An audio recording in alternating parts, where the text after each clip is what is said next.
a higher standard as the government body tasked with providing safe and affordable housing for mixed-income New Yorkers. One of the most pressing areas where NYCHA lacks transparency is housing conditions and maintenance.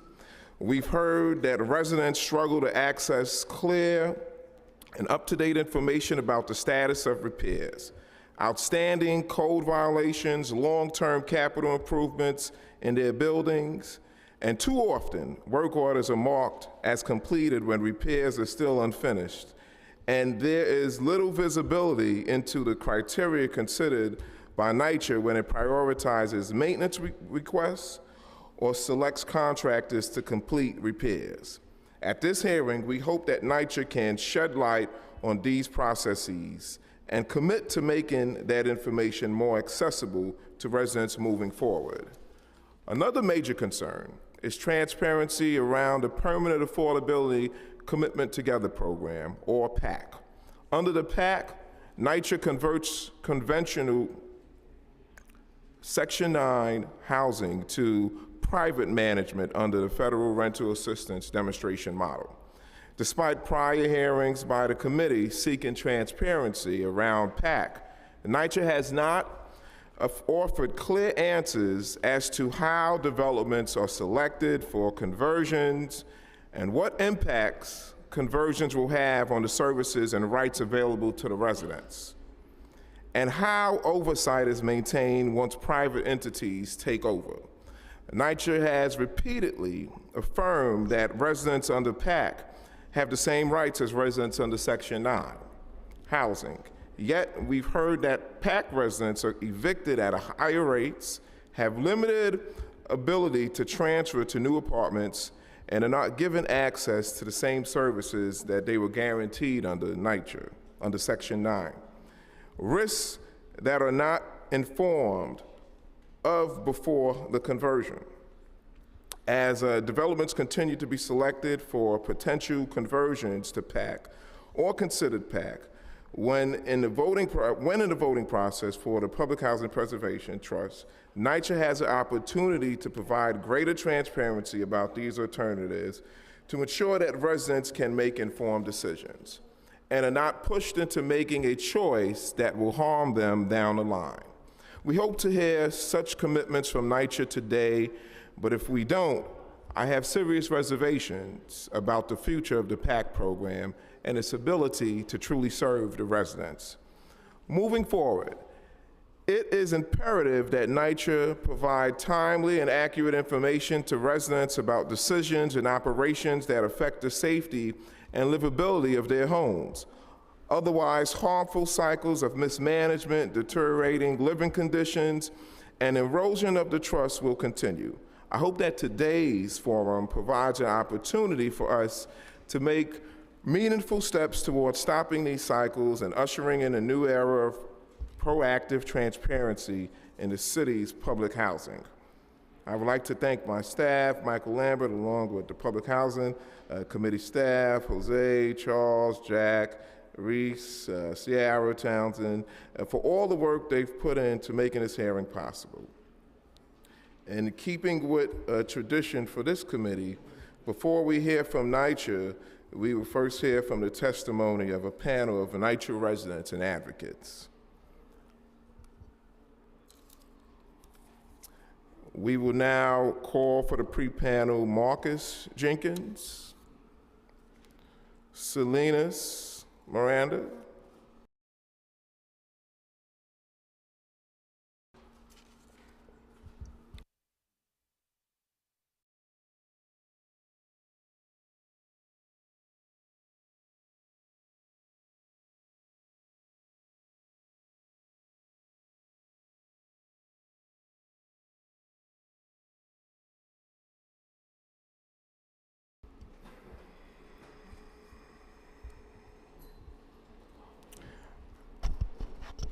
I now open the hearing for public testimony. I remind members of the public that this is a government proceeding and that decorum shall be observed at all times. As such, members of the public shall maintain silence at all times. The witness table is reserved for people who wish to testify. No video recording or photography is allowed from the witness table. Further, members of the public may not present audio or radio recordings at testimony, but may submit transcripts of such recordings to the Sergeant of Arms for inclusion into the hearing record. We will begin with, Salinas, would you like to begin? Thank you. My name is Salinas Miranda. I'm here representing the Fulton and Elliott Chelsea tenants against demolition. We have been fighting relentlessly against the proposed demolition of our NYCHA buildings in Chelsea. Two separate developments, Fulton and Elliott Chelsea houses. There are several false narratives being circulated by NYCHA, our city council member, Eric Botcher, and the developers, Essence, and related companies regarding the demolition of our public housing. I want to remind the Public Housing Committee that the demolition of public housing in any community threatens the public housing in your respective district as well. We cannot allow this reckless demolition proposal to move forward as it threatens the future of public housing throughout New York City. The following three arguments are being used by NYCHA and the private developers, Essence, and related companies to support the demolition of our public housing. 1, the residents want and chose demolition. 2, the buildings are falling apart. And 3, it will cost more to renovate. I want to explain how these are all false. First, we have a petition of 949 signatures from the Fulton and Elliott Chelsea tenants who are against the demolition, which far exceeds the 550 tenants who selected new construction. I personally knocked on hundreds of doors to speak with my neighbors about this demolition proposal, and most of them do not want it. Our city council member is choosing to side with NYCHA and the developers by ignoring our petition. 2, second, if our buildings were falling apart, they would not be habitable. We would be required to vacate immediately. The fact that families, elderly, the sick, disabled, are living there today means that the buildings are habitable. My apartment is in great shape, and so are the apartments of many of my neighbors. In addition to this, Essence, related companies, and NYCHA admitted in a letter to our community board that they are not aware of any significant structural damages of our FEC building. In other words, the buildings are not falling apart. And lastly, the cost of demolition. Related companies recently admitted at a community board meeting that the cost to demolish our buildings and rebuild is higher than the renovation, with a total of $1.9 billion. This is an increase from the original projected cost. While NYCHA said that the renovations of our FEC building will cost more than demolition, NYCHA and the private developers have an agenda. They want to demolish public housing, even though it's more expensive than rehabilitating our NYCHA buildings. We demand to view all relevant documents that are vital to this proposal. Number 1, an independent audit that was completed for related companies. This audit is the one that demolition proposal is being based on. We have asked to see this audit, and NYCHA has not answered us. We need to see the audit conducted by related companies, the one being used to justify the demolition of our homes. 2, we must see the obsolescence report, a document that is supposed to detail how our buildings are in disrepair. All housing authorities must provide all obsolescence report prior to any public housing demolition. Can I get 30 seconds? 30 seconds to wrap it up. According to HUD's rules, NYCHA has yet to disclose this report. We have requested this report over and over again. Why are they not making this available for public disclosure? We insist that these documents be made available, and our representatives should also be requested to see these documents. Otherwise, you are all allowing the demolition of public housing to continue without any actual proof that anything is wrong with the buildings. Thank you for the platform. Thank you. Order, guys, order, order. Thank you, guys. Please reserve your applause. There's no applause in the committee hearing. Please. Thank you. We're going to maintain order. Marquise?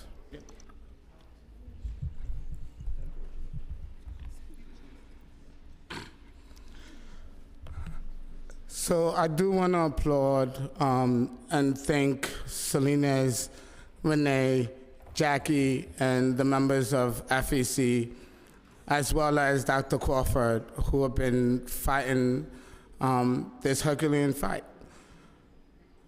Going back and continuing what we discussed outside, we have a huge problem with transparency. Everyone in public housing, everyone working with public housing residents wants to see the repairs done. The question is, how do we do it? And how do we do it in a way where the residents are at the decision-making table? We have, or the New York City Housing Authority has estimated a $78 billion deficit. But what continues to get left out of that number is the fact that that is a 20-year projection. And so simple math, when you divide $78 billion by 20 years, how much money do we need for public housing each year? And why can we not get nearly $2 billion from all three levels of government? Further, when we look at this $78 billion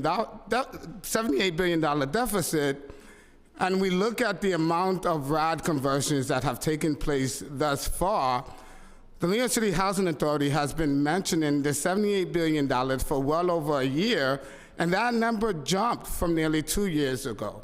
So how is it that we have all of these conversions and yet the deficit is not going down? When we also think about transparency, we're also talking about the access that residents have to the information, not just the information about the repairs that need to be done in their home and how much it costs to do those repairs, but the contracts that are being signed. When tenant association presidents are being asked to sign non-disclosure agreements, that is a problem. It goes completely against their role as tenant association presidents. And when there is a block, something, a physical document that is blocking them from communicating what is happening in their development, that becomes their inability to do their job effectively. And so we need to put measures in to make sure that tenant association presidents are not signing non-disclosure agreements. The other thing I want to talk about is the evaluation of RAD. We only have one study of RAD, and that is the Human Watch report. New York City, with all the RAD that has been conducted, there has been no evaluation of the overall program. And the New York City Housing Authority will tell you in their testimony that with each conversion, they have made changes. So that suggests that they have not created the ideal model of RAD thus far. And part of that is because they haven't included the residents in a real way. We have dozens of organizations all across the city that are perfect experts at community engagements that they should be utilizing. One more thing about transparency is today we will hear from the New York City Housing Authority, but who we will not hear from is the developers. So how much oversight do we truly have over these developers when our residents or when these developments cross over into their custody? 30 seconds to go. What we are asking for is there's no one-size-fits-all plan. So there might be some residents who want RAD, but if we are not arming residents with the information that they need by conducting an actual evaluation of RAD, by conducting actual independent physical needs assessments of their development so that they can understand how much it costs to fix all the repairs and where they can get that funding. And further, we need tools. We need tools to be able to hold private developers accountable. There should be an evaluation mechanism that's put in place to evaluate these private developers on an annual or biannual basis. And finally, we need funding. What the scariest part about RAD is that they are taking mortgages out on these properties. And for the first time in history, public housing can fall a threat to foreclosure. And in putting forth legislation like the Public Housing Preservation Trust, there was no conversation about what happens if there is a default. If the city and the state thinks that this is a great plan, then why not back it up by saying, if there's a default, we will guarantee the funding to pay back the funding so that public housing does not go into foreclosure. So thank you, and I apologize for going over. All right, thank you for your testimony. Dr. Crawford? Yes, thank you. Thank you for the opportunity to be heard. My name is Dr. Keisha Crawford, and I stand before you only as a long-time resident of Stuyvesant Gardens, but as the duly elected Resident Management Corporation RMC chair. Today, I speak on behalf of the residents who have endured years of neglect, deception, and now direct retaliation by RAD PAC and NYCHA. I have been threatened, lied upon, and retaliated and Take your time. against simply for exercising my rights, advocating for my community and demanding transparency, ability, and fairness. I moved into Stuyvesant Gardens with the hope of providing my family with a stable home. Instead, for decades,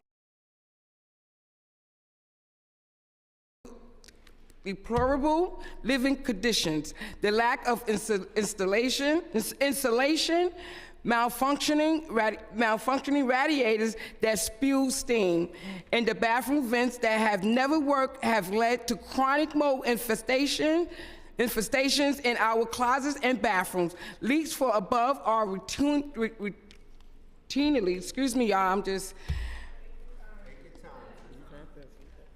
above are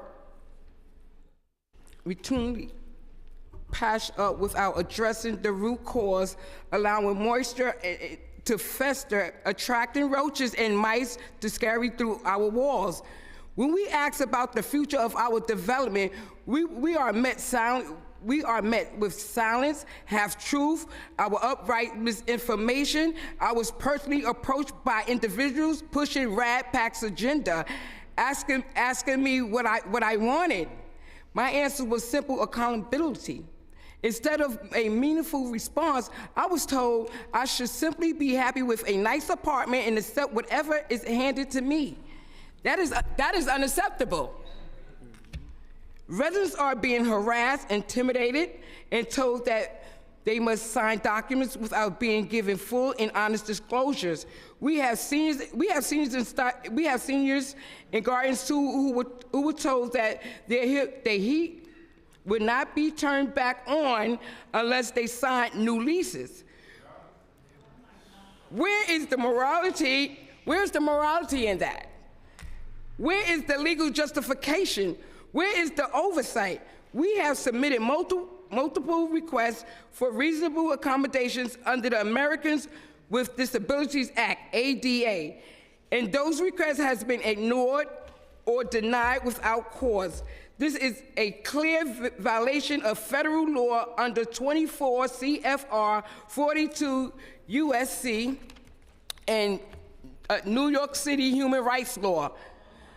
The NYCHA system is riddled with conflicts of interest, and maintenance tickets are regularly closed without resolution, allowing these hazardous conditions to persist.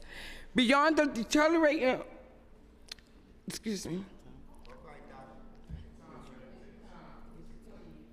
beyond the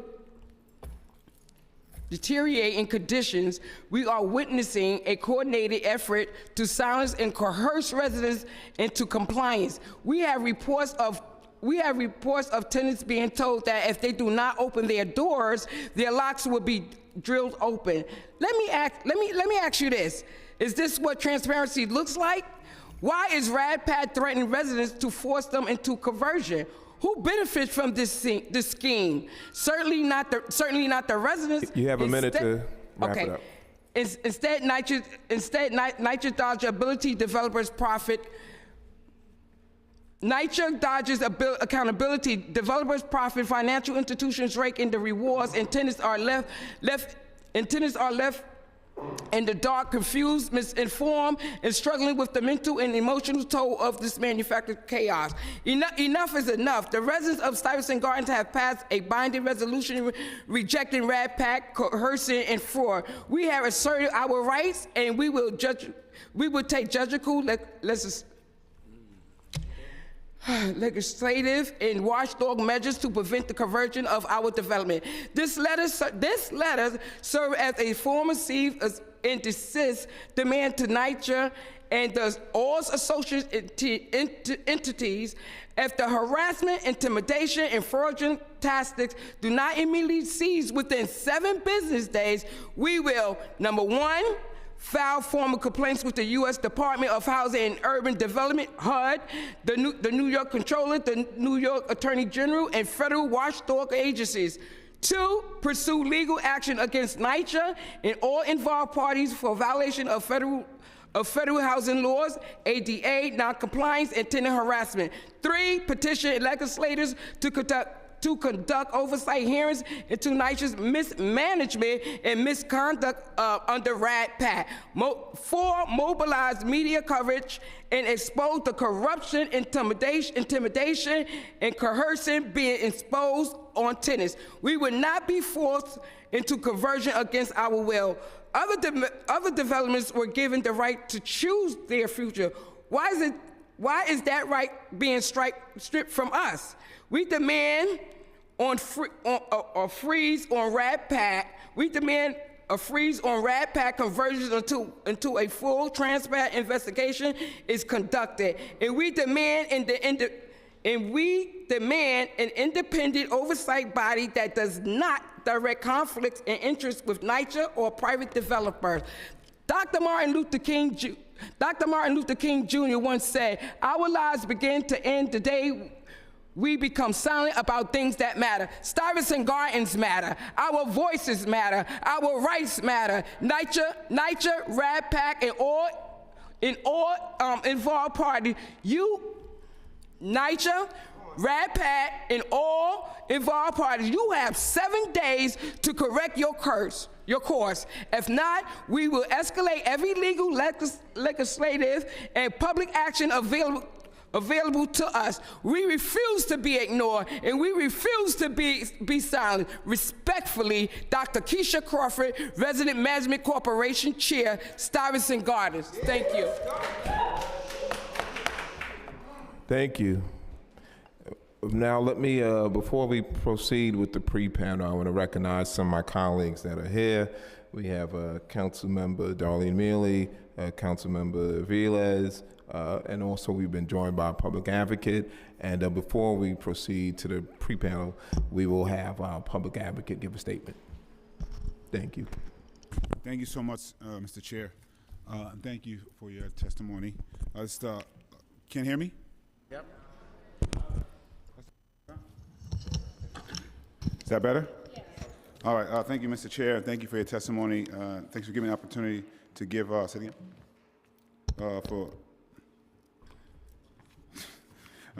giving an opening statement. Good morning. My name is Jamani Williams. I'm the public advocate for the City of New York. Thank you again, Chair Banks, for holding this hearing and allowing me the opportunity to provide a statement. Over the last few decades, the New York City Housing Authority, NYCHA, has earned a reputation for being one of the worst landlords in New York City.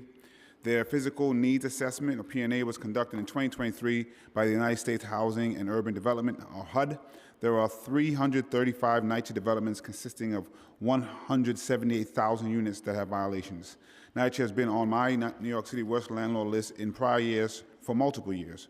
Between 2023 to 2024, NYCHA's work orders decreased from 618,310, the most in history, to 600,233. Furthermore, there needs to be complete transparency from NYCHA to determine whether repairs were actually addressed, since work order tickets are often closed without repairs being done, and it's important to know many units have violations today, as well as how many are C violations. NYCHA still needs almost $80 billion with the B to resolve necessary repairs across the city. Elected officials continue to hear frustrations of constituents who have had to brave another winter with lack of heat or hot water in their NYCHA buildings, a problem that has been exacerbated as a result of the chronic underfunding by the federal government. The Housing Authority advocated for Emergency Rental Assistance Program, or ERAP, funding, and there were other reports that NYCHA was to distribute $185 million to aid households that owed rent. Yet there has been an increase in non-payment cases, probably as a result of the pandemic, as well as NYCHA and its residents waiting for ERAP inclusion and disbursement. NYCHA created the Permanent Affordability Commitment Together, PACT initiative, as part of the Next Generation Plan back in 2015. Almost 10 years later, as of July 2024, it was reported by CEO Lisa Bovet-Hyatt that 138 developments across the city are either in the planning and engagement phase under construction or have completed the conversion of PACT, resulting in an estimated $13.2 billion worth of renovations. 138 out of 335, or 41%, of NYCHA developments have converted to PACT, but a great number of NYCHA residents have shared mistrust during transition periods at the developments. Unfortunately, we've seen Mayor Adams grow closer to President Trump since November 2024, but it is unclear how their relationship translates into assisting NYCHA and New Yorkers. Moreover, we need to know how Trump's heavy-handed federal agency headcount reductions and cuts to agency budgets will impact HUD and public housing residents. While it is clear that NYCHA needs a considerable amount of infusion of cash, they also must do better with transparency and communication when it comes to a variety of issues, such as mold remediation, ground soil, arsenic contamination, and automatically closing out work order tickets when someone is not home. I believe NYCHA has failed to create a healthy environment for its residents, or as many pre-existing challenges have been exacerbated as a result of the pandemic. Hopefully, we can continue to work together to better understand what meaningfully practices NYCHA is taking to strengthen the majority of the residents' quality of life, and that's in management, even without some of the funding, because both those things are necessary. In terms of RADPAC, particularly around Fulton Elliott, this is really, really important to get correct, since a lot of people are looking at what's happening here. And I always want to make it clear that many things can be true at the same time. It is 100% true that we need funding on multiple years, and it is probably true that we are not going to get much of that funding from the federal government. Trying to figure out how we address the tenants' needs are really, really important. Any proposal that's put forward gets pushed back. And so it's trying to figure out how best to have tenants themselves lead in what they prefer. Sometimes it's the best in some very tough decisions. That means some residents are going to agree with RADPAC and some are not, and we should allow tenants to be the lead there. What has concerned me about Fulton Elliott is how some of the votes around this took place. And I do think we should take some opportunities to really dig in just to make sure that tenants had the ability to have their voices heard. I've been really concerned about that, how NYCHA and developer handled that situation, so I would like some more information about that. But if indeed it is tenants that have had their voices heard, and that's the direction to go in, then we should allow the tenants to lead. Also, it's really important, because we have a very bad history when it comes to this type of stuff, whether it is NYCHA or others where people are going to be removed or stay in place, or land is going to be taken. This is very, very valuable land, and the makeup of NYCHA is that which sometimes those voices get ignored, particularly when there's land involved. So this is really, really something we have to pay attention to and get correct, and I have a lot of concerns about what's going on. So thank you, Chair, for doing this hearing. Appreciate it. All right, thank you, Mr. Public Advocate. We're going to proceed with our pre-panel testimony. We will. Oh, do you have a question? Okay. What we'll do, let's get through the panel, then you can ask the question to the entire. We're going to move forward with Ms. Eve from Penn Berkman Houses. Good morning. I really didn't prepare. Pass it on.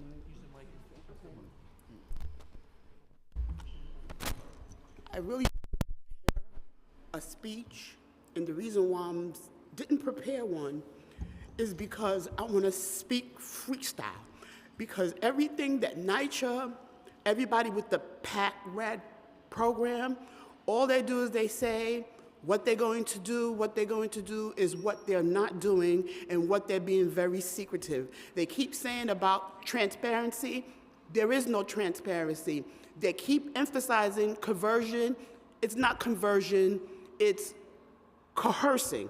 And what they're doing, they're lying about a lot of things, and they're very bold, and they speak to you in an undignified way where they treat you not as tenants, but they treat you as if you're an inmate, that you have no rights. Police officers was called at me is because I'm expressing my rights, because I refuse to sign an attendance sheet. By law, there is no law to state that I have to sign any sheet.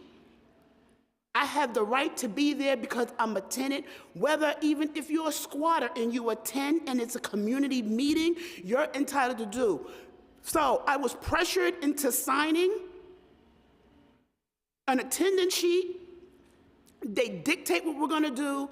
They only allow the board to speak. They say things that's not correct, and I blame NYCHA.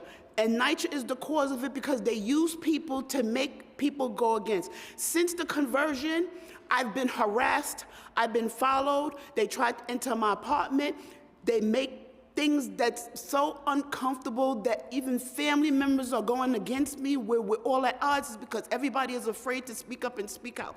Like I said before, at the end of the day, they had stated that the reason that they're going private is to be able to get the funding. They received the funding, and we're still at the same place before they got conversion, and all they use is Section 8 this, Section 8 that.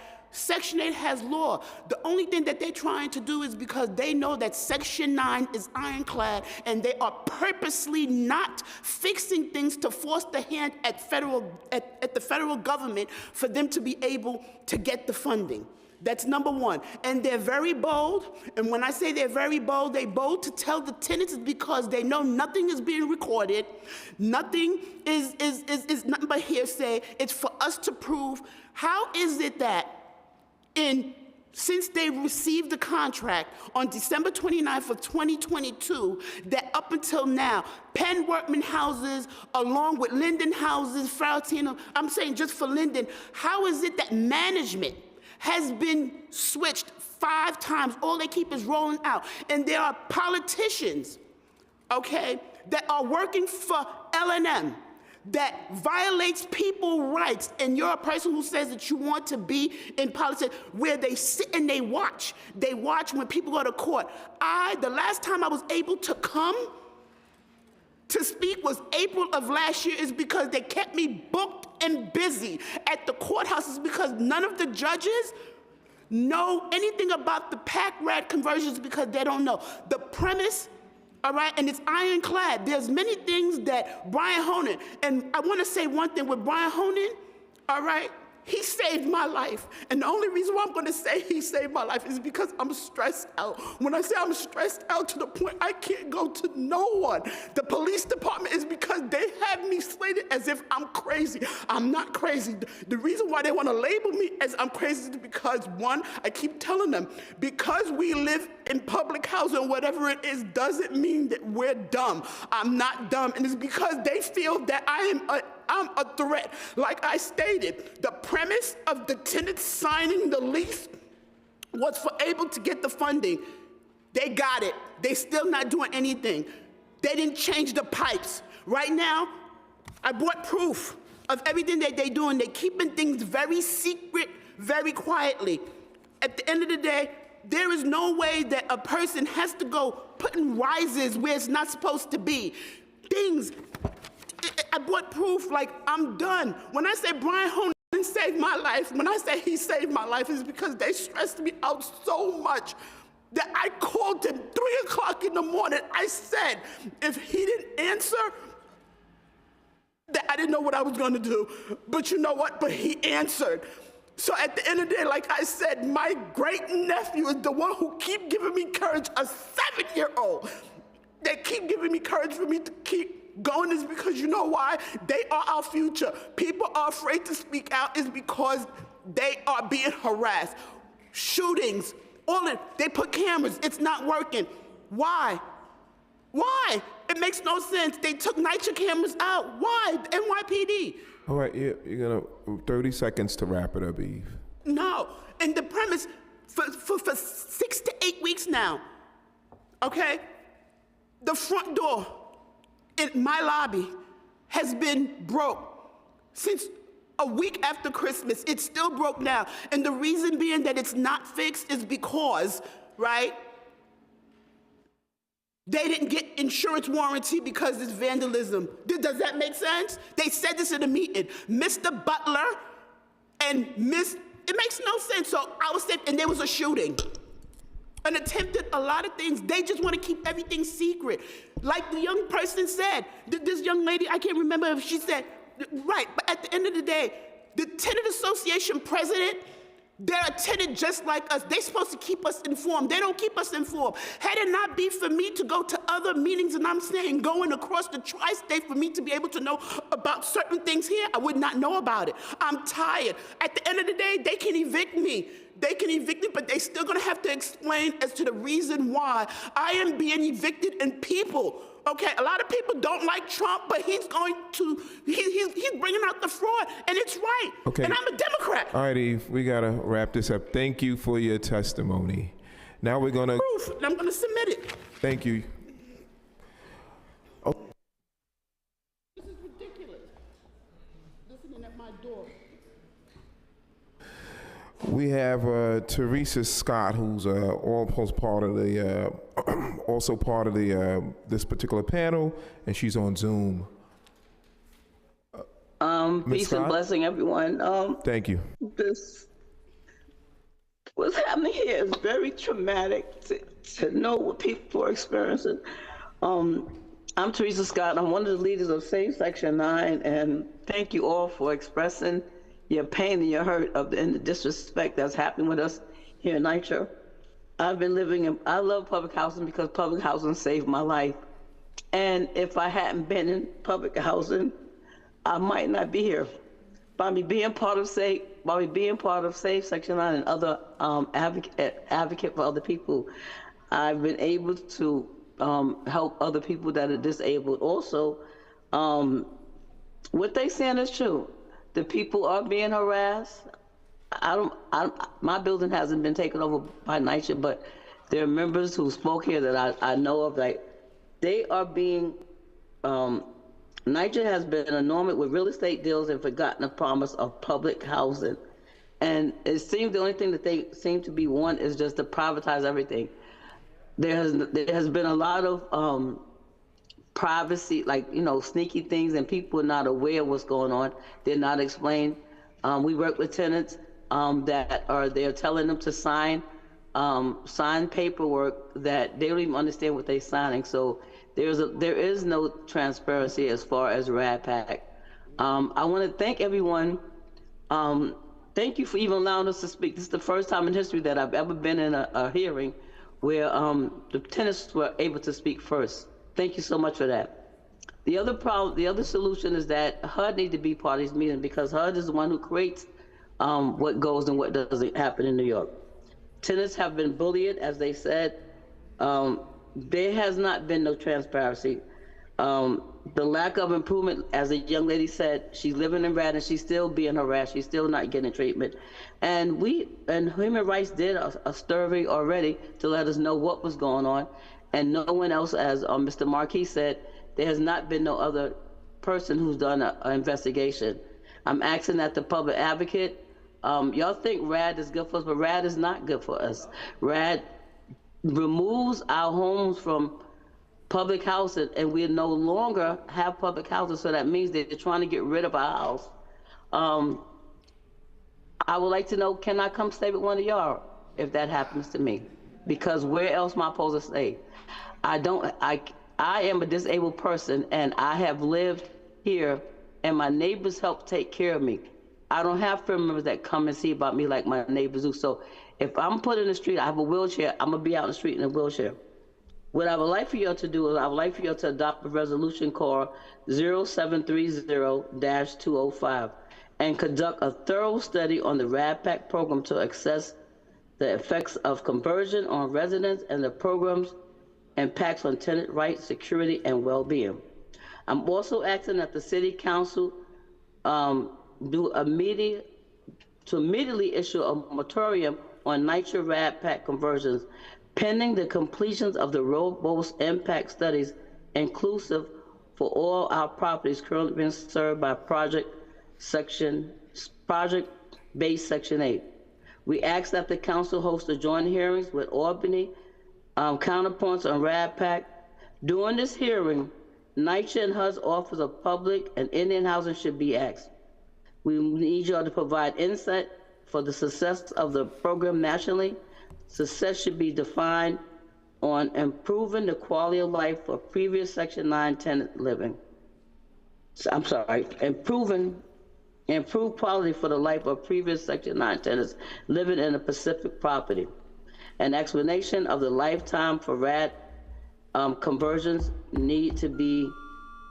You have a minute to wrap it up. Okay, so and then I want to expand on how we oppose, expand on how opposition is weighed in the larger application for Section 9 to RAD pack to Section 18. And what I want to say is that it's sad that we have to come here and cry about the abuse and harassment. And how can you're giving NYCHA a right to steal our homes? Because a lot of people don't even know what RAD pack mean.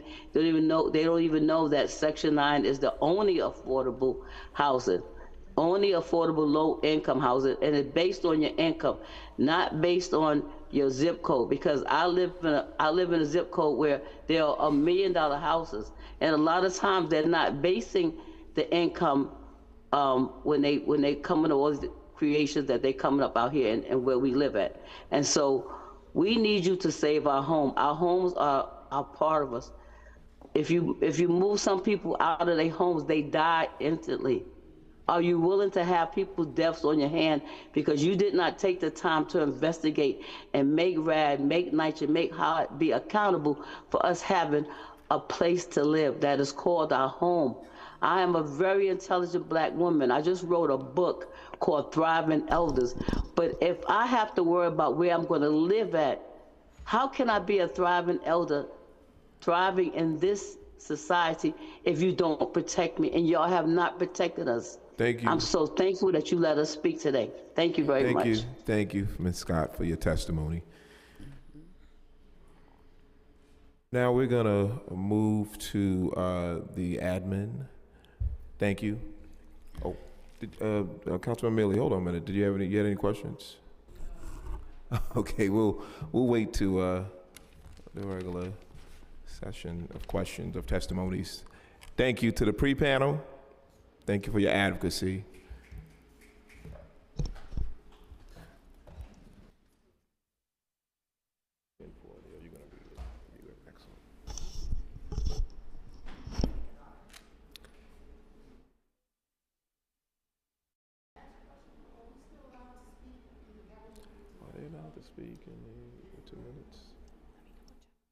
We'll get you that answer. Just wait until. Thank you.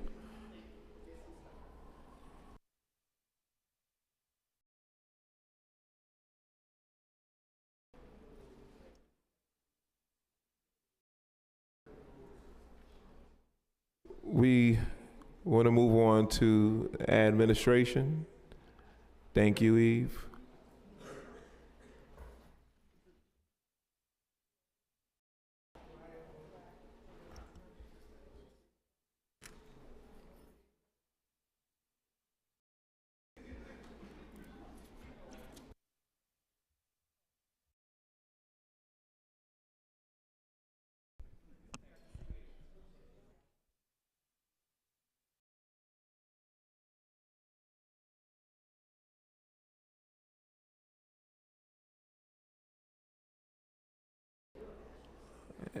As the admins takes their seat, we've been joined by Avrid Saloni, who's the EVP for Strategy and Innovation of NYCHA, Jonathan Goria, the EVP of Real Estate and NYCHA, Laura Belrose, the Chief Landlord and Tenant Division of NYCHA, And we've also been joined by Brian Honan, the EV Intergovernmental Affairs for NYCHA.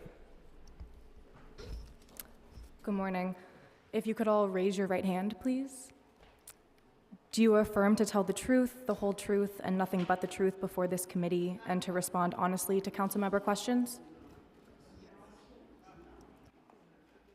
You may begin with your opening statement. Chair Banks, members of the Committee on Public Housing, residents, and members of the public, good morning. My name is Arvind Sahoni, Executive Vice President for Strategy and Innovation at the New York City Housing Authority. Pleased to be joined by Jonathan Gavaya, Executive Vice President for Real Estate Development, Laura Belrose, Chief of the Landlord-Tenant Division, Brian Honan, EVP of Intergovernmental Affairs, and other members of the Authority's leadership team. In 2019, the Authority signed a regulatory agreement with the City, HUD, and the U.S. Attorney's Office for the Southern District of New York. The agreement was an acknowledgement of the agency's poor performance and mistakes, including a systemic lack of transparency. Over the past 6 years, we have executed on several reforms to open the doors to the agency. As stated in our transformation plan, the Authority is wholeheartedly committed to transparency and accountability. We believe that data about our performance and other matters helps our partners better understand our work while supporting our efforts to transform the Authority and better serve residents. Thank you for this opportunity to discuss how we are ensuring and expanding that transparency. Our website is the primary repository of our publicly available data and information. Individual work orders and lead paint testing progress can all be tracked. Reports are available with extensive information about capital needs at our properties and progress with meeting various mandates of the HUD agreement. The action plans we developed to meet different HUD agreement pillar areas are also available. Metrics on wide-ranging elements of our operations, from the productivity of maintenance workers and skilled trade staff to the number of vacant apartments and rent collection rates, are all updated monthly. Dashboards on PACT and our capital projects, including sustainability and Sandy work, are also available. The Housing Authority also maintains data in the city's open data portal and voluntarily participates in Checkbook NYC. Board meetings can be viewed live in person and on YouTube, where we also keep videos and transcript of all prior meetings. Our community engagement and partnerships map enables residents to access workforce programs and other vital services and resources available from our partners. We also include background information on the Authority's scope, developments, and population, along with detailed information and reports about our long-term plans, policies, contracts, spending, and resident hiring. We even catalog public artwork at the Housing Authority developments, which include a Marion Greenwood mural at Red Hook East and Richmond Barthay sculptures at Kingsborough and Johnson.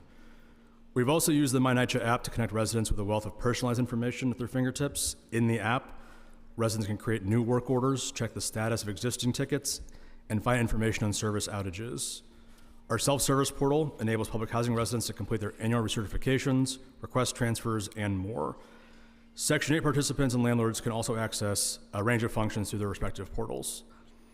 We also believe that transparency and resident engagement are fundamental to the success of our PACT program, which has improved the physical conditions and quality of life for thousands of residents. Residents are not only involved at every step of the PACT planning process, but also help lead the selection of development teams. They also prioritize investments and work closely with our PACT partners after conversion. During the planning process, we coordinate with resident leaders to share information, keep residents informed, and answer any questions about the process. With these leaders, we host regular meetings and conduct tabling, office hours, open houses, info sessions, and workshops. A PACT resource team also supports resident leaders by connecting them to trusted third-party advisors. And free legal assistance is available through a PACT hotline operated by the Legal Aid Society. Resident committees have now selected 21 partner teams. This includes developers, general contractors, property managers, and social service providers who will elevate our residents' quality of life and address community priorities. In the past 4 years, resident leaders across 76 developments have selected PACT partner teams to provide their communities with tailored investments through the program. Together, our partners and residents are creating detailed community plans to capture their decision-making during the pre-development process. As mentioned, the PACT dashboard provides unprecedented level of insight into the PACT program. It is easily accessible from our website, tracks and displays performance metrics on maintenance and repairs, tenancy, construction, and resident hiring. Since we know it's important to the committee, I also want to provide some additional information and context on evictions at PACT sites. The PACT program, in accordance with federal rules and regulations, provides strong anti-displacement protections for residents, At the time of conversion to project-based Section 8, all authorized residents are offered a new lease, regardless of whether they owe back rent. We also require our PAC partners to work with on-site social service coordinators to conduct proactive outreach to help connect families with resources, which can include access to public benefits or setting up payment installment plans. PAC partners must take every effort to avoid bringing a lease issue to Housing Court, and the Housing Authority closely monitors those outreach efforts. Eviction is always a measure of last resort after all other methods to resolve tenant issues have been exhausted. Section 8 lease agreements under PACT automatically renew every year and cannot be terminated except for good cause, which includes criminal activity and non-payment. Residents can continue to add people to their household, and permanent members will continue to have succession rights. We believe in the power of affordable housing to stabilize and support communities and provide a pathway to opportunity. And our goal at the Housing Authority is to keep residents housed. As a result, eviction rates are very low across the Housing Authority sites, including PACT developments, lower than the citywide rate. Transparency and accountability are core values that drive our work. Providing information to the public about our progress and our ongoing challenges are vital to our efforts to better serve residents. Transparency is also essential for effective collaboration with our partners, including members of the council. We look forward to our continuing partnership with you and are happy to answer any questions you may have. Thank you. Thank you.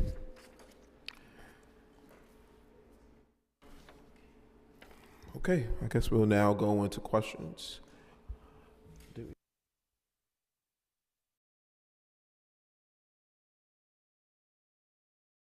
Right, so again, thank you guys. Thank you for your testimony. We're gonna begin with the questions surrounding transparency around housing conditions and maintenance, and we're gonna start with repairs and capital improvements. Why does NYCHA require Section 8 participants to request a reasonable accommodation in order to submit their annual recertification by mail instead of on the self-service portal?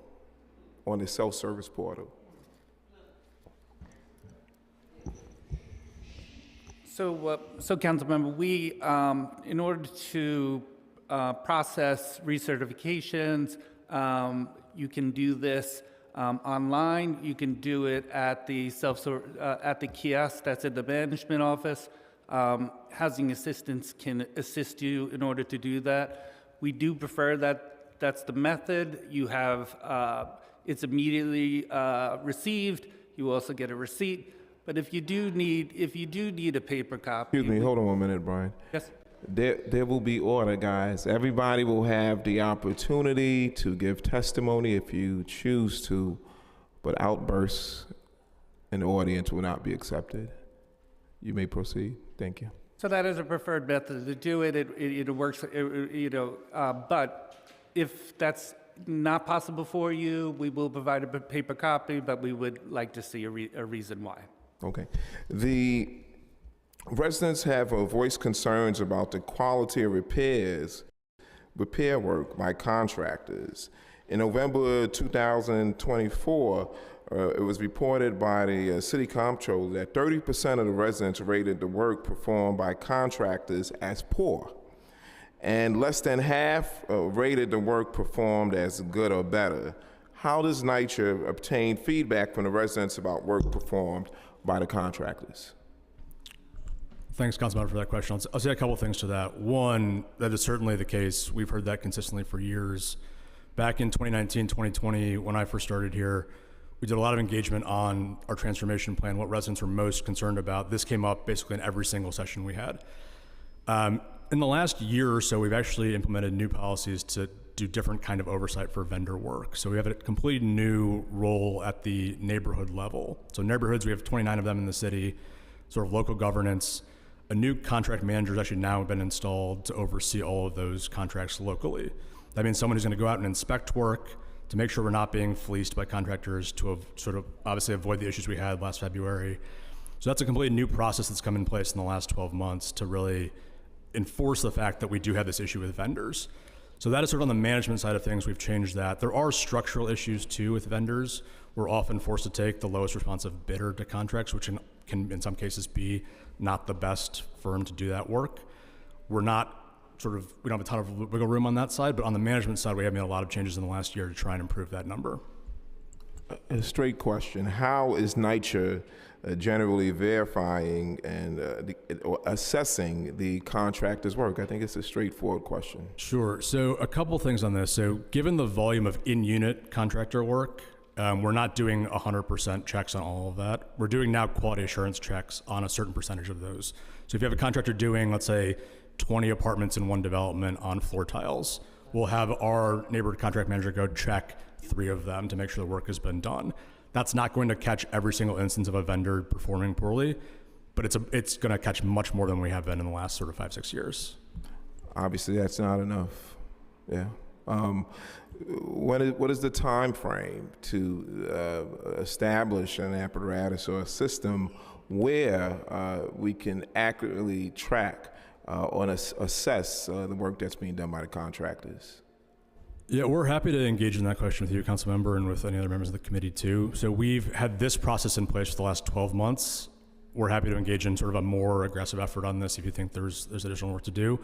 But we're always trying to continuously improve these efforts. We know this has been a huge pain point for residents for a long time. We've made the first step on it, but it's really not the last step on this either. Right. As of November 2024 report recommended that NYCHA provide residents an opportunity to rate the vendors and view other residents' reviews. Does NYCHA plan to implement that recommendation? There's no immediate plan. That has been under consideration for a while since that came up, but it's not sort of imminent right now. Why is it taking so long? Well, I think we have to sort of put it into our existing standard procedures and process. We're not against that suggestion necessarily, but it's just it's not. What's the holdup? It's sort of under consideration. I'm not saying that there's against. But why is that not a priority? Well, I think that it is. I think the response Obviously to it's not, because we're not seeing a process put in place to hear from the tenants as to the service that they're getting, or the lack thereof service they're getting. I appreciate that, council member. So one thing I'll say to this. I don't want you to appreciate it. We get it. We want to see something put in place. Given the new procedure after February of 24 with the bribery issues, we didn't want to load too many things at once. Again, we're happy to prioritize this as the next step. But again, we're happy to take that feedback and prioritize this. Let me ask you a more pointed question. By what date do you plan to commit to implementing the recommendation? Give us a date. I can't give you a date today because it's not my team that would do it, but we're happy to give you a date. Well, if you can get that date back to us by tomorrow, or hopefully by the end of this week, we greatly appreciate it. Sure. Because it seems like we have to force you to prioritize this concern, and that shouldn't be. Sure, and one thing I will note, I'm talking about the operations side of thing. I know we've got some capital programs that are different on this that I also want to have our capital team just mention quickly. Did you want to say something? Yes. Go ahead. Sorry, before you begin, can I just give you the oath first? If you could raise your right hand, please. Do you affirm to tell the truth, the whole truth, and nothing but the truth before this committee, and to respond honestly to council member questions? Yes, I do. And if you could state your name and title for the record, too, please. My name is Sean Mavani. I'm Chief Asset and Capital Management Officer at NYCHA. I just wanted to supplement the answer that my colleague has provided. I think the report that you referred to, Chair Banks, looked at both contractors that are doing smaller scale repairs, as Arvin mentioned, in apartment work, tiles, painting, things like that, as well as large capital contractors. So on both of your questions, for any type of larger capital contracts, we have daily monitoring of quality of work, photos, things like that are done on these contracts through construction management teams that are out there at the site. We review quality throughout the project. We also do independent quality inspections. We do about 4,000 of those a year across all of our projects. And at the end of the projects, we go through a quality punch list process where we look through the work. Many of those can involve the resident leader joining that walkthrough to assess quality and then to sign off what additional quality work needs to be done to finalize the project.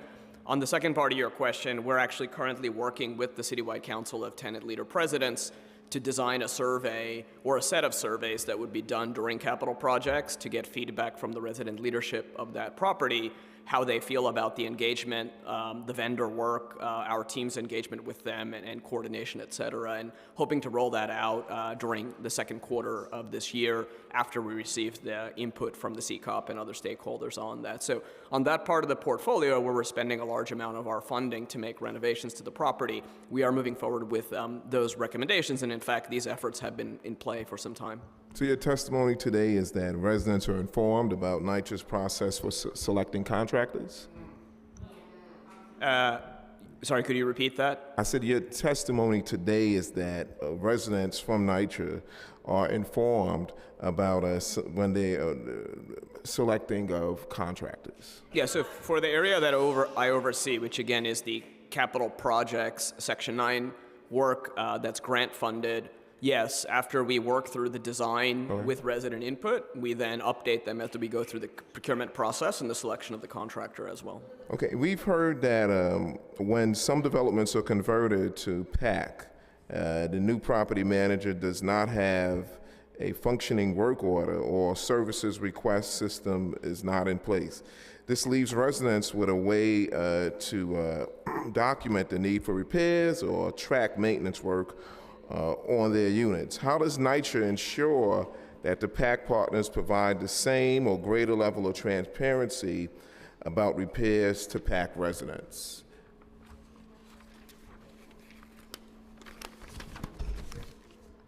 Hi, if you could raise your right hand as well, please. Do you affirm to tell the truth, the whole truth, and nothing but the truth before this committee and to respond honestly to council member questions? And if you could state your name and title for the record. Jillian Connell, Managing Director of Strategic Operations in the Real Estate Development Department. Great, so I think the question was about the work order systems that Let me reread it again for you. Thanks. You can answer it correctly. We've heard that when some developments are converted to PAC, the new property manager does not have a functioning work order or service request system in place. This leaves residents without a way to document the need for repairs or track maintenance work on their repairs. How does NYCHA ensure that PAC partners provide the same or greater level of transparency about repairs to PAC residents? Sure. So each of the PACT partners does have an individual work order system specifically for their sites, and NYCHA collects information on a monthly basis about those work orders from all of our different PACT partners. Additionally, residents have a couple of different ways that they can submit repair requests to our PACT partners. They're able to go into the management office directly and speak to an assistant there. They're able to phone in a repair complaint. They're able to send an email. So there are a number of different ways that... Are you aware of Linden Houses? Are you familiar with Linden Houses? I'm familiar with Linden Houses, yes. Are you familiar or aware that the management company, I think over maybe in the last month or two, developed a ticket repair type service, where a tenant can call in and get a confirmation number? Are you aware of that? So they definitely track tickets on a work order number basis. We're absolutely aware of that, yes. So, no, are you aware that they just implemented a system, I think within the last 2 months or so? It was brought to their attention that residents would call in and they weren't given any type of confirmation number or work order number. Are you aware that they just recently, I think within the last month or two, when it was brought to their attention at a TA meeting, that they just recently put in a system? And they've had the development for the last 3.5 years, going on for probably 4 years. Right, so they've always been able to track the work orders at the address and the unit level. It sounds like they've recently issued a process where they can communicate that number to residents, and that's a positive thing. Do you think that's important when it comes to tracking repairs, that the tenant get a confirmation number or work order number? I think the property managers are able to track the work orders regardless of whether a work order number is distributed, because they're able to track it to the particular unit. Okay, how does NYCHA handle and record the records of work orders from a development once it's converted to PAC? So we receive information on a monthly basis from all of our PACT partners about various work orders, and the information about those work orders is ultimately published on our dashboard that's available on our website. Does NYCHA perform any follow-up with the new property manager to verify whether they have all the work orders or service request information for a newly converted development? So in the transition, let me break this question down for you. In the transition, what information is transferred over? Is it an orderly transition when a development is converted? Yes. So when the property transitions from NYCHA to PACT, the work orders that were open under NYCHA are transferred over to the PACT partner, if that's what you're referring to close out. Well, let me just go a little further. What about documents? Because we've seen in situations where documents during the conversion are not transferred over to the new management company. So all of the relevant documents that the property manager will need in order to operate the site are transferred over at the time of conversion.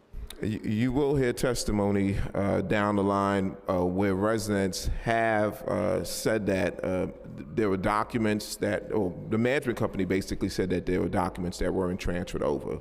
So I want to get into whether or not there is an orderly transition of documents, because we're seeing residents being dragged into court because it's like a document chase. Well, we don't have the document, NYCHA has the document, it's back and forth. And that has been a very contentious issue because residents, again, are being dragged into court, and obviously when there's no clarity on the composition of household, and these controversies arise. And we haven't seen NYCHA engage in these matters at all. So I want to know again, what is being done to track this? What is NYCHA's engagement?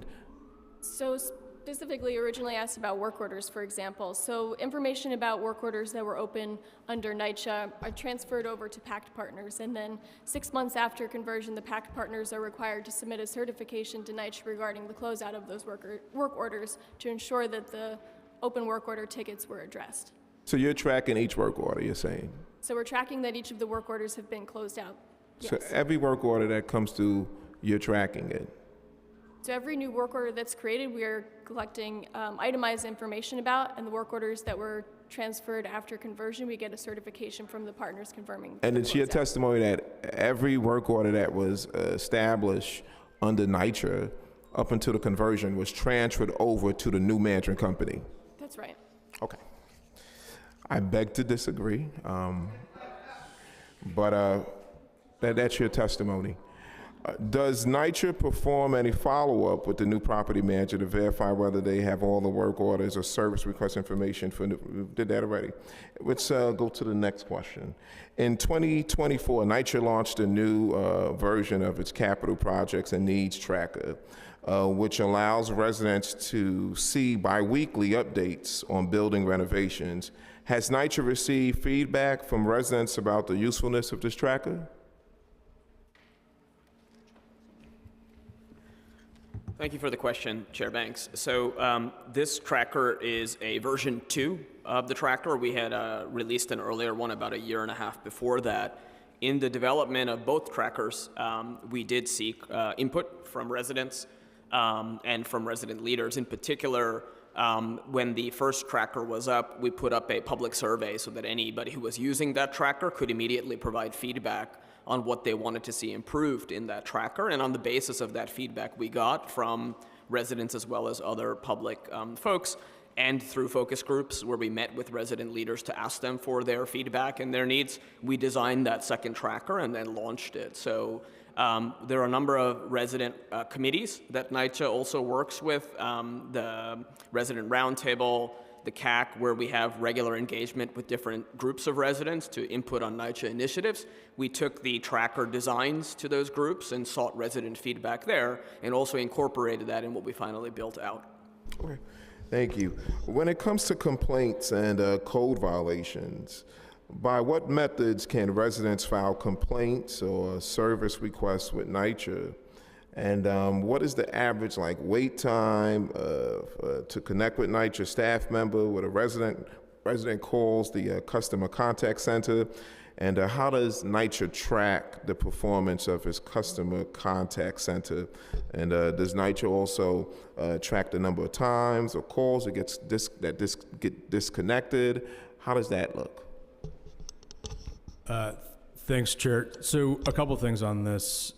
Residents can create new tickets through, yes, calling the contact center. If they have the NYCHA app on their phone, they can use that as well.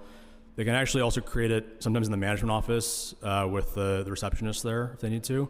Most new tickets, though, are created through the contact center and the NYCHA app. The contact center last year, so in calendar 24, had sort of funding and staff cuts in January of that year. We saw fairly immediate increases in wait times. So what used to be a 2-3 minute wait for a call was all of a sudden taking some people 30-40 minutes. We restored some of those cuts in July of 24, adding staff back, especially temporary floating staff. It is still not back to where it was prior to 23. So we still have long wait times. We do track that and we do report on that, but we're happy to also to discuss more specifically what we're doing there too. Okay, thank you. Can residents of the PAC developments call the customer contact center to report issues or request repairs?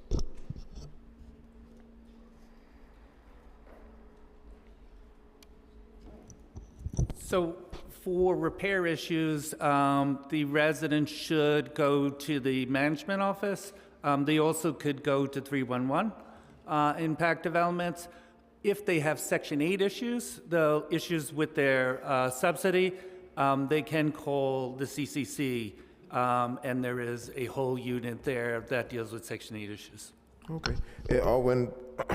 When there's a conversion that is taking place, are residents informed of this prior to the conversion?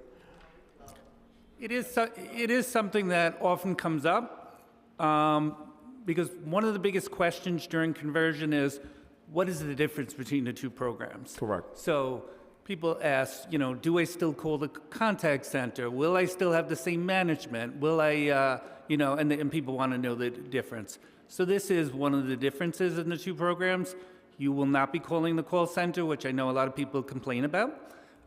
You'll now have the ability to call a new system, whatever the system that particular management company has. And in addition, you could also call 311. Okay. Local Law 127 during the 2021 allows NYCHA residents to file housing complaints by calling 311. Are you aware of how NYCHA-related calls are logged with 311 as far as the service request system? And are you aware of what residents have experienced when they've called 311 with complaints? I'm not aware what they experienced because that's a question for DoIT, and they manage it. I will say that yes, they do take those calls and they do refer them to us, and so we create work orders, for that and follow up, the same as if they came in through a call center. All right. How many customer contact center walk-in centers does NYCHA currently operate? 2. We have 2. We have one in Atlantic Avenue and one in Water Street in the Bronx. All right. Does NYCHA turn away residents who do not have a prior appointment? It is, since COVID, we preferred method is for appointments, and if the day is booked, we will turn residents away if everybody else has an appointment. Yes. Is there a website or any form of communication that warns residents of this limitation? I'm not aware. You're not aware? I'm not aware. No. Can you commit to changing the name or posting the certifications of residents that have travel issues? Hold on, let me go back and get my question together. Can you commit to changing the name or posting a clarification so that residents can avoid traveling to a center just to be turned away? I can commit to raising it. It is something that I've heard not only from you, council member, but from other advocates, and I will speak to leadership about it. Okay. Does NYCHA share information publicly or with its residents about the code violations issued by the Department of Housing and Preservation? Is that public? So we are working literally weekly with HBD to come up with a way that they'll be able to show on their site and we'll be able to show on our site the number of open code violations, and we expect to have that done fairly shortly. But yes, it will be. So your testimony is that they don't it's not right now provide that currently, information to the but we will. residents when there's a Not code currently, violation? but we will. Okay. In 2022, the state passed a law requiring the New York City Department of Housing and Preservation to post NYCHA's housing code violations online. That means you're not in compliance.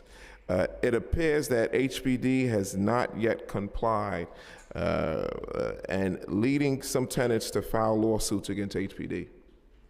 I can't speak to HPD, but I will say that there was a funding issue, here. The money has been found, and I will say, we literally, as I stated, just a few minutes ago, we literally meet weekly in order to get this up and running. It is a priority for both agencies, and we will see it soon.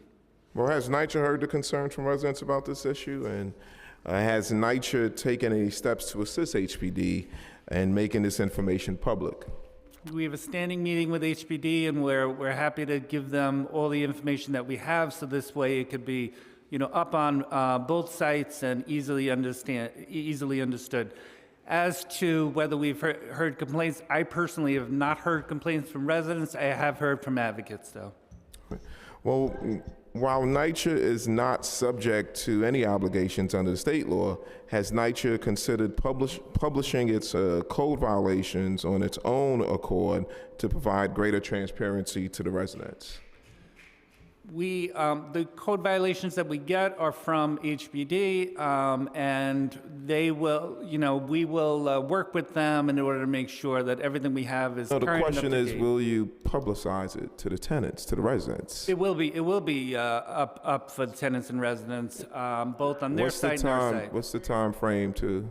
I don't have a time frame, and believe me, you will know before. We will let this committee know before it's out, and we will make sure that it's heavily publicized once it is out. But we do expect it in the next few months. We'll be waiting.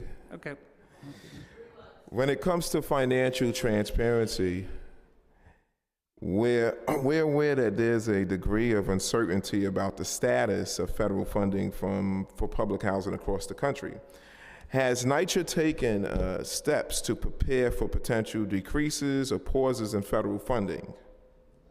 And what information has NYCHA provided to the residents about the reality and any potential impacts on Section 9 and Section 8 housing? We are watching what's going on in Washington literally daily, and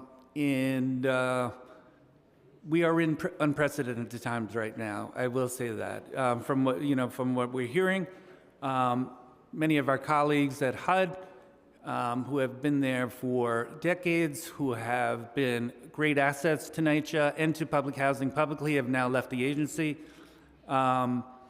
But right now, we do not, until the president's budget comes out, which is in probably a few days, maybe the next few weeks, we won't have a good idea. I mean, from what I'm hearing is that, public housing should expect very deep cuts. Section 8 probably a bit more stable, but we will have to make real decisions, and we will commit to both residents and also to the council and other elected officials that we will be in close contact to let you know our plans. The governor recently released a 2026 executive budget proposal, which includes about $25 million for rehabilitation of vacant NYCHA units over 5 years. How many vacant units could NYCHA rehabilitate for occupancy within the proposed $20 million? So the $25 million, which was part of the City of Yes funding. Yep. Hold on a minute, Brian. Sure. Can we maintain order? Everybody will have the opportunity to give testimony, and that will be opportunity to speak. So please, while the admin is giving their testimony, we want to make sure we hear clear from them. All right? Thank you. You may proceed. Thank you. So the $25 million that is in the state budget, that is part of the city ES funding, will contribute to bringing about somewhere between 500 and 600 apartments back online. You said 500 to 600 apartments? Yeah, between 500 and 600, correct. And what's the time frame from starting these repairs? So state money is not unlike city money. It doesn't automatically go into our account. We will have to negotiate with the state on something that's called a GDA, a grants disbursement agreement. And then we spend the money and they reimburse us. So a lot plays on how quickly we can get that done. I will say, to the governor's credit, her team has been very helpful in approving GDAs quickly compared to the last administration. So we expect a smooth transition, but we'll have to see. We've never negotiated a GDA like this one before. So you're saying that the 500 to 600 units will be rehabilitated within another year or so?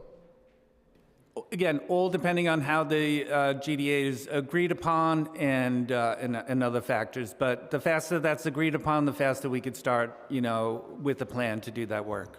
Okay. I'm going to give another round of questions, and then I'm going to hand it over to Councilmember Vilas. When it comes to financial transparency, hold on a minute. When it comes to transparency around the PAC selection for conversion, since 2023, 5 NYCHA developments have voted on whether to remain Section 9 public housing, move to the PAC program, or join Public Housing Preservation Trust. How does NYCHA select which development will have the opportunity to vote? Sure. So the voting came about through legislation that was passed by the state of New York in 2022. We looked, there were many tenant associations that had very strong opinions on the trust legislation in that year. Many of them who were in favor of it and really wanted it, did advocate in Albany to make sure that the legislation passed. We did take, the desire for a vote in their development into account, and that was one of the criteria. We also looked at conditions of developments. It's safe to say that almost any development that you see in New York City can definitely use an influx of capital in order to bring about repairs. So we looked at conditions. We looked at, whether there was support for an election. We also looked at, can we close one of these deals once we're able to hold a vote successfully. So all those things were taken into account. When it comes to a RAD development being selected, or a development being selected for the RAD program, what engagement is done, and is there a formal voting process for the residents? So I'm going to ask my colleague Simon Kowitsky from Portfolio Planning within the Real Estate Group to talk about the extensive engagement that we do. But we typically work with residents for almost a year before we put out a request for expressions of interest and get into the actual conversion. But there's significant engagement, and we think about some of the factors that Brian mentioned. We would like to, I hear extensive engagement, but that to me, we don't see that. But maybe maybe you can walk us step by step. I've asked Simon to come up because it's evolved over the last several years. Thank you. And before you start, if you could raise your right hand for me, please. Do you affirm to tell the truth, the whole truth, and nothing but the truth before this committee, and to respond honestly to council member questions? Yes. And if you could state your name and title, please. My name is Simon Kowitsky. I'm the Vice President for Portfolio Planning in the Real Estate Department at NYCHA. So good morning, council member. Thanks for your question. To give a little bit more detail, the way that we identify developments for the PACT program is pretty straightforward. Where are developments that have the highest level of physical distress that need critical investments? Which developments have serious operational challenges that are difficult for NYCHA to manage? These are developments that are located across many different buildings in a neighborhood where there's no centralized management office, for example. And there are also developments which we have already brought through the program, which for various reasons have not been receiving any level of federal support. So those different criteria have been really important for us as we identify developments for the PACT program.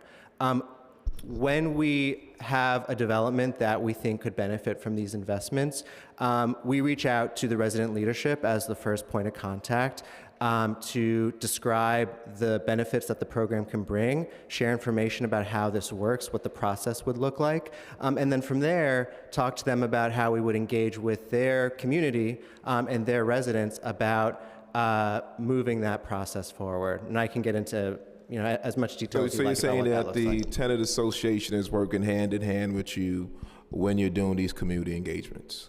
Resident leaders are a really critical stakeholder for us, and absolutely, before we launch any process at a development, we engage with the resident leadership before bringing it to the wider community.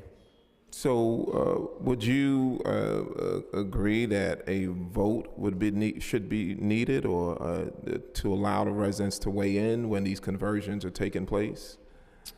There is no regulatory or statutory requirement for NYCHA to hold a vote. I'm not talking about what the requirement is. I'm asking you again, would you agree that residents should have the right to determine how their communities look? I absolutely agree that residents should inform and help us determine the design and the investments that are coming as part of these initiatives. It is NYCHA's responsibility to maintain habitable communities and make sure that we can preserve our housing stock to serve residents into the future. Is this after you select them? After we select a development for the PACT program? Yeah, after you select a development. Because after you select a development, then you move. You're moving forward with engagement meetings, you're having these conversations, but is there ever a chance for the residents for you to educate them on exactly how this conversion looks, the benefits, the pros and cons, and then there's a way for them to then weigh in and say, well, we want it, we don't want it? Yeah, sure. So I can walk through the process for a typical PACT project. As I mentioned, we first want to inform residents about the PACT program. Starts with the resident leaders and then widens the circle to the community at large. What is PACT? There's a lot of misinformation out there about the program and how it works, what kinds of protections are going to be in place for residents, what their rent would look like under the PACT program. We also conduct different kinds of outreach and activities to help shape the designs and the investments that are actually coming. Residents today play a central role in helping to make key decisions, so they help us to select who those partner teams are. That includes the developers, the contractors, the property managers, and the social services. And then once a PACT partner team is onboarded, they work with us and the resident leadership to facilitate a process to really inform what those investments are going to look like. We also, at the end of that pre-development phase, before the renovations actually begin, we publish a community plan that codifies and documents all of the investments, physical, programmatic, so what kinds of operational enhancements, what kinds of security and social services are going to be provided, so all residents across the community can be aware and informed of what investments are coming. I just want to back up a little when you say that there's misinformation put out. Can you dive in a little into what type of misinformation you say is put out about the RAD PAC program? Because we have multiple developments that have already been converted, so there's a report card already that exists, and any misinformation per se would be coming from the residents who are not in support or can talk about their experience under a conversion. So can you give us some of the misinformation that you say is out there? Absolutely. So there is a lot of misinformation out there about the rights and protections that are afforded to residents under the PACT program. I am out in the community every week talking to residents who we're engaging with as part of the PACT program and other initiatives, and I'm always hearing people concerned about the fact that they would not qualify for Section 8 and therefore would not stand to benefit from the program. So that is a falsehood, because any authorized tenant at a development that transitions to project-based Section 8 through the PACT program automatically qualifies per federal regulations. I hear concerns that their rent would go up, which again is also a falsehood, because rent is calculated in the same way that it is under the public housing program. Let me interrupt you on that one so we can go step by step. There's been reports that residents have to fill out multiple certifications. Have you heard about that? Are you referring to income certifications? Income certifications. So correct. certain developments, and I believe it's only 2 developments in our portfolio, I'm speaking to the PACT portfolio specifically, that use different sources of even in the funding RAC, to right. finance the renovations. Because of the nature of those transactions and the mixing of those sources, there are different levels of income certification that is required. But for all of our other projects, including the ones that are currently going through the pipeline and the planning stages, there's only 1 annual income certification that is required. In addition, any resident can file an interim, same as under the public housing program, if they have a change in income and want to adjust their rent. Well, in a RAD-PAC converted development, there's been reports of residents having to have filled out or have to fill out multiple recertifications. That's during correct, the year. at 2 developments. At 2 developments, okay. And That have already converted, correct. no, I'm talking about RAD converted developments, not PAC developments. Well, PAC. PACT is the New York City implementation of the Correct. RAD program. Right. So there are 2 developments that I'm aware of under the PACT portfolio where that multiple step income verification is Well, required. what about under the RAD portfolio? The RAD and the PACT portfolio are one and the same. No. There have been multiple developments that have been converted under RAD-PAC. Am I correct? There are over 160. Right. So under those particular developments that I'm talking about, particularly Linden Houses, there's been reports that residents had to fill out multiple certifications. If there are... And that's like, say if they did overtime during that month, management would reach out to them and inform them that they would have to fill out another certification. So you have this seesaw. So there rank. should not be any circumstance where a property manager is asking somebody to file an interim recertification because of a change in income. But if you want to provide us with any specific circumstances, we can look into that, because that, again, that's not a factor or a facet of the program. All right. Given that the RAD program does not have a resident voting requirement, NYCHA has previously stated it may transition developments to PAC on its own initiative, even absent of a resident vote. Under what circumstance will NYCHA initiate a PAC conversion without a vote? Well, again, Simon walked through the engagement process that we've been following over the last few years. Again, we have been in various hearings in the past where we have acknowledged that some of the early PACT conversions, we didn't have the same level of engagement. Over the last 3 or 4 years, we do this robust engagement before we even contemplate a conversion, and Simon outlined that. So what we want to do when we're doing that engagement process is see that there's support from the tenant leadership as well as the broader community. Okay, what criteria does NYCHA consider when making a decision of such? And are those criteria, is it made public? Yes, and again, Simon mentioned earlier, it's looking at the physical conditions of each of the buildings. Is it made public? Yes, we disclose this all the time, absolutely.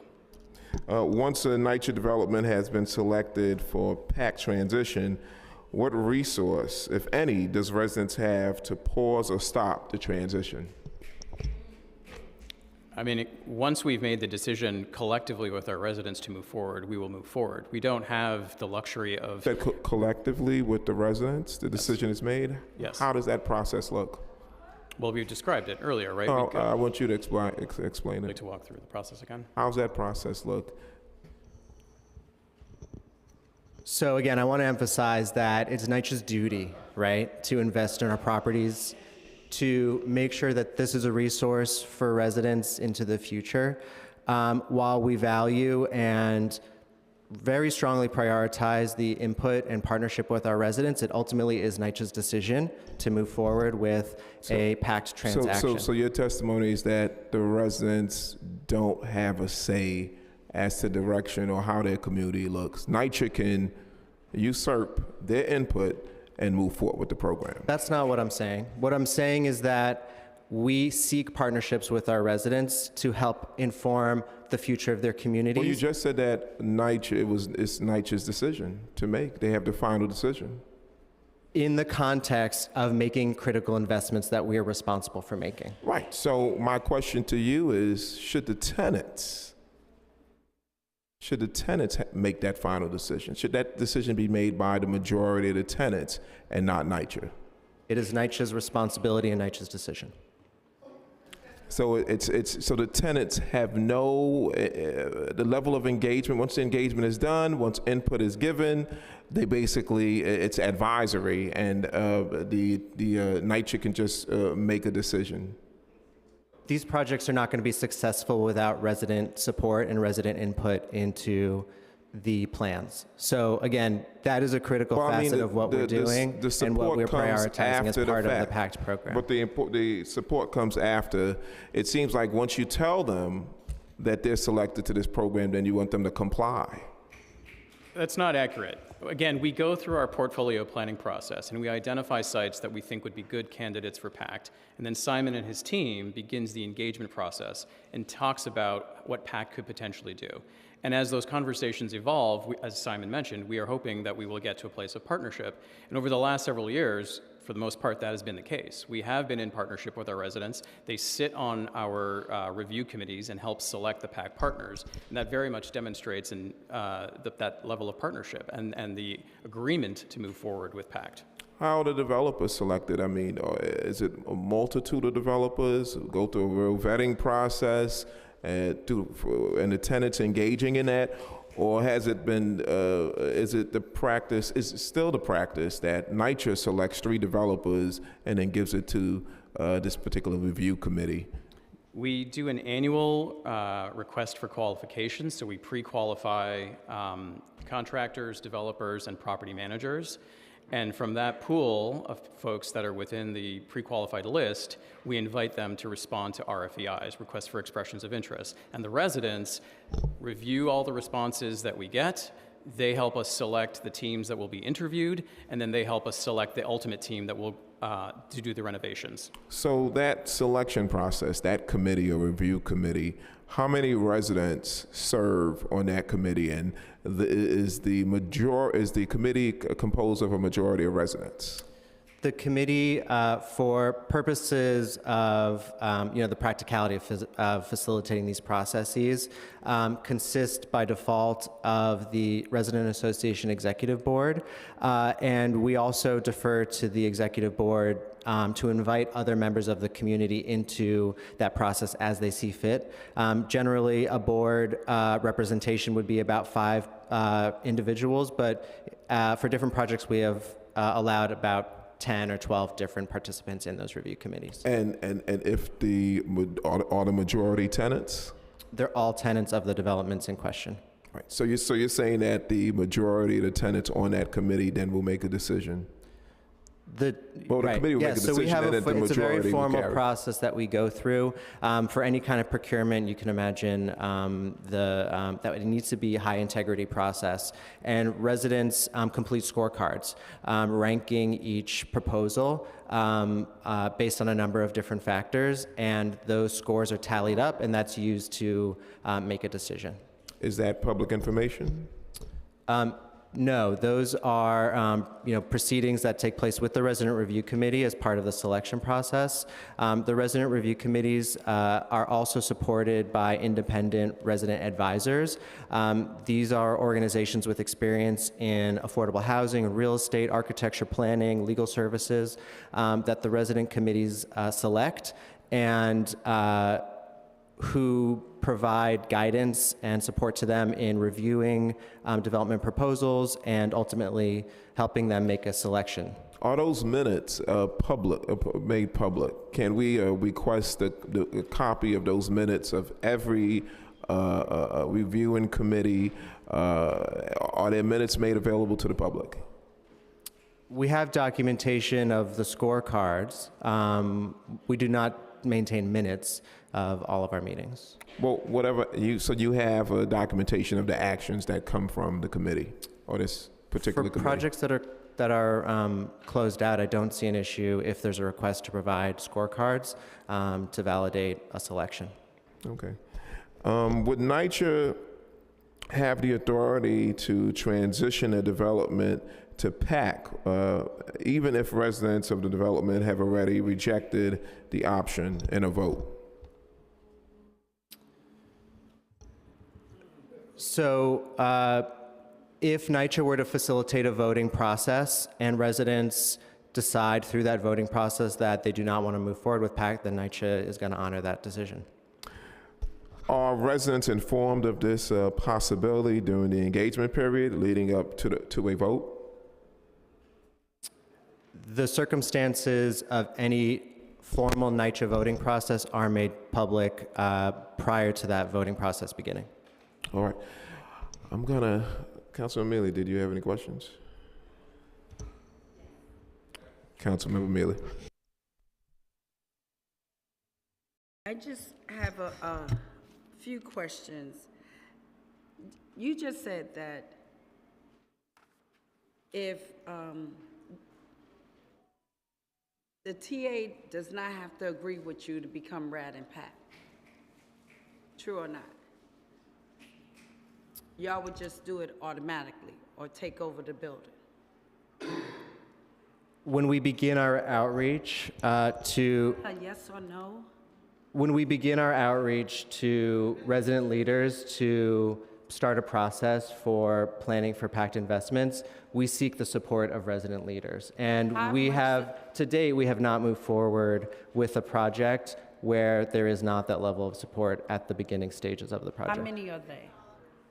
How many are they that is not in RAD and PAC right now? They chose not to get in it. Could you give me how many? It's hard to give that number because we're out in the fields constantly talking to people about the PACT program, so it's hard to give an exact number right now. So y'all could give me statistics of my district. I'm 41. Yeah. Y'all gave Fairstead 14 developments in my district. They never had no experience with doing development. So give me how many of those 14 developments agreed to be RAD and PAC. Y'all have people, right? So for the Reed and Park Rock consolidated portfolio that you're referring to, Council Member, we did all of the robust engagement that we previously described with the resident leaders at those developments and move forward based on something different. That process. I said how many agreed that they want to become RAD and PAC? Could you give me that number? They all did because we did robust engagement with the resident leaders at those developments. A lot of people still do not want to be in RAD and PAC, and they saying that y'all moving straight along. So you have to give me some kind of concrete document that say everyone said that they wanted to get RAD and PAC, and the ones who said no, what are you doing to talk to them in regards to it? Well, again, not threatening them. Absolutely. Not demanding them sign.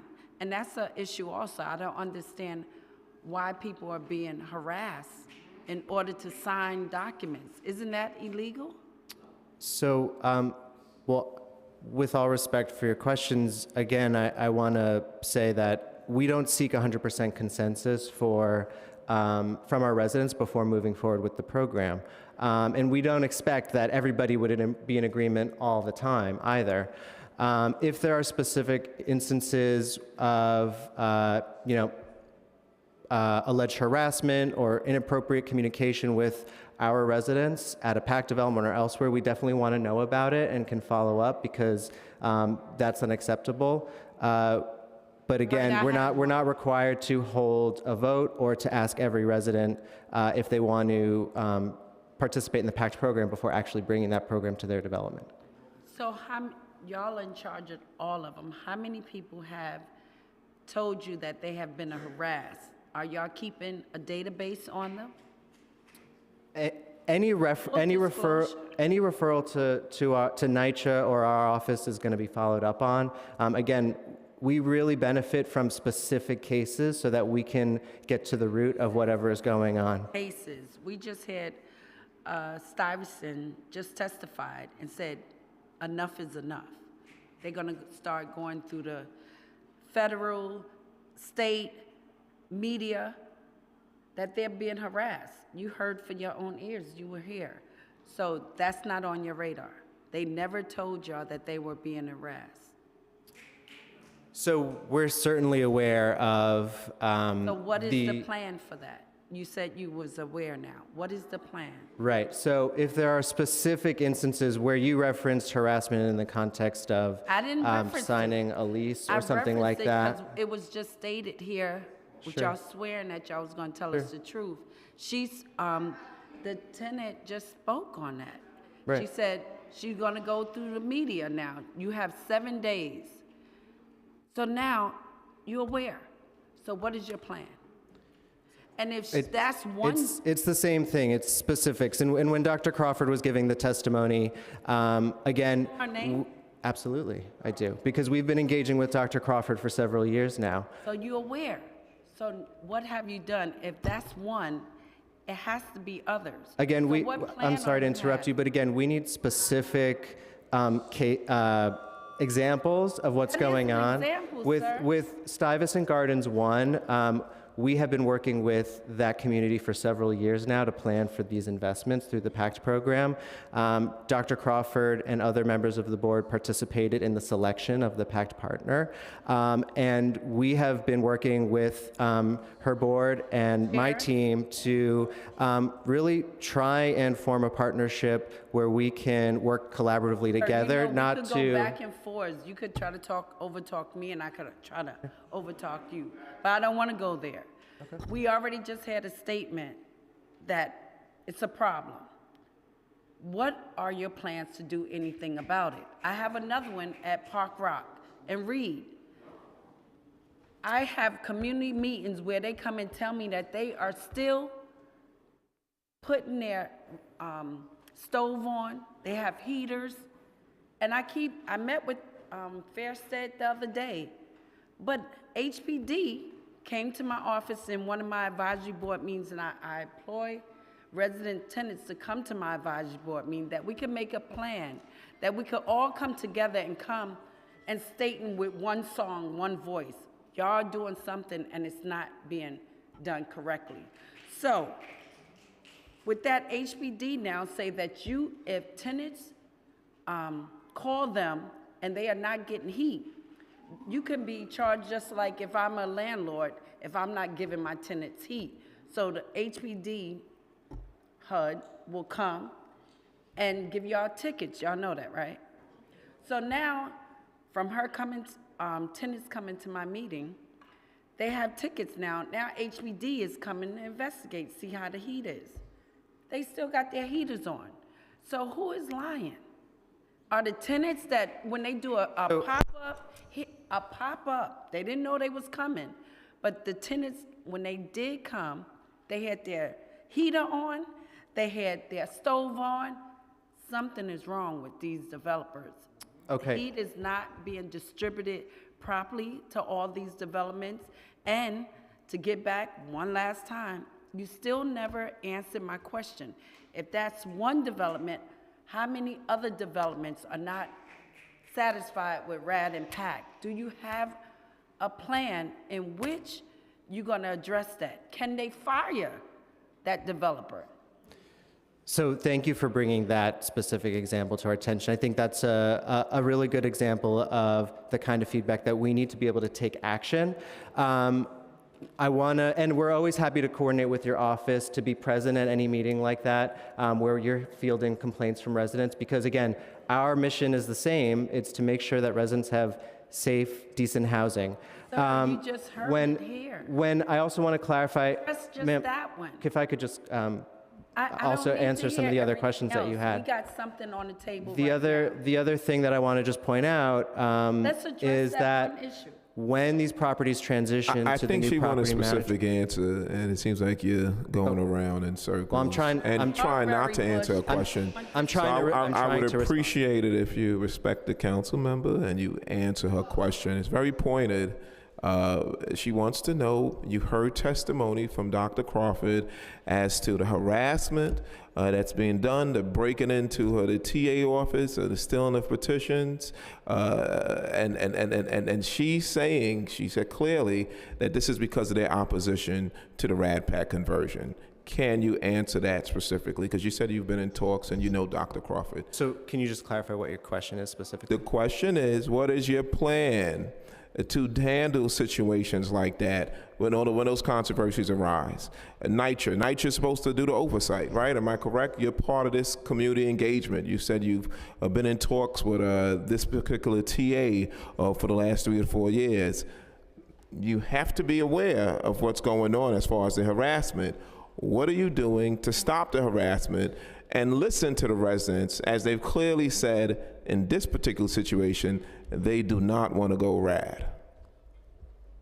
So we are in constant communication, or we try to be, with Dr. Crawford about some of the concerns that you raised. I don't have an answer specifically for what we're going to do regarding the allegation that somebody broke into the office and stole the petition. Obviously, we were in touch and tried to get to the bottom of whatever situation was happening there. But anytime any resident reaches out to us with a complaint or a concern, we try and be as responsive as possible and try and resolve the issue. So in a situation like that, have you been in talks with management or with the, potential management company that is providing the day-to-day management or the continuous rehab? and constant contact. You're in constant contact? Absolutely. Have you addressed this concern? Yes. Hi, can I do this one more time? If you could raise your right hand, please. Do you affirm to tell the truth, the whole truth, and nothing but the truth before this committee, and to respond honestly to council member questions? Yes. And if you could state your name and title for the record, please. Sure. Michael Parkinson. I'm the Director of Community Planning in NYCHA's Real Estate Development Department. So thank you, council member, for the question, council members. In that specific instance, what I would say is that, it takes a partnership to get to the bottom of allegations like that. We would love to extend, and we have extended literally dozens upon dozens of offers to form a better working relationship and meet more consistently with Dr. Crawford and the board.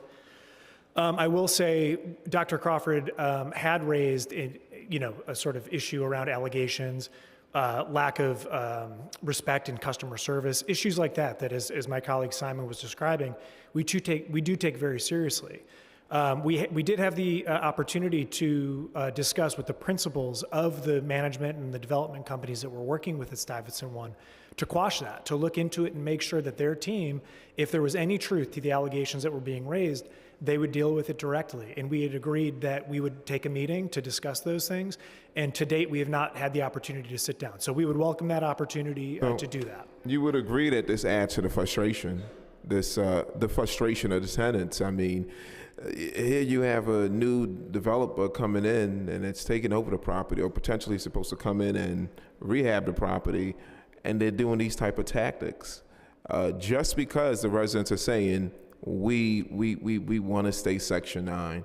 We don't want to go Rad Pack. I have no reason to disbelieve any of Dr. Crawford's allegations, and I want to work with her and the team to make sure that we're addressing those. But I do not believe that the team has any sort of tactic against, folks that oppose the program. It's our mission, as Simon was describing. We want to sit down with residents who are in support of or in opposition to the program to really understand what their issues and challenges are and work together to solve those problems. But you want to sit down with them after the fact, not after. Before, during, right, and after. You're not, and I think we've said this before in sidebar conversations or meetings we've had, that it seems like you're telling the tenants how they should live. And it's after the fact. It's not, well, you're coming to the tenants from the beginning and saying, is this something you want to do? Yeah, with and you're respect, trying to convince them. with respect, after council you- member, we heard testimony from Dr. Crawford today talking about the very real, very serious issues she's dealing with and her community is dealing with on a daily basis. Yeah, but Vents that no, haven't but been you cleaned, can't boilers scare, that are sir, not functional. Sir, I'm the chair. security. I'm the chair. I have the Understood. right to interrupt.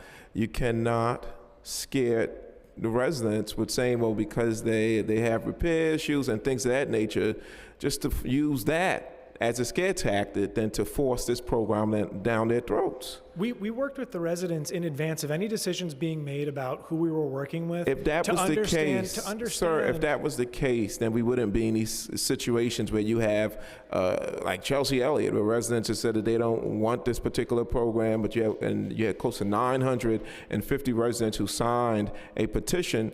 You're still going ahead with a project. Stuyvesant Gardens, it's the same thing. There was a petition that has been circulated. Residents have weighed in and said they don't want it, but you're still going ahead. You're trying to convince them how they should live. We've never seen such a petition at Stuyvesant 1. I'd welcome it if that petition exists. So, But also, Order. So your testimony today that a petition has never been presented to you, as far as I understand, but you are aware there's a petition? I've heard Dr. Crawford reference the petition multiple times. Yes. And Dr. Crawford is the elected tenant association president? Correct. And there's an executive board? Correct. Correct, okay. Let me ask you this question. Chair, Yes, darling. they give us what they're gonna plan to do in regards to if people have issues. They gotta put something in place now. I'll give them one more opportunity to answer the question. I don't think we got a straight answer from them. So if you want to take the time to answer the question, you have the opportunity to do so. If you can't answer the question, we'll move forward to another question. Just let us know. Can you repeat the question? This was to dealing with a plan to deal with the harassment that's being levied, or allegedly that's being levied by the management companies against the tenant association for those residents who are not interested with going to RADPAC. Right. What is your plan to, what oversight are you providing? What are you doing to deal with that controversy or to mediate it? Sure. First, we need a date. We need to know how many want to be in Rad Impact, y'all already signed them up, and how many do not. That we, as elected officials, could give them the support they need, that if they do not want to go that route, they shouldn't have to be. They shouldn't have to be threatened to go that route. Some people don't want to go into Rad Impact. That would change their life. To me, no, I'm not even in this. If they don't want to go in Rad Impact, they should have that option. We need to know how many, I'm just asking, how many do not want to go in Rad Impact right now, and how many you didn't signed up for it and you're working with them? How many no, how many yes? Can anyone tell me that? We wouldn't have that information. Why? Hold on. So you are aware that there are developments that have petitioned and said that they are not interested with going RAD.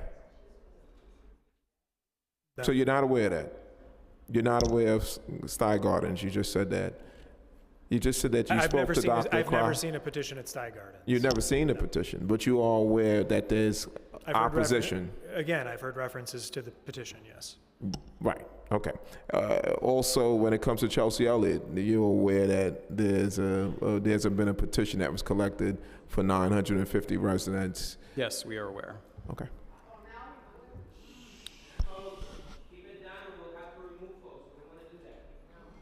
Yeah, guys, please, you have your opportunity to give testimony. Let's just get through these questions. Councilman Mealy, were you satisfied? No. Okay. So you weren't satisfied. Neither was I. But let's see if they can answer this question straight. Okay. What percentage of consensus do you look for from residents before moving forward with a PAC? What's the percentage of the consensus that's needed? How many residents are needed to be on the affirmative and supporting? We do not have a specific target. We work with the resident leadership, and if they signal to us that there is comfort and interest with them and their community to move forward, we move forward. Okay. Have there been cases where NYCHA has met a potential PAC candidate and decided not to go through with the PAC conversion after residents expressed their desire not to go forward? Yes. There has been. Can you name the development? We could look back into this and get you a more robust we would love to have. Off the top of my head, there were a few sites in Rockaway that after that early introduction stage, they said they were not interested, and we did not proceed. Okay. And they're not even being considered to be selected for the RAD program, even after? No. Okay.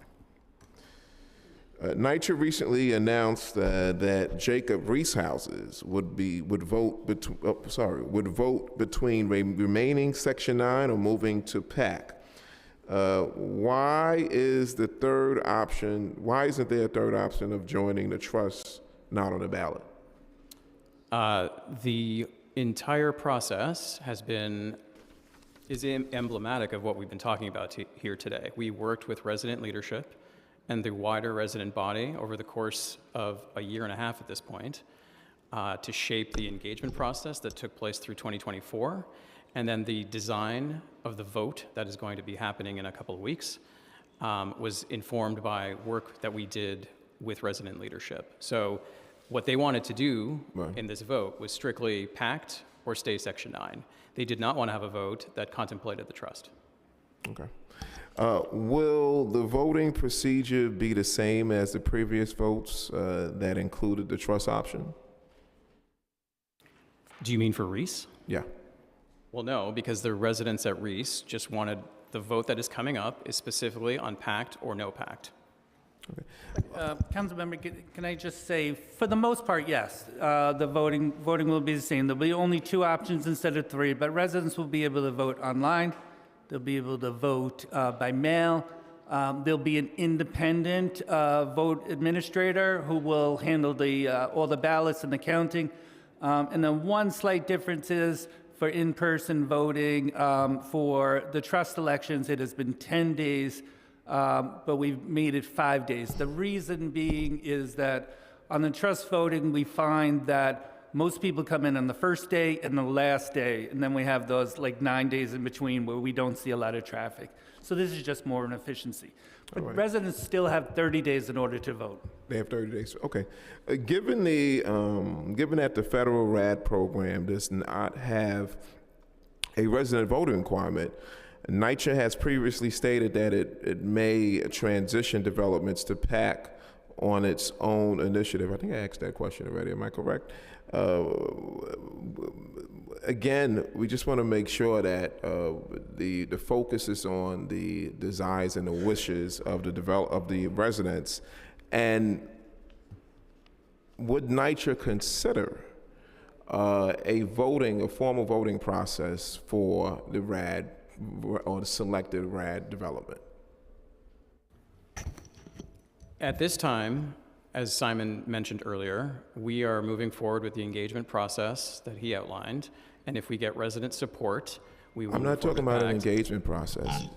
The engagement process informs how we will starting work the with program. the residents, and so at this time, no, we're not contemplating specific votes. So no, you're not going to let the residents be able to vote and determine how their community should look. Well, in the case of Reese, the residents asked for a vote, and that is what we're doing there. It's going to be dependent on the developments and the work that we do with the residents. I'm talking about also future developments future developments that are slated to that you're selecting to go RAD.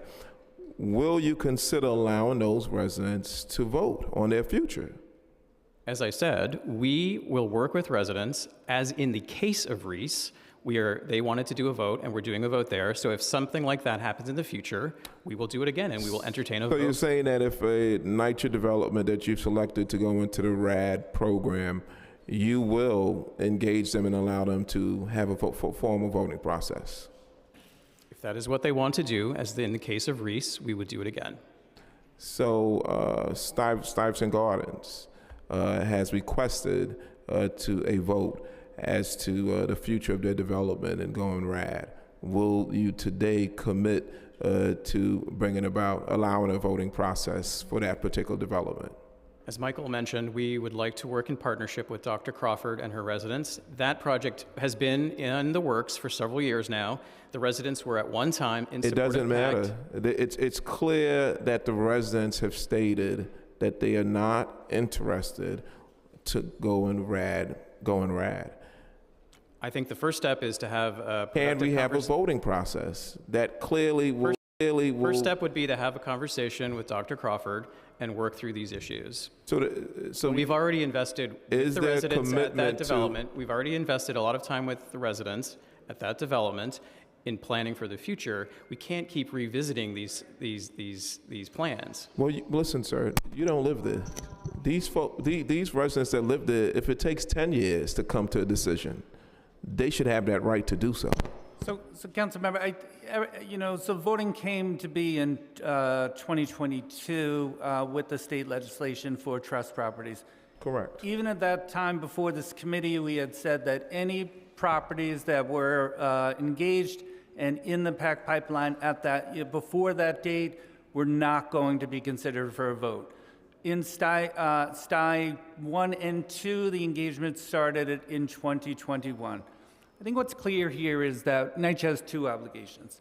We have an obligation to inform and to work with the residents to make sure that all of their questions are answered, all of their questions are addressed, and they're engaged. We hold meetings. We knock on people's doors. We do phone banking. We meet with people one-on-one because we have office hours at the developments. I believe we check all the boxes there. We also have an obligation. But you didn't check the box of getting permission from the residents. I think that. So I think. And I think that's where the issue is, and the issue lies. Okay. Where it seems as though you're moving forward with this program, you're doing everything, you're checking the boxes for the program, but you're not checking boxes with the tenants. Mention nothing about permission from the residents. But what is important? Well, and that's the issue, Brian. I think. Right. The federal government could change that, and we would abide by that. But what our obligation is but we're to asking NYCHA to be proactive, and since you've consistently said that you want to be a partner, you want to partner with the residents, why not also advocate for them to have a formal voting process? The second part of our obligation is to make sure that these buildings are there for the next generation and for the generation afterwards. Right now, we are not funded to make that guarantee. I cannot guarantee that Sty Gardens will be there for the next generation or the generation after that under current funding conditions. I will say, by bringing investment into that development, we can address their chronic heating problems, their chronic we understand NYCHA did a terrible job of managing these properties. We get that. We understand that. We need investment in order to sing together. We understand but we can't talk over We understand that, Brian. NYCHA has not done a good job at maintaining these properties, and thus we understand the need to bring in some degree of investment. What we're saying is that if you want to build true partnership, it needs to be along working with the tenants. The tenants need to have a say. And then, yes, do the investment, but give the tenants a say if they want to do it through RAD or if they want to do it or they want to stay traditional Section 9. That's all we're saying. So, give them an opportunity. I think we agree that tenants should have a say. And I think in New York City, tenants have more of a say than in any other housing authority in the country when it comes to these conversions. I will challenge any council member or any resident to show me a city that does this different in a more robust way. And if they do, We will follow that model. I don't need to show you a But city. in New York City, residents are engaged in these processes, in many cases for more than a year, in Sty Gardens for 4 years, and What's the residents were disconnect? able to... What's the disconnect? What's the disconnect at Sty Gardens? I don't know. I don't, and I'd be happy to sit with them and to talk to them, along with my colleagues, and I know that they're doing that. The disconnect is that you're speaking at them. You're telling them how they should live. You're not asking them. That's the disconnect. I don't think that's the case, but we can agree to disagree. Well, we can definitely agree to disagree on that, but we have anecdotes, we have members, tenants who live in those developments that have clearly stated that they don't want RAD, and that the level of engagement is not there because they're being told how they should live, they're not being asked. Councilman, again, I think our obligation is to engage. Our obligation is not to make sure that we have 100% agreement. Well, we're not saying 100%. We're talking about a majority of the tenants. Councilman, our second obligation is to make sure that these buildings are around for the next generation and the generation after that. We are not set up to do that currently. You cannot make a major investment like this and leave the wishes and desires of the tenants on the corner. They have to be at the table. Are we prepared to just give up on those developments? No, we're not prepared, but we're prepared to have you respect those tenants in those developments. So, Councilmember, and that's what it's about. If we just say, okay, we're not going to invest, what is the plan? Brian, you're mixing apples and oranges. From the beginning, we have clearly stated that there needs to be an investment in NYCHA. What we're saying is that the tenants should make that determination on what program they should go in. Okay, and so if are they- you and saying if- that if if- they decide not to go, if they decide to stay in traditional Section 9, that they're going to continue to be in misery? I'm not saying that. Are you saying that's, that? I'm saying that's the way the federal funding is right now set up. It is not set up for success. It is set up to make sure that crumbs are spread around and tenants are not getting the services that they deserve. Okay, we're going to move on. Let me ask some other questions. When it comes to the general conversation impacts on residents, how many developments have been converted or are in the process of being converted to PAC as of today? We have converted 24,584 apartments, and there are 14,574 that are in the pre-development. So that is, on a development basis, 92 developments have been converted, and 53 are within the pre-development stage. So those are the ones that are in the process of being converted. Yes, those are ones where we have PAC partners identified, and they are on site doing their investigations, engaging with residents, and we're moving towards the conversion. And how many residents are affected by those conversions? Give me. It's typically 2 to 3 residents per unit, so call it 30,000 or so. Does NYCHA fully inform residents of the potential impacts that conversion to PAC may have on their rights and services available to them? Yes, we do. Well, can you confirm that as required by federal law, residents maintain the same rights they had under the conventional public housing when their developments are converted to PAC? Yes, they do. So the rights are the same? Yes. Under Section 9, transfer over to Section 8. Yes, they are in some cases codified in different places, but the same ultimate result is the same for the residents. Okay.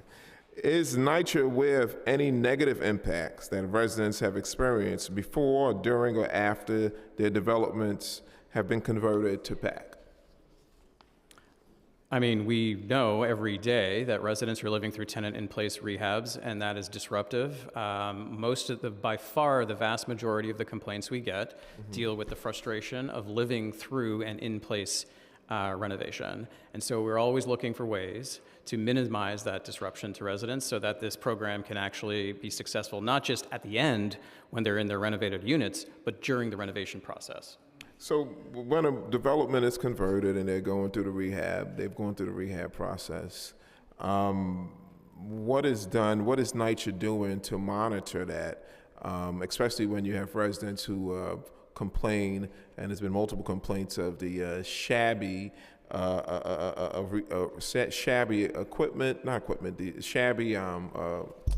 materials that are being used to be put in these apartments. What is NYCHA doing, and how is NYCHA monitoring that when those controversies come up, and a tenant is saying that my apartment is falling apart after this 3-week rehab? So as it relates to the construction oversight, within real estate, there's a design and construction team, and we have folks who go out and their whole purpose is to go out and spot check and make sure that the renovations are happening pursuant to the agreements that we struck prior to the conversion. And if there are issues, we make sure that the development teams correct those issues. Those reports that are done, is that done like through a report? Pardon me? Is it done through a report? Is that something we can see for one particular development where there has been complaints, particularly after rehab has been done? And is there some type of a report created or put out? We don't generate a specific report of that nature, but we do respond to any of the complaints that we might get. And again, when our teams are out there doing this proactive work, we will then have the conversations with the development teams to correct in real time. So the materials per se, how those materials selected, are the tenants involved in that process as far as the quality of materials that are being? Projects, yes. One of the things that we did not do it in their very first PACT conversions, but over the years, we've done a few things. Number one, in every PACT development, there is a model unit that is built where residents could see what a renovated apartment could look like. They are often given samples of backsplashes, kitchen tiles, bathroom tiles, the whole range, and residents can opine on what finishes, what products they would like to see in the apartments. And again, I want to be clear, I admit we did not do that in the very beginning, but it is reflective of the way that the program has evolved. Let me just point out a material that's being used, flat paint. Do you know the difference between flat paint? Yes. And oil-based paint? Yes. Okay. Would you put flat paint on an apartment?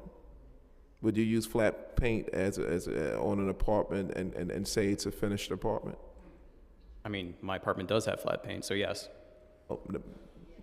But we know flat paint is not normally used if you're talking about duration or something that will last over. Yes, obviously a flat paint would need to be refreshed more often than other types of finishes, but that is the responsibility of the PAC partner to continue to refresh and maintain the properties. And now let me go on to how many. Let me just do this. Jerry, yes. Could I ask a question on that? Oh yeah, go ahead. You can ask a question. You talk about the flat paint. That's the one that you could touch and it get dirty so quick. That's not good. And how much subcontracting did y'all do with minorities? Jillian, can you speak to that? Yeah, we have, this is on our dashboard. But Jillian, do you want to speak? Because y'all making a lot of money and you say you remodeling these apartments. And I just drove through Howard Avenue and I saw all refitted tubs. So why couldn't you just, if you're really gonna give people a quality of living, why not just put a brand new tub? Y'all have the money, y'all just doing tubs. True or not? True or not? True or not? Sir, you could It's go not on true. Howard There are Avenue some in St. John's. It's about 5 trucks, refitted tubs. There are some developments, you're correct, there are some developments where they've used the bath fitter, and there are other developments where they've replaced the tubs. So why did you choose to replace some and keep just the refitting tubs? Shouldn't everyone have a remodeled, brand new apartment? It depends on the needs of the development. It's a part of a complex decision-making around what each development needs. A tub to be refitted. You might as well just put in a tub. So that's why it came to my realization, tell me about how many contracts did minorities get in this whole RAD and PAC? Do we have that off the top? Since you want to use an outside entity just to refit tubs, so you had to put maybe the remodeling of the floors. What local contract was done? We have a lot of them right on Bedford Avenue. How many did y'all use with all this millions of dollars that y'all gave back to the community since we are partners? Yes. So we do have MWBEs are part of our program. How many? We require that every project have a partner who is an MWBE. Have a list. I'm getting to that. So yes, we have that on our website and we can provide you with a detailed list, but it is a requirement of the program that MWBEs play a significant role in the rehabilitation of these properties. So nobody locally in Brooklyn or in those boroughs are qualified to do MWBEs. I didn't say that. So you say we can look on the website, but y'all should know, y'all should be proud to be talking about that y'all gave local developments or local organizations or businesses some city contracts. You can't name one for me? We can give That's you a list. locally? Well, first of all, NYCHA does not directly enter into the contracts with the trades that do the PACT rehabs. We select a joint venture between the developer, the general contractor, and the property manager, and they in turn hire the various trades, which is why I can't Who is name. watching them hire these people? Is it a database? We get reporting from our PAC partners on this, so this is why I can't name, because we did not specifically hire an MWBE trade, but we can provide you with lists of all the, and it's actually part of the transparency report. It has all of our contractors who were part of the projects. Who is in charge? I could speak to Brian Holden about it. Because I must say, that's the only one I could ever reach. I thank you. I talk about you when you're bad. I'm talking about you when you're good, too. But out of the whole NYCHA, that's the only one I could talk to. So I could speak to him and see where locally contractors was involved in this. And I have one more question, because now it makes no sense to even be here, because I'm not hearing anything real and concrete. The young man Mr. Brian Holden said that if Stuyvesant do not go RAD and PAC, it may not be there for the future. Brian, do you want to respond to that? Sorry, Brian. No, it's okay. I'm coming for you. Councilman, You made a statement like that. I think check that. Yeah, and I don't mean that as fear. I That's really almost do. a fear tactic. I didn't mean, bullying. Councilmember, it's not bullying, and I don't mean it as a fear. I do have a fear for the public housing program in general.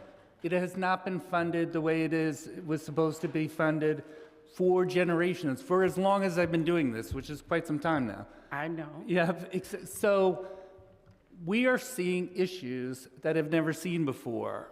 We had to tell all the residents who live in Bronx River Addition that they couldn't live there anymore because we couldn't provide heat. In Councilmember Banks's former district at Ferentino Plaza, before we converted, when it was still the 42nd. Still the 42nd. All right. Well, I'm sorry, okay, but there are more and more conditions I'm seeing that are so serious that I do fear for the long-term health of those developments. So if they don't go RAD and PAC, if it doesn't have to be RAD and PAC, we have to find investment. If we can find investment another way, that's fine.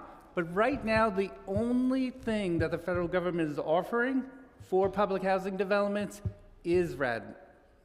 They're not offering. Because things could change. They could. So, and that gives me to the next question I want to ask.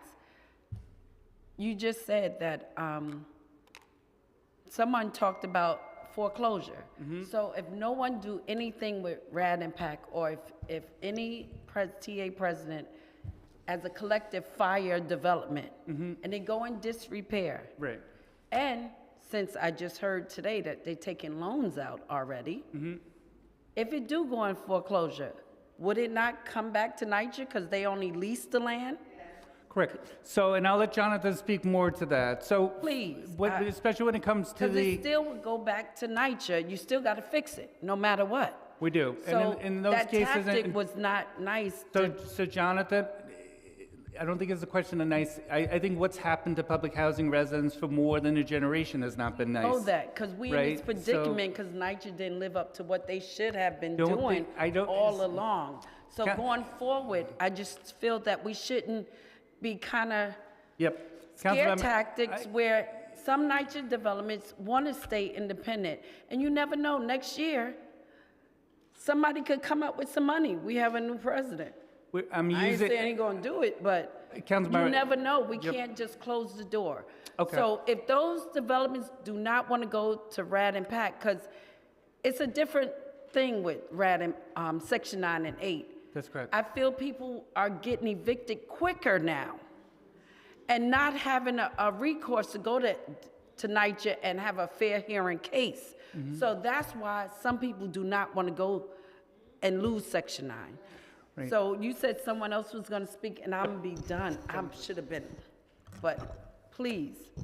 So I think the question that Brian referred to me is about, the debt and going into default.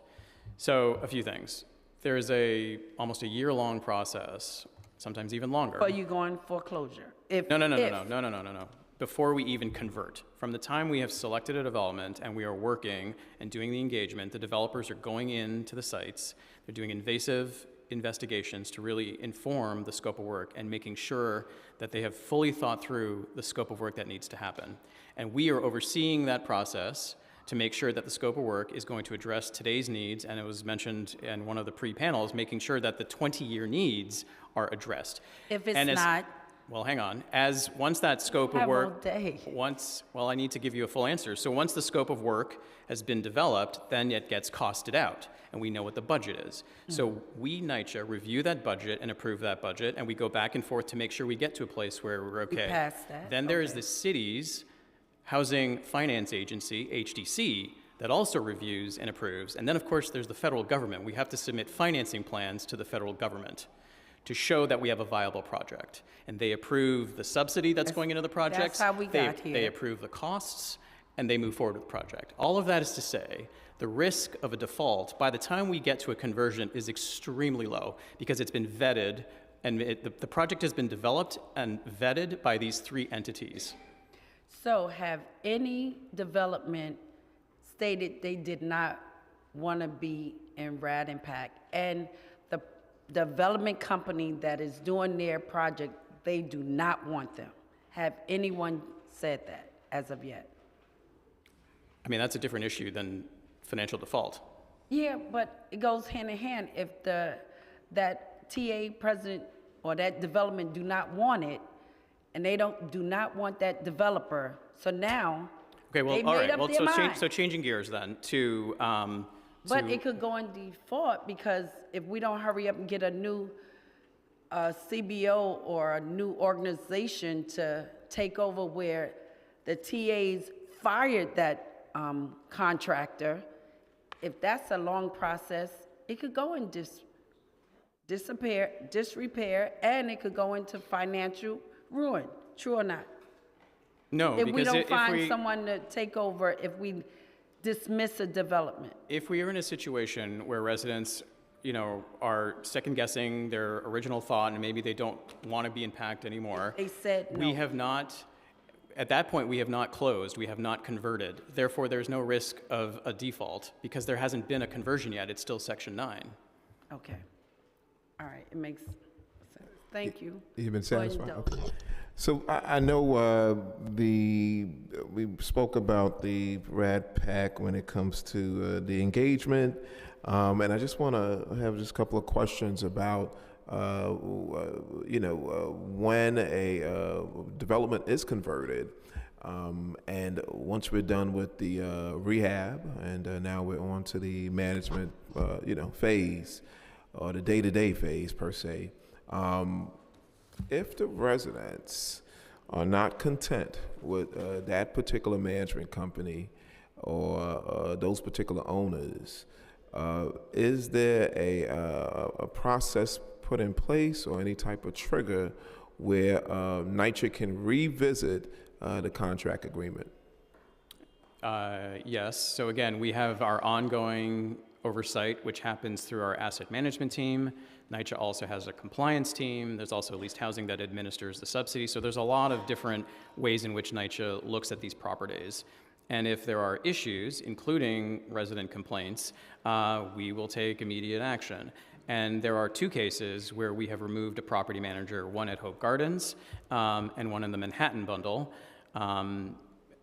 At Hope Gardens, it was Pinnacle, and at the Manhattan Bundle, it was Cornell Pace, and we have replaced both of those property managers with Wavecrest.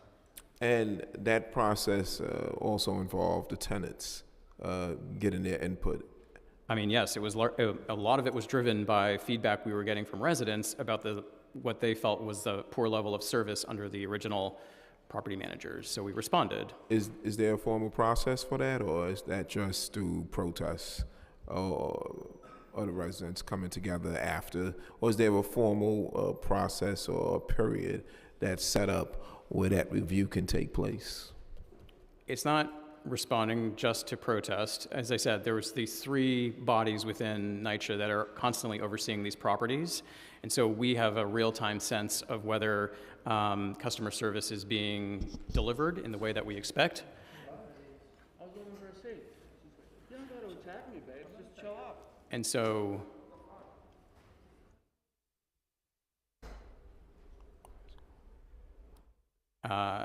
so you know, it is based on both what we are seeing on the properties, but also in feedback from the residents. But there is not a formal mechanism at this point. Okay. We had talked about evictions. Has NYCHA heard concerns from residents that the eviction rates at PAC developments are higher than the conventional public housing? Yes, and I'll ask Jillian to respond specifically to some of these questions. Sure. We have heard that concern, and the difference between the eviction rate at NYCHA properties, traditional Section 9, and the PAC converted properties is actually very minimal. It's less than 1/4%. Has NYCHA heard concerns about the eviction rates at any particular developments or by particular property managers? So the eviction rates across the various PACT properties are also relatively consistent. Okay. Is heightened vulnerability to eviction a risk that NYCHA has communicated at resident information sessions or outreach events when discussing the potential impacts of a RAD-PAC conversion? Definitely residents' rights are discussed when a conversion is contemplated, and particularly many of those rights relate directly to eviction prevention. Specifically, that includes ongoing rights for residents to recertify should there be a change to their household income or to their household composition. They have a right to grievance hearing, so they have all of the equivalent rights. We make sure that those are communicated to them prior to conversion. Is there any anti-displacement language in the RAD-PAC program? Retention guidelines. Yeah, the housing stability and retention guidelines are included in our deal documents, and those set clear expectations for protocols around eviction prevention and outreach that PAC partners must follow. Okay. The New York City Comptroller released an audit in December 2024 finding that the eviction rate at PAC developments is significantly higher than the eviction rate in conventional public housing and is now comparable to the citywide eviction rate. The audit also found that PAC eviction rates have more than doubled in the last year. Is there anything you would like to comment about around the finding of this particular findings in this audit? Yes, so we disagree with that characterization that there has been a significant increase from pre-conversion to post-conversion. And in fact, the data that's presented in the audit report supports that. And it actually shows that the change between the pre-conversion rate, Section 9 rate, and the PACT rate is, again, less than 1/4%. So we do not feel that that's significant. Okay. The December 2024 audit found that the eviction data reported to NYCHA by the PAC property managers was incomplete and inaccurate. What steps does NYCHA currently take to verify the information reported by a PAC property manager? Sure. So we review the information from our PACT property managers that they submit to us per the Housing Stability and Retention Guidelines on a monthly basis, and we look at those in detail. And we, again, disagree with the characterization that some of that information is inaccurate and not reported correctly. Well, I guess let's talk about, we can go into transfers. Let's stay in evictions. We've gotten complaints, again, of residents being dragged into court, and the fear of their apartments or having housing has existed, is something that currently is a frustration of the residents here, and in NYCHA, particularly in the RAD packs. When there is a process or an eviction that is being executed, or that particular process is starting, what role does NYCHA play in that process? So the property manager is the lead in terms of conducting any pre-eviction outreach, connecting residents to resources, and working with the social services provider to do that. They're also responsible for initiating the legal proceeding process. NYCHA is responsible for reviewing the monthly reports that the partners submit carefully, questioning them about them on a monthly basis, ensuring that they're complete and accurate, and that's the oversight role that we have as it relates to the eviction proceeding process. The social service provider that's partnered with the particular developer or management company, is there talks or there communication between NYCHA and that particular social service provider? So there's nothing preventing that from happening, and there can and has been. When it comes to specific discussions regarding evictions, that's obviously a very one-on-one discussion that would need to be had between either the property manager and the social services provider directly, should something like a recertification or needs to be pursued. So that's more of a one-on-one conversation that a resident would have with the social services provider. Okay. We'll come back to evictions. We're going to have a conversation about transfers. Has NYCHA heard concerns from residents about the transfer process at PAC developments? Has NYCHA heard of concerns from residents about the transfer process? Do you mean going from a PAC development to another PAC development or to a Section 9? Yeah. Yes, we have, and we are trying to find a way to facilitate such moves, but it's not currently permissible. Okay. Have you heard of reports of residents being removed from transfer wait lists when their buildings are being converted to PAC? No. Again, if you have some specifics, we will look into it, but I've not heard of that. Okay. Is potential change in transfer policy or removal from a transfer wait list a risk that NYCHA communicates to residents when discussing the impact of a PAC conversion? Yes. Can we talk? Transfer policy?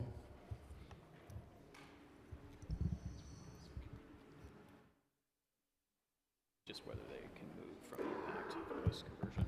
Do we share that?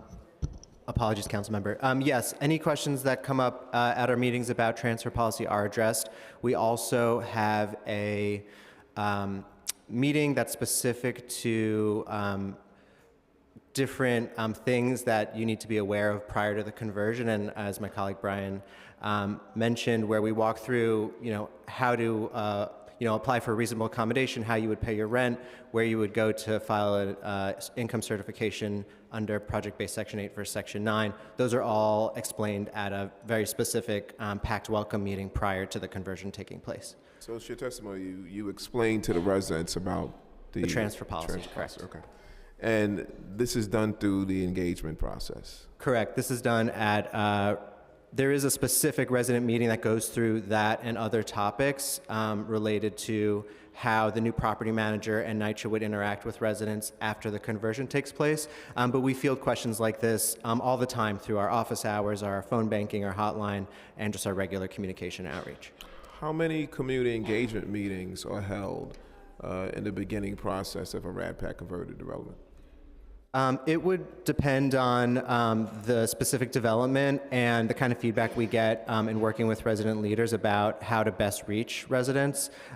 We use a variety of different outreach tactics. So we host typically at least, I would say 2 or 3 town hall style meetings before we release a request to identify developers. We also are running weekly office hours. We're sending out text messages and emails. We're making phone calls. We're doing workshops. So there's a whole range of different activities, and it really depends on things like the size of the development and the kind of guidance that we get from resident leaders. Okay. When a development converts to PAC, are all existing transfer requests closed? So during that transition... Yes, the answer is yes. Residents receive a notice that their open transfer request is closed prior to the conversion taking place. So my question then, why is that the outcome? Or why is the transfer closed? Shouldn't that just be transferred over to the new management company? So if they have a transfer request... Documents? Yeah, so I can clarify. Requests? Yeah, so there's different kinds of requests. Under the project-based Section 8 program, residents cannot currently request a transfer between a Section 8 development and a public housing development or between different Section 8 developments. But if they have a request to move to, say, a larger apartment to accommodate their family size within that development, right, that is still relayed to the PACT partners, and then they would work through a process to facilitate transfers as apartments are available. That's transferred over to the PACT partner? Those requests are transferred over and made aware of, the PACT partners are made aware, correct. Is it true, even when residents are seeking reasonable accommodations or emergency transfers, has that been something you've heard about, or has that been a constant where residents are seeking reasonable accommodations? Okay. Or emergency transfers? So, apologies, getting some information from my colleagues. So if a reasonable accommodation request has been made and can be accommodated on site, efforts are made by the PACT partner to accommodate those needs. If there's an emergency transfer request to move to a different location, again, because of the restrictions on how transfers can take place between different developments, the option that we would offer to the resident is a housing choice voucher, right, which would allow them to move off-site to a different property. Okay. Does NYCHA currently permit transfers within and between PAC portfolios? No, as I mentioned, current regulations prohibit us from facilitating those transfers between PACT developments. Will NYCHA eventually permit transfers between PAC developments and Section 9 developments? It's something that we're looking at and working to facilitate. Which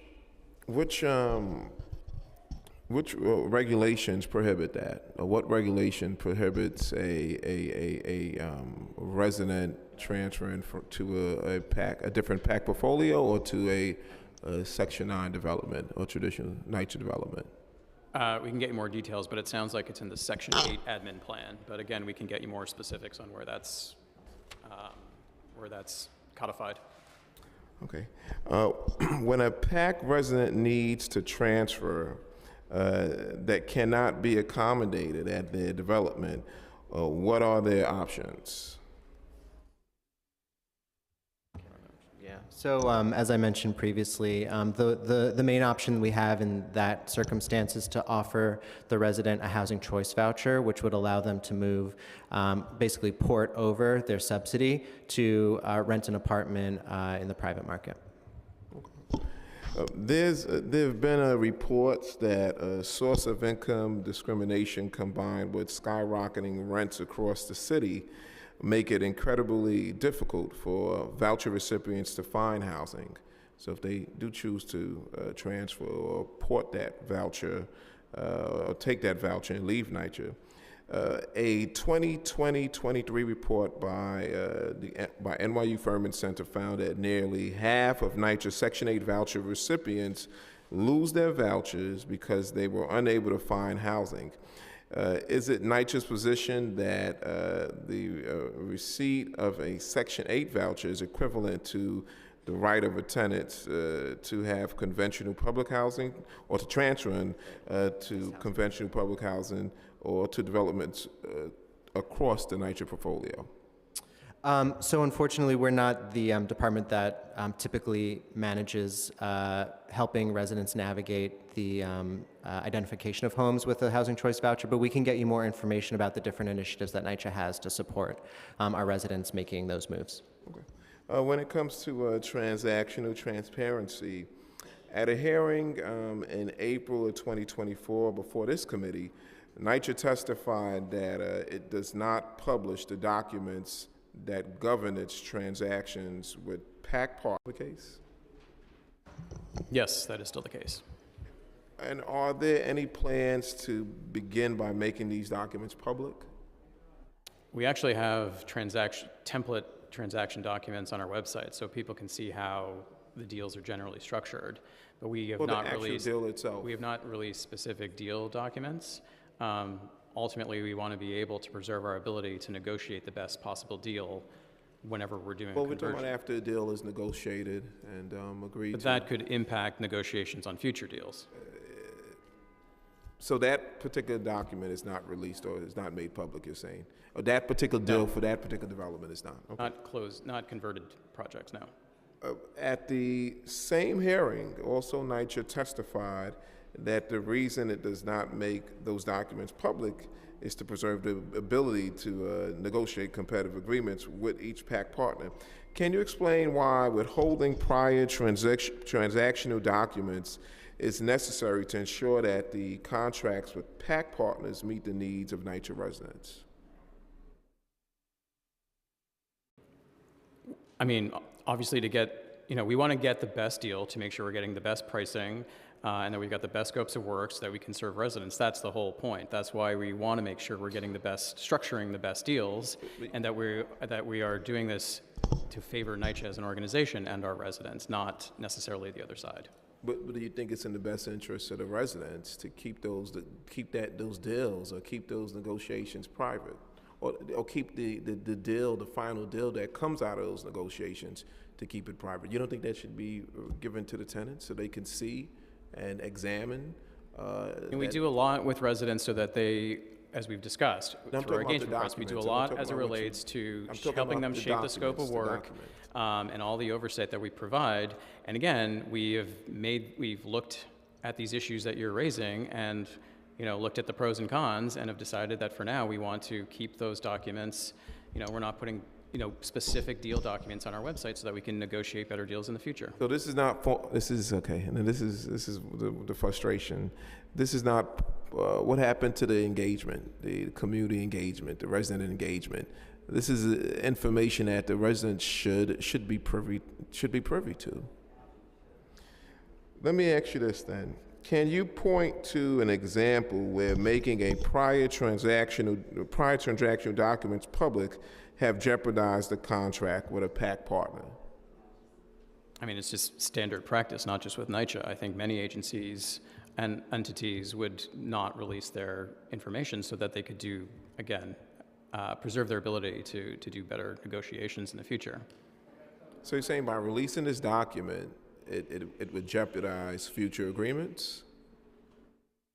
Yes, we want to, again, preserve our ability to negotiate the best deals. So you're saying not being transparent to the residents who ultimately will, whatever this agreement that is done now in secret,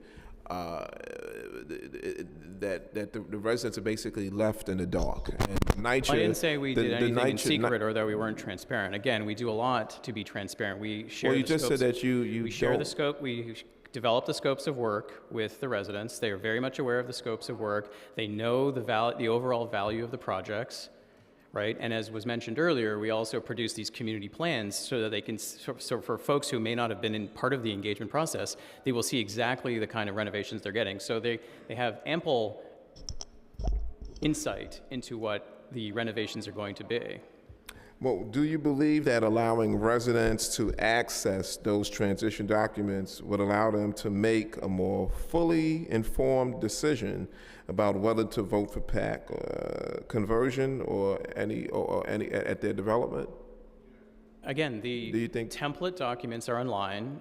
The basic framework of these deals is online, and anyone can look at them at any time. We're not talking about a template. A template doesn't show the details as to what is being negotiated. We're talking about after NYCHA negotiates, why isn't this information made public to the residents?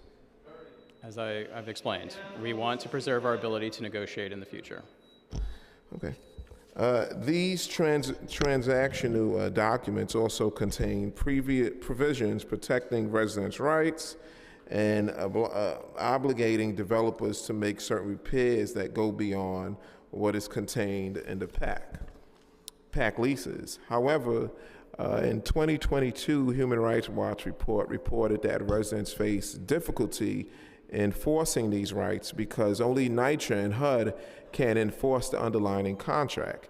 Can you walk us through how NYCHA enforces its PAC contracts to ensure that residents' rights are being protected? I'm going to repeat this again. Please, guys, everyone will have an opportunity to give testimony. If you call out or make interrupt the proceedings, you will be removed.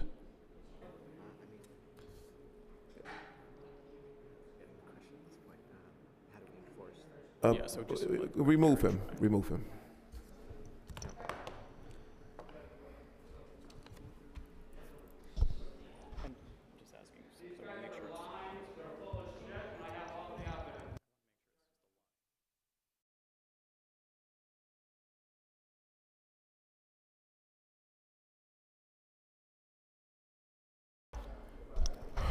Thank you.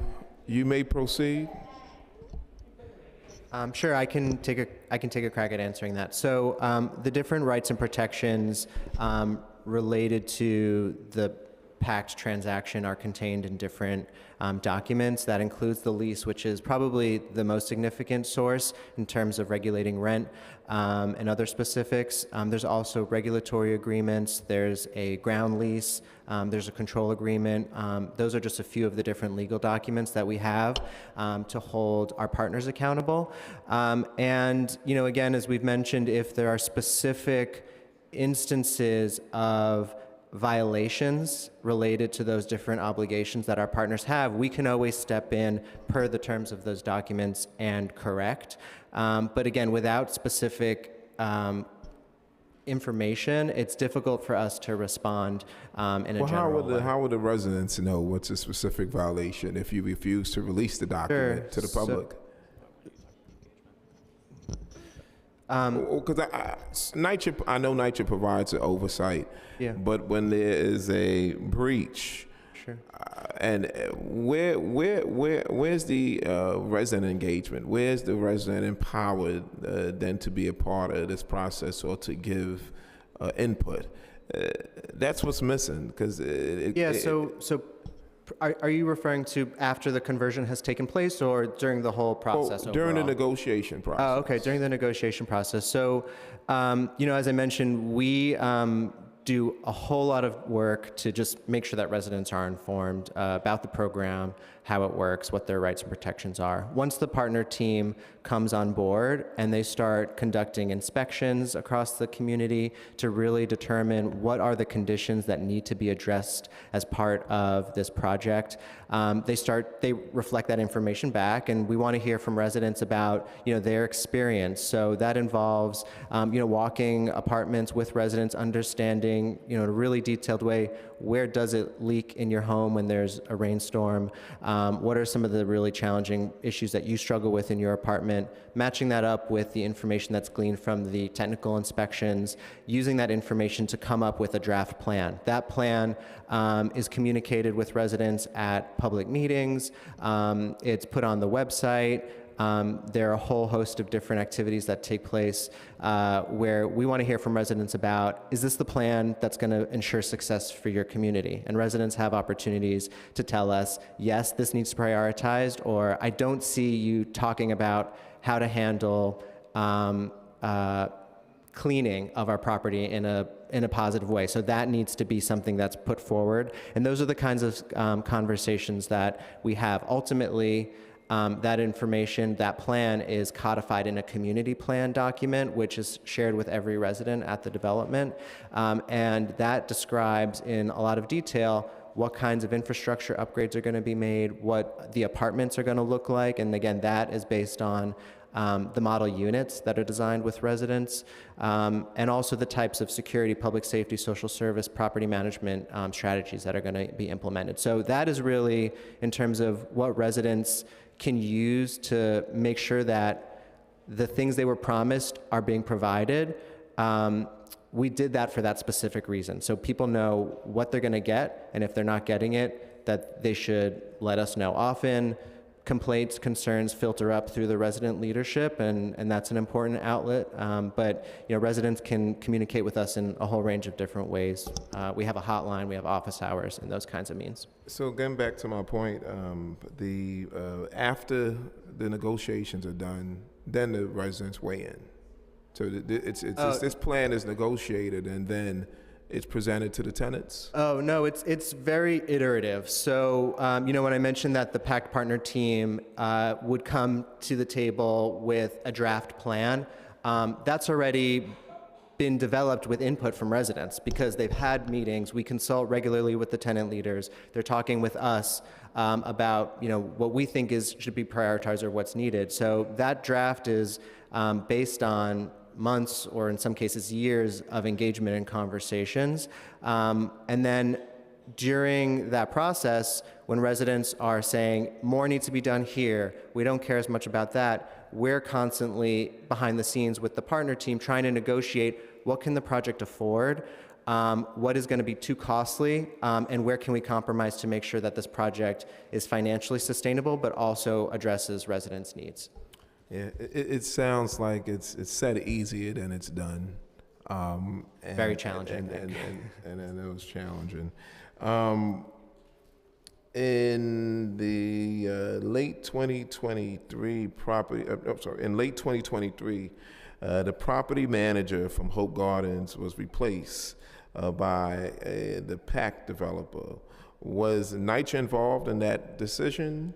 And do PAC developers need NYCHA's approval to replace a property manager? Yes, to both. Did NYCHA have advance notice of this decision? Yes. And did it share this information with the residents?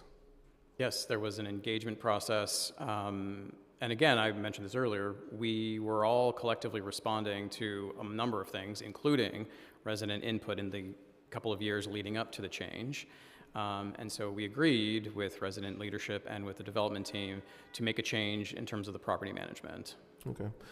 Could NYCHA initiate a replacement of a PAC property manager on its own without approval from the PAC developer? Yes.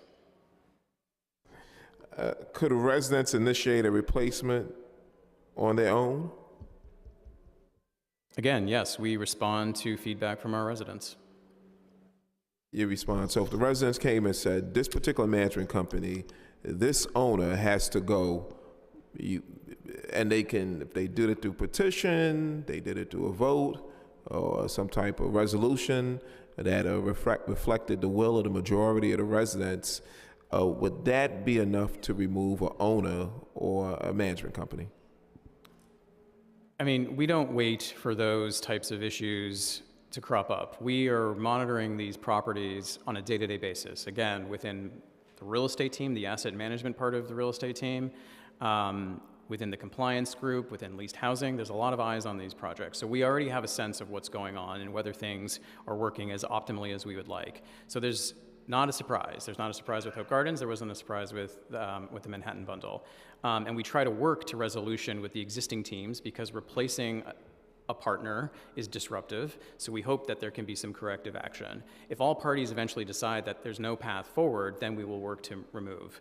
So again, I don't see a world where we don't know anything about it and then the residents come with a petition. We are actively hearing things from residents on a day-to-day basis. Okay. During resident engagement prior to PAC conversion, or voting, does NYCHA inform the residents about the process of replacing PAC developers? Yes, I mean, we talk all the time about how we have the ability to replace PAC partners. So you explained, okay. And I would let Simon chime in with more detail of where in the engagement process that happens, but yes, we absolutely do. So the residents are aware that a PAC developer and management company can be removed? It's part of our standard talking points when we give an introductory presentation about the PACT program. Okay, we've heard reports that tenants at some developments have been asked to sign leases with the PAC partners prior to HUD approval. Have you heard of this happening? Well, I'm not sure what's meant by HUD approval because there's actually a couple layers of approval. I think what is meant by that, and I don't mean you and folks that have relayed this to you, is that the leases need to be signed before the conversion can happen. So that is absolutely true. HUD is very much aware of our projects well before we even do a conversion. We have to submit initial plans, we have to go through a number of steps with them and demonstrate that we've done engagement, we have to submit the financing plan, we have to submit the scopes of work. So HUD gives us various approvals along the way.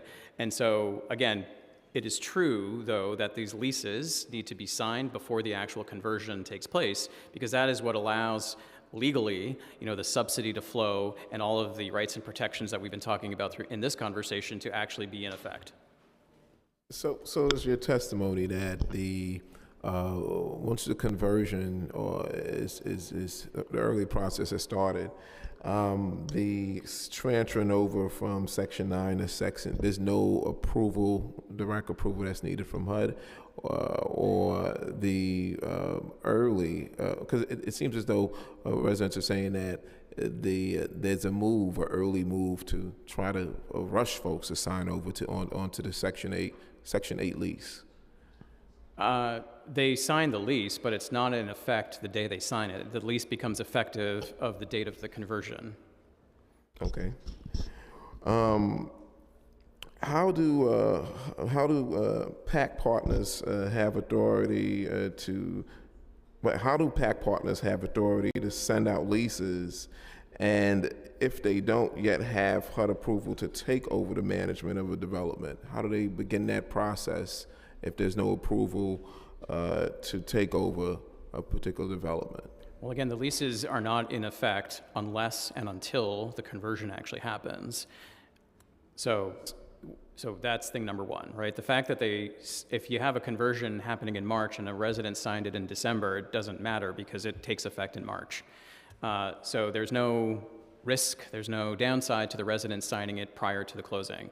The benefit is that we need to get these things in order so that it is an orderly transition at the closing, so that everyone is on the rent roll, we know what's going on at the conversion. Okay, so if a resident decides not to sign a Section 8 lease, will you drag them into court, or will the management company drag them into court to evict them, thus making them homeless? I mean, eventually they have to sign a lease. I mean, you have to have an effective lease, and at the conversion, the prior Section 9 lease falls away. So they would need to have an active lease for the project-based Section 8 conversion, yes. So and then that goes back to the early point I was making with the need for community engagement and having the residents give permission before we even get to this process. If a tenant opts out of signing the lease and is not in support of the conversion, or you have a situation where you have a development that is not in support of the conversion, and NYCHA goes ahead and they put this particular development in, and it selects them to be a part of the program. How do you get residents to sign on to a lease where they're not in support of the program? How do you force them to do that, and then dangle over their head their right to have an apartment over a roof over their head? How do you do that over a piece of paper? We have not had that situation yet. I know we've been speaking about the situation with Dr. Crawford, and again, we keep saying we want to have a meaningful conversation with her about how to move forward. But leaving that specific project aside, we have managed with all of our other projects to work through issues with the residents and get them on board over time to sign their leases. But it's in their interest to sign the lease. Is NYCHA aware? We know NYCHA is supposed to provide oversight, and when these type of controversies come into play, NYCHA is supposed to mediate. Is NYCHA aware of any developments that have been converted over to RAD PAC, and we're talking about past developments, obviously, where there are tenants who have not signed over to the Section 8 lease? Do you know the count? Is there a specific number where you? I don't know if we have a specific number. But is yes, legal action being taken against those tenants? We are aware that some people have not signed leases in converted sites, and Jillian, I don't know if you have specific numbers there. Yeah, if we can get but specific what we want numbers, to do, as we've said, with the amount of tenants and where they're at and what development they're in. Do you have that breakdown? No, we don't have that breakdown here, but immediately after conversion, it is definitely a top priority to identify any residents that have not signed the PACT lease, and then continue to work with them to educate them about the rights that the PACT lease affords them, and work with them to sign it. Let me ask you this question.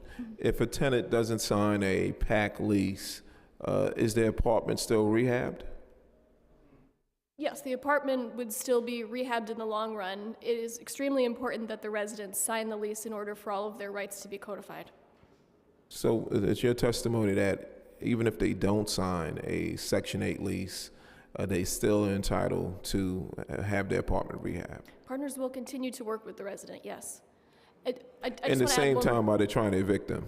Parallel, they do continue to work with the residents. Additionally, I just want to add that conversations with residents after conversion who have not signed leases, we may even refer them to a third party such as legal aid to have an additional conversation, further clarify the terms of the PACT lease in case there are any lingering concerns that they might have, to encourage them to sign. Well, do you have any numbers showing the amount of folks you've added to the homeless roll? Excuse me? I said, do you have any numbers showing how many residents that chose to opt out of signing a Section 8 lease, those folks who have been evicted, that you've added to the homeless roll? Do you have those numbers? So we continue to work with residents who have not signed lease with the ultimate goal of having them sign a lease and have all of their rights retained. Are there any situations where residents have been evicted for not signing over to a Section 8 lease? I don't have any information about that in front of me today. So there's no reporting done? I mean, that to me is a serious move when any time a tenant is evicted from an apartment, especially because they don't want to sign over to a Section 8 lease. So you're saying you have no information on tenants being evicted, those tenants who have been evicted because they refuse to sign a Section 8 lease? We would have to follow up. Yeah, it would be good to get that information. It would make sense. You should have that information readily available when there's been complaints and contention about the aggressive tactics being used by management companies and the high rates of eviction in some of the RAD PAC portfolio. So we absolutely know the total number of evictions. What Jillian is saying is we do not know in front of us today, when we'll get you the information, the number of people that have been evicted because they did not sign a Section 8 lease. We know the total. No. I know you know the total, but I'm saying specifically for that, because that's important. Am I correct? Okay. Because you constantly talk about the need to have a partnership, and obviously, if a residents are not pleased, would have to sign over to this program because they think that it's not in their best interest. Making them homeless because of that is unacceptable. We've also heard that resident leaders at some of the developments have been asked to sign a non-disclosure agreements for their participation in their development's PAC conversion process. Are you aware of any such non-disclosure agreements? And why would a tenant leader be asked to sign a non-disclosure agreement? This is part of the RFEI process, so when we are reviewing with the residents submissions for PACT projects and selecting the developer. And Simon's team oversees that specific process, so he can give you a little bit more detail, but yes, they do sign these agreements. So as I previously described, the Resident Review Committee that the Tenant Association forms to evaluate proposals, that committee is required to sign a confidentiality and conflict of interest agreement. And what that does is it protects the procurement process that we're going through to make sure that if it were challenged, we can ensure integrity in the process. It also ensures that there's no conflict of interest of any review committee member in connection with the candidates that they're interviewing. So say somebody maybe works for a property management company that they're interviewing, the agreement just requires them to disclose that conflict to us so that we can take appropriate action. There's also no recourse if any information that's confidential is shared. It would just result in that member not being permitted to remain on the committee. But again, there's a lot of sensitive information contained in those proposals, as you can imagine. And if any of that information were disclosed publicly or leaked, it could lead to one of the applicants having a disadvantage. And that could jeopardize the entire process and require us to start over again. So those are the reasons why we require the members to sign those agreements. And lastly, again, they do have that technical assistance, the independent advisors that work with them, along with NYCHA to explain, all of the reasoning and also to vet that agreement to make sure that everything is proper. Okay. When it comes particularly dealing with Fulton Elliott Chelsea, NYCHA has proposed the demolition and a redevelopment of the Fulton Elliott Chelsea campuses. Has NYCHA received approval from HUD to bring the FEC campuses under the RAD program? As I mentioned, it's any of these projects that we do, there are multiple steps that we go through with HUD and other agencies. So HUD is very much aware of the proposal. They have not granted final approval of the project. We are going through the environmental review process. Let me just make it clear, there's been no approval given by HUD to move forward with this particular project. There hasn't been final approval to move forward, but they are very much there aware. There has been no final approval yes. by HUD to move forward with this particular project. Correct. Has HUD approved a Section 18 application for the demolition or disposition of the FEC campuses? No, not yet. Okay. Were those applications submitted as single applications for both developments, or was it submitted for multiple applications? Doing the whole project, right? I think it'll be done as... It was... Yeah, I think it's one... So they submitted separate applications for each? We have not submitted yet, but go ahead. No. We can follow up. I don't want to misspeak, but we can get you that information. We can get that information. Appreciate it. We heard reports that tenants are seeing Section 8 recertification showing up in their self-service portal. How is this possible if the project has not yet been yet received HUD approval? Section 8 at Chelsea. Yeah. There is a development that's part of the Fulton Elliott Chelsea project that currently has Section 8 tenants. So that might be the reason, but we can follow up and get you more information on that. Please. Has there been any reports produced for the project as required for Section 18 applications? And if so, can you share a copy of the report? What kind of report? What do you mean? I think this is the obsolescence report. Sorry about that. Obsolescence report. That hasn't been completed yet. That would be part of the whole package that gets submitted. Has an independent audit been conducted as required by HUD for RAD applications? And if so, can you share a copy of that audit? Well, there's two things that you might be referring to. One is the physical needs assessment, and that I think it was made reference to in one of the pre-panels. So that's done every 5 years. The most recent one was done in 2023, and that's all in line, and it's actually part of that capital projects tracker that you asked about earlier. So residents can go and look at all of the campuses for Fulton Elliott Chelsea and see exactly what that reveals. There's another piece called a CNA that we have to do when we get into an actual project, and that is underway. Okay. Before development partner was selected for FEC, what was NYCHA's estimated cost for renovation of the FEC campuses? And can you provide us with documentation supporting whatever estimate that was reported? Sure, we can provide documentation. When we started this project, or the engagement process associated with this project, NYCHA had estimated the physical needs assessment at about $344 million. But after NYCHA conducted its required 5-year, physical needs assessment that is required for NYCHA to do every 5 years, that was released and had shown that costs had ballooned to closer to about $1 billion. So those are the costs that we have. Those were also consistent with what the selected development partner had presented to us as part of their investigations as well. So you'll be able to provide that documentation? We can provide the physical needs assessment. Physical needs assessment, okay. After Related and Essence were designated as PAC development partners for FEC, what was the estimated cost of the renovation of the FEC campus?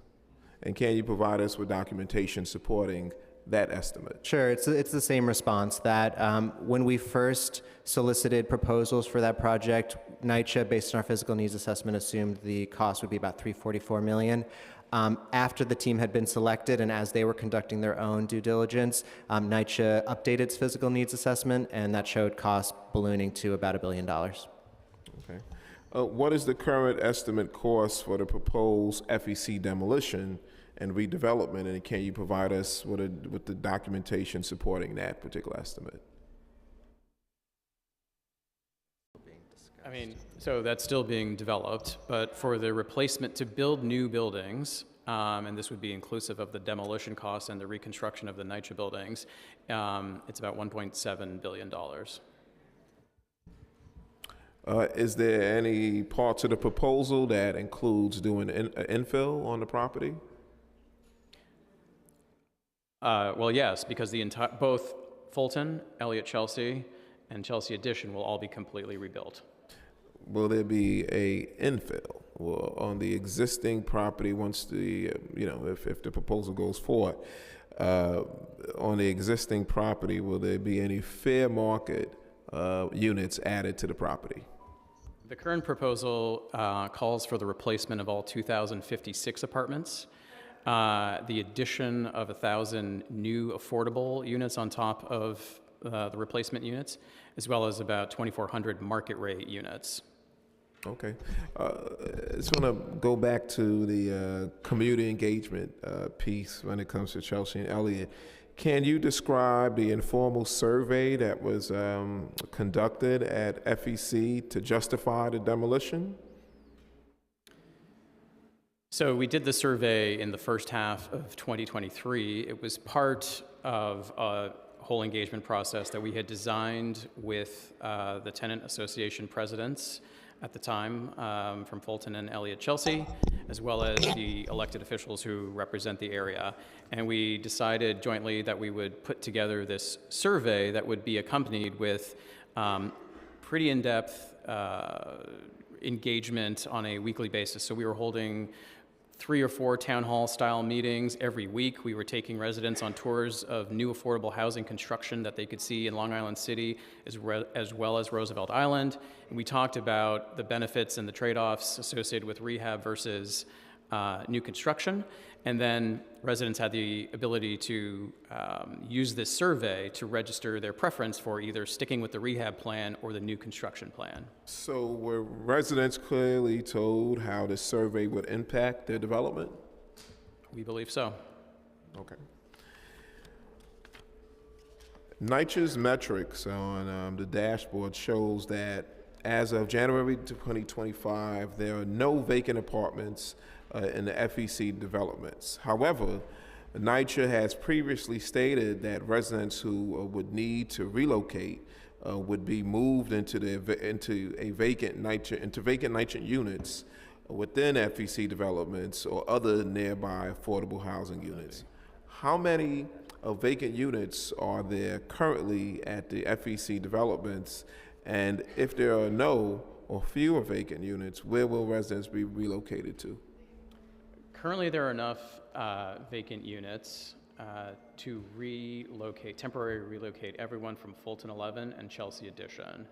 So that those residents can be accommodated at their host community if they so choose.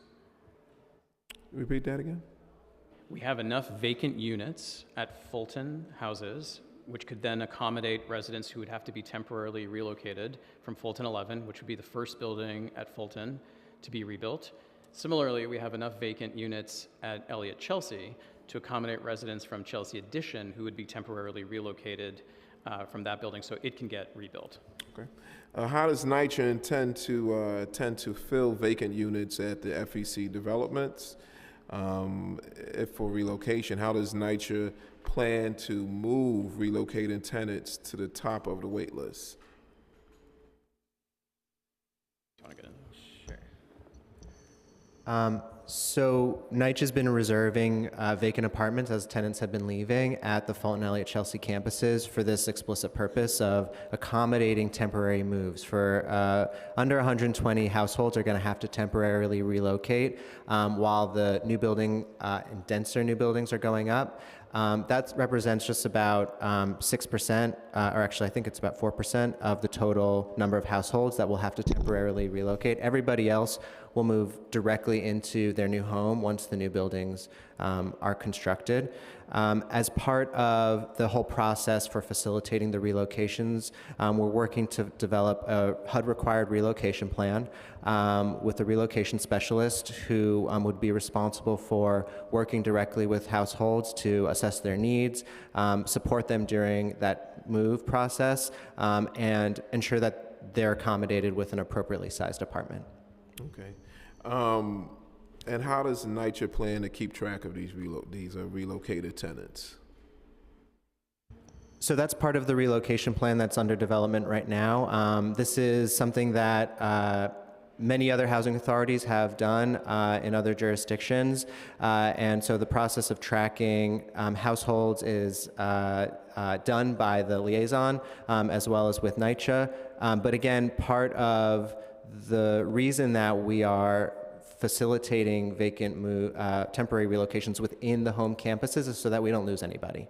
We don't want people to move off-site into private developments not managed by NYCHA where there could be a risk of losing track of folks. So having everybody within our communities will allow us to keep better track of everybody and ensure that they're guaranteed the right to return to their newly constructed home at the appropriate time. Since January 2021, how many FEC tenants have been offered a Section 8 voucher to move out of the development? I'm not aware that anybody has been offered a Section 8 voucher in connection with this project, but I can look into that and get back to you. Can you repeat that again? I'm not aware of anybody being offered a Section 8 voucher in connection with the Fulton Elliott Chelsea redevelopment project. There may be certain circumstances where, to facilitate an accommodation request or an emergency transfer, but as part of the project related to the redevelopment plan, there have not been offers made as far as I'm aware, but again, I will get back to you to make sure that I'm giving you the accurate information. Okay. When it comes to reporting requirements under local law 65,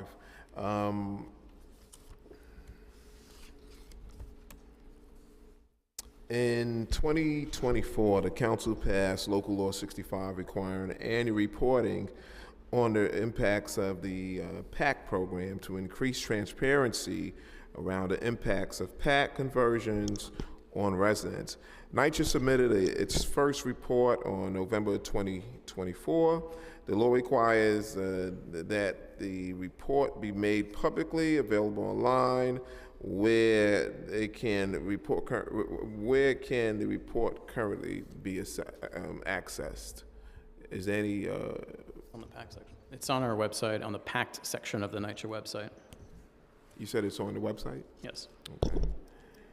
And as of February 20th, the committee staff, we were unable to locate the report on NYCHA's website. Can you be more specific about where to find the report on the website?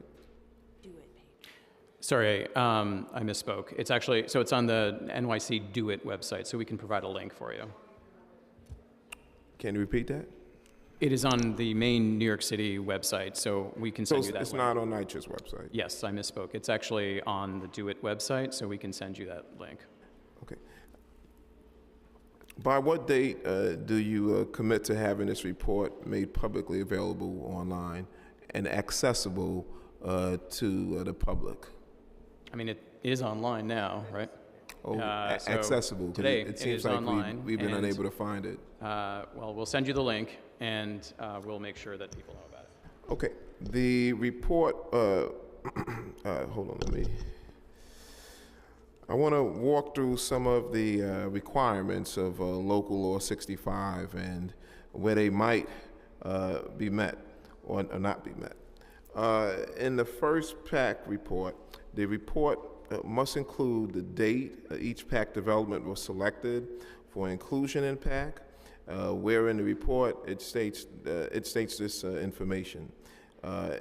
Those columns refer to PAC project name, NYCHA consolidation name, NYCHA development name. Where in those columns can I find the date that each PAC development was selected for inclusion in the PAC? I believe we do, and again, we will send you the link so that you have it and you can see all the information. But I think we've complied with all the requirements. Okay. The report must also include languages that outreach materials where available in each PAC development. Where in the report is it that is that information? Same answer. I mean, there's a report, and then there's a couple of appendices that has, what we think is responsive to the requests.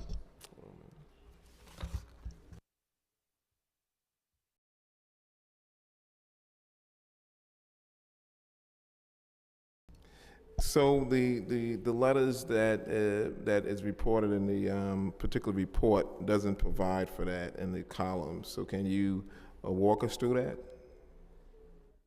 I mean, we can follow up with you. The report is not in front of you? I have a report here, but they are not columns named, so I can't really walk it through with you. Well, this is the report we have right here, and it clearly states the date such development was selected for inclusion. It goes through the requirements. Am I correct? Yes.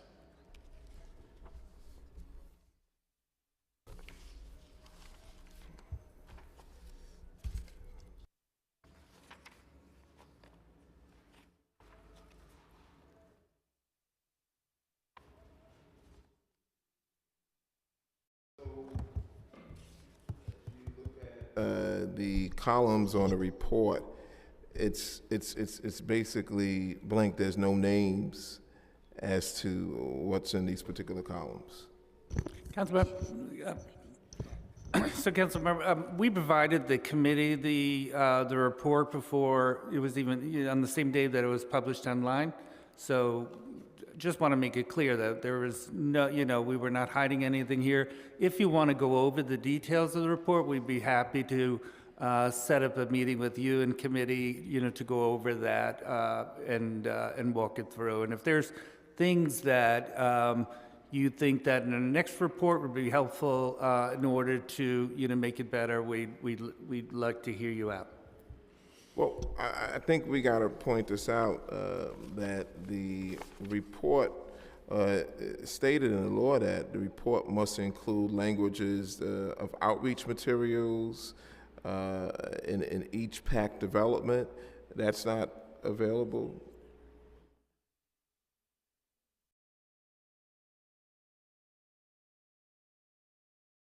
The report also says that there must include outreach that NYCHA conducted before and during the conversions of the PAC development.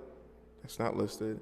The report must include NYCHA's oversight of the development partner or property manager for the PAC development. That's not there. The report must also include outreach for the NYCHA conducted before and during the conversions of each PAC development. Where on the report is that information? Again, I'm not sure what you're looking at, but we have the report. We can have a meeting and go through the report with you. We think we've been responsive. This report is public, and folks can read and assess as they read, but it doesn't seem like the report is in full compliance with the law. Well, we will love to hear your position in those holes that we actually pointed out so we can get an accurate report. The report, there's another one. The report also says it must include the breakdown of the costs and time it took to complete the repairs and upgrades following the conversions at each PAC development, including but not limited to work to address environmental hazards. Where in the report is that information as well? It's the same answer again. I have a report here, and I don't know if you're looking at the same thing, but Appendix A to your specific question right now has that information.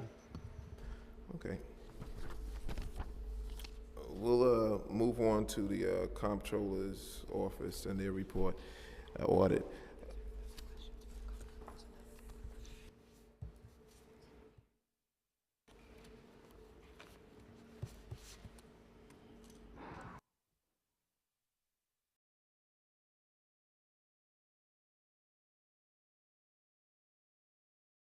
Okay.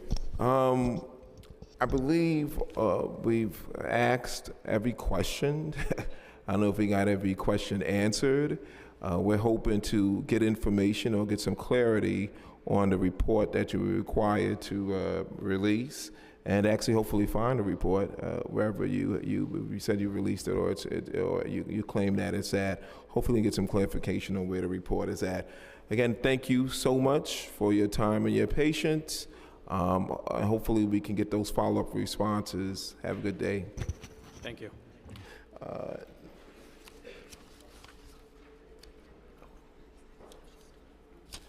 We will now bring up the Deputy Comptroller, Mara Hayes Schaaf. She's still here? Come on up.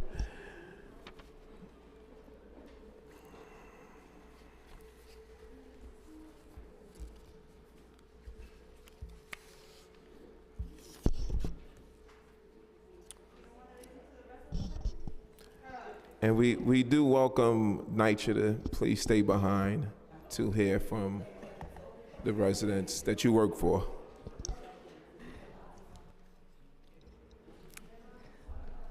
Good afternoon. As we get resituated, could I ask you to raise your right hand, please? Do you affirm to tell the truth, the whole truth, and nothing but the truth before this committee, and to respond honestly to council member questions? Yes, I do. Thank you. You may proceed when you're ready. Good afternoon, Chair Banks and members of the Committee on Public Housing. My name is Maura Hayes Chafe. I'm the Deputy Controller for Audit within the New York City Comptroller's Office. Thank you for convening this hearing and for the opportunity to give testimony today on behalf of the Comptroller's Office.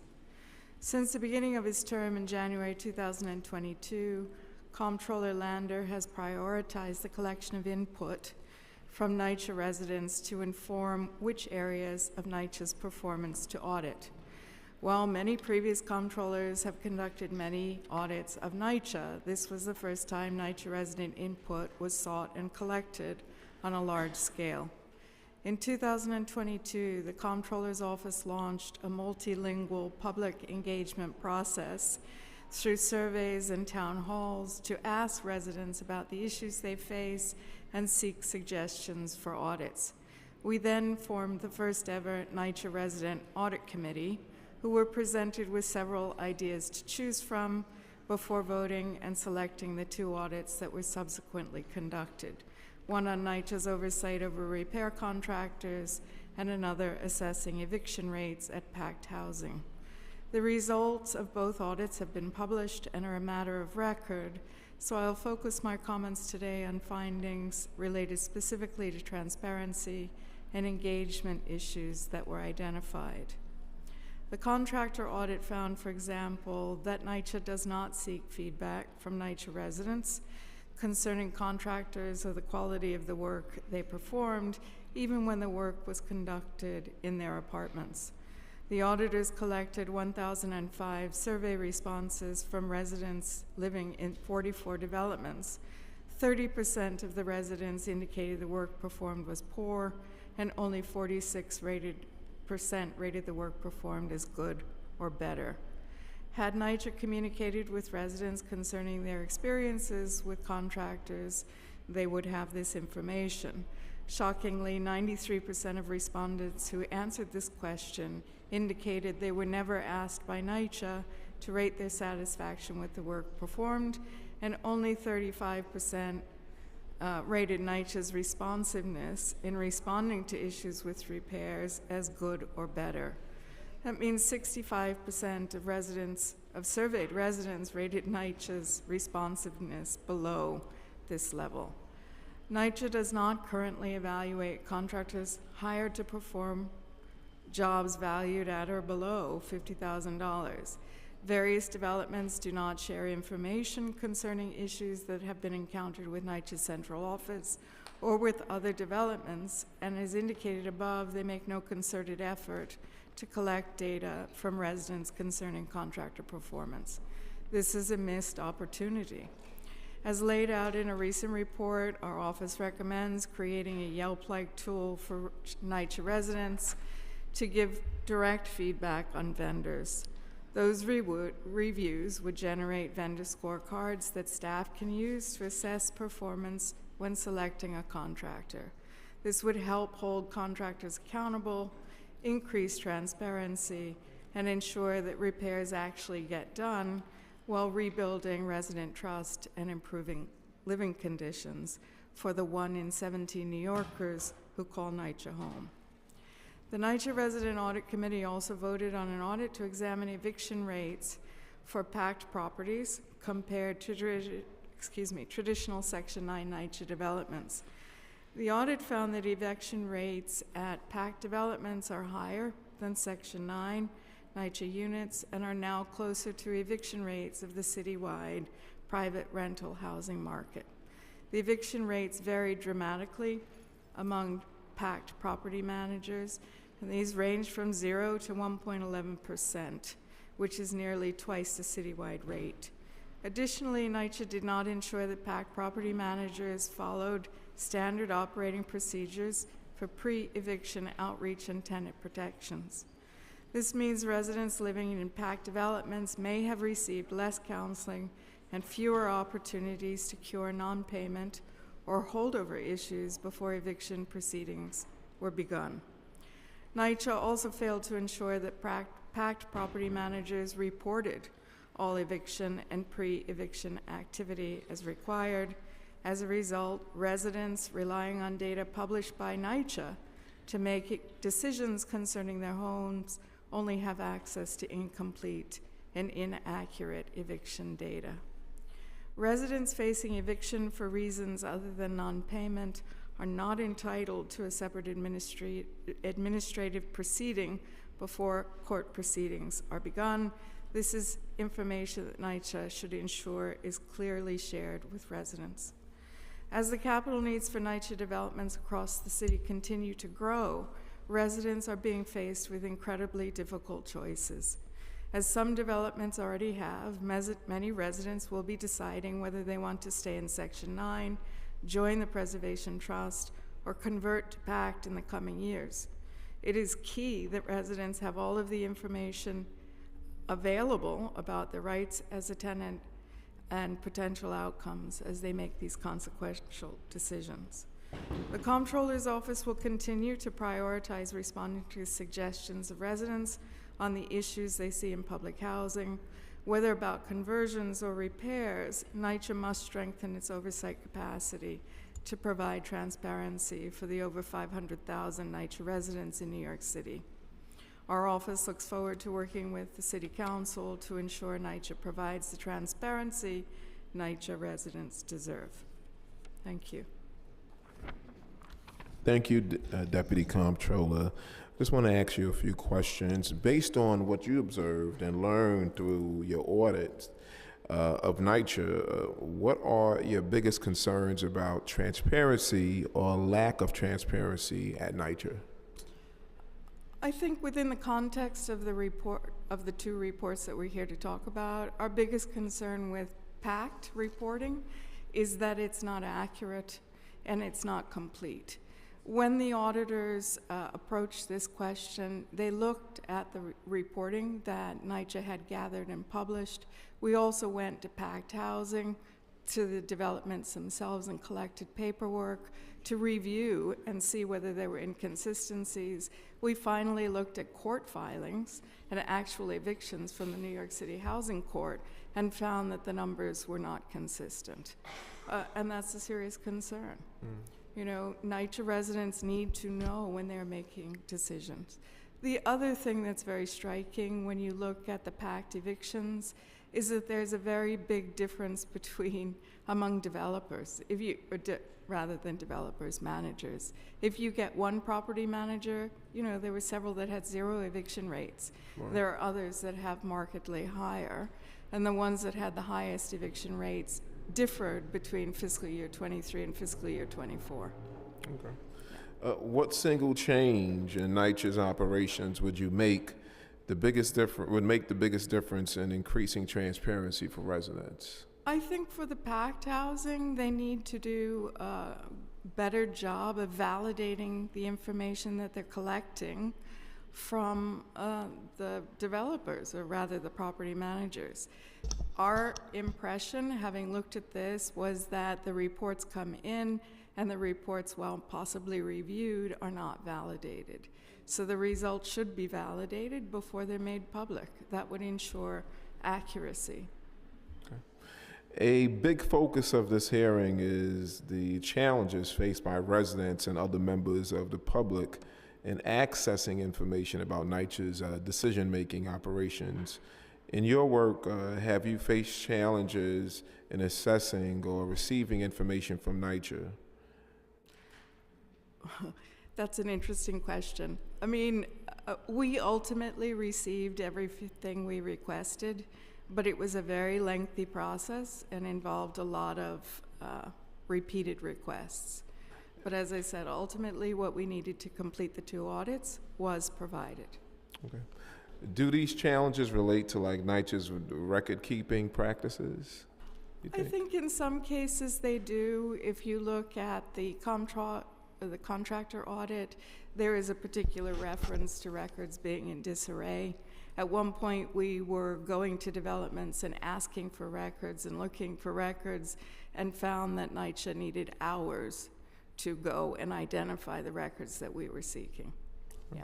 Have you observed or faced resistance from NYCHA officials with regard to implementing transparency measures recommended by your office?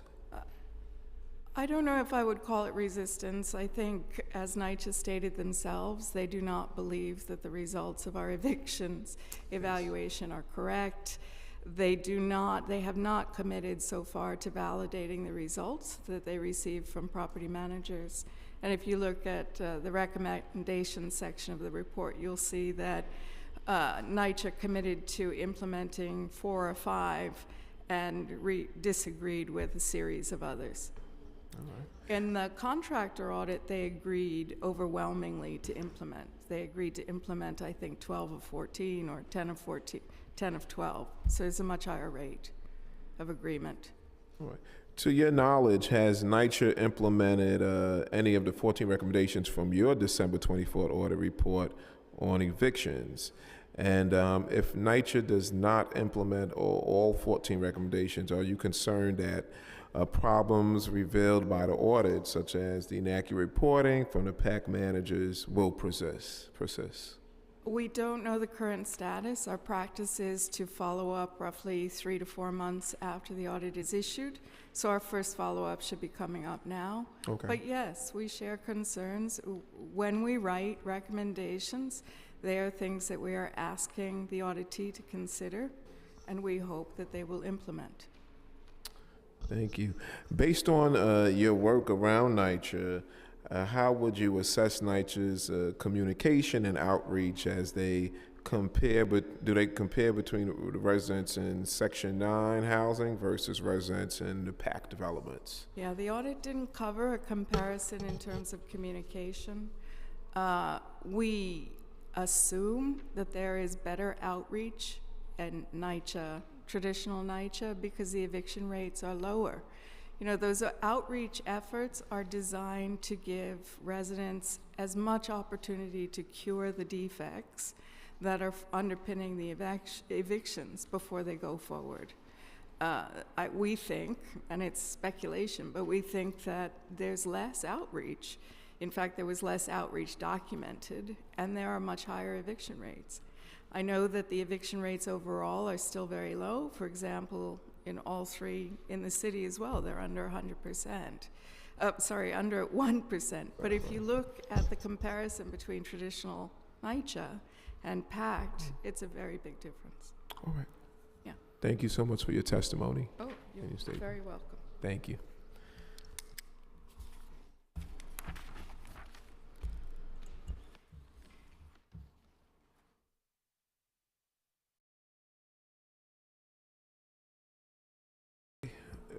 We are now going to go into public testimony. I'm now open up the hearing for public testimony. I remind members of the public that this is a government proceeding and that decorum shall be observed at all times. As such, members of the public shall remain silent at all times. The witness table is reserved for people who wish to testify. No video recording or photography is allowed for the witness table. Further, members of the public may not present audio or video recordings as testimony, but may submit transcripts of such recordings to the Sergeant of Arms for inclusion into the hearing record. If you wish to speak at today's hearing, please fill out an appearance card with the Sergeant of Arms and wait to be recognized.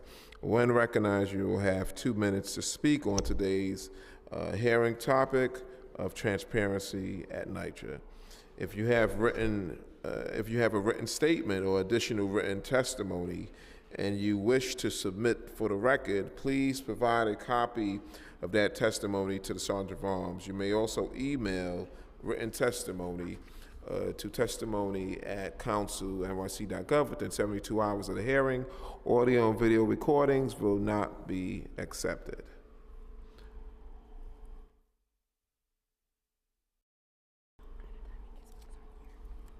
So we're going to begin with Zule Velasquez, Verity Gonzalez,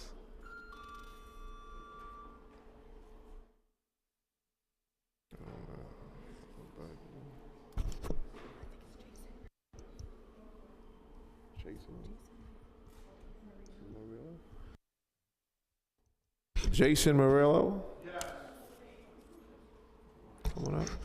and April Summers.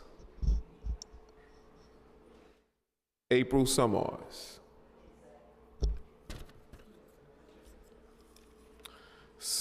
Ms. Sandra Bumpers, I think she left. Carol Barnes, she left. Layla Gisico.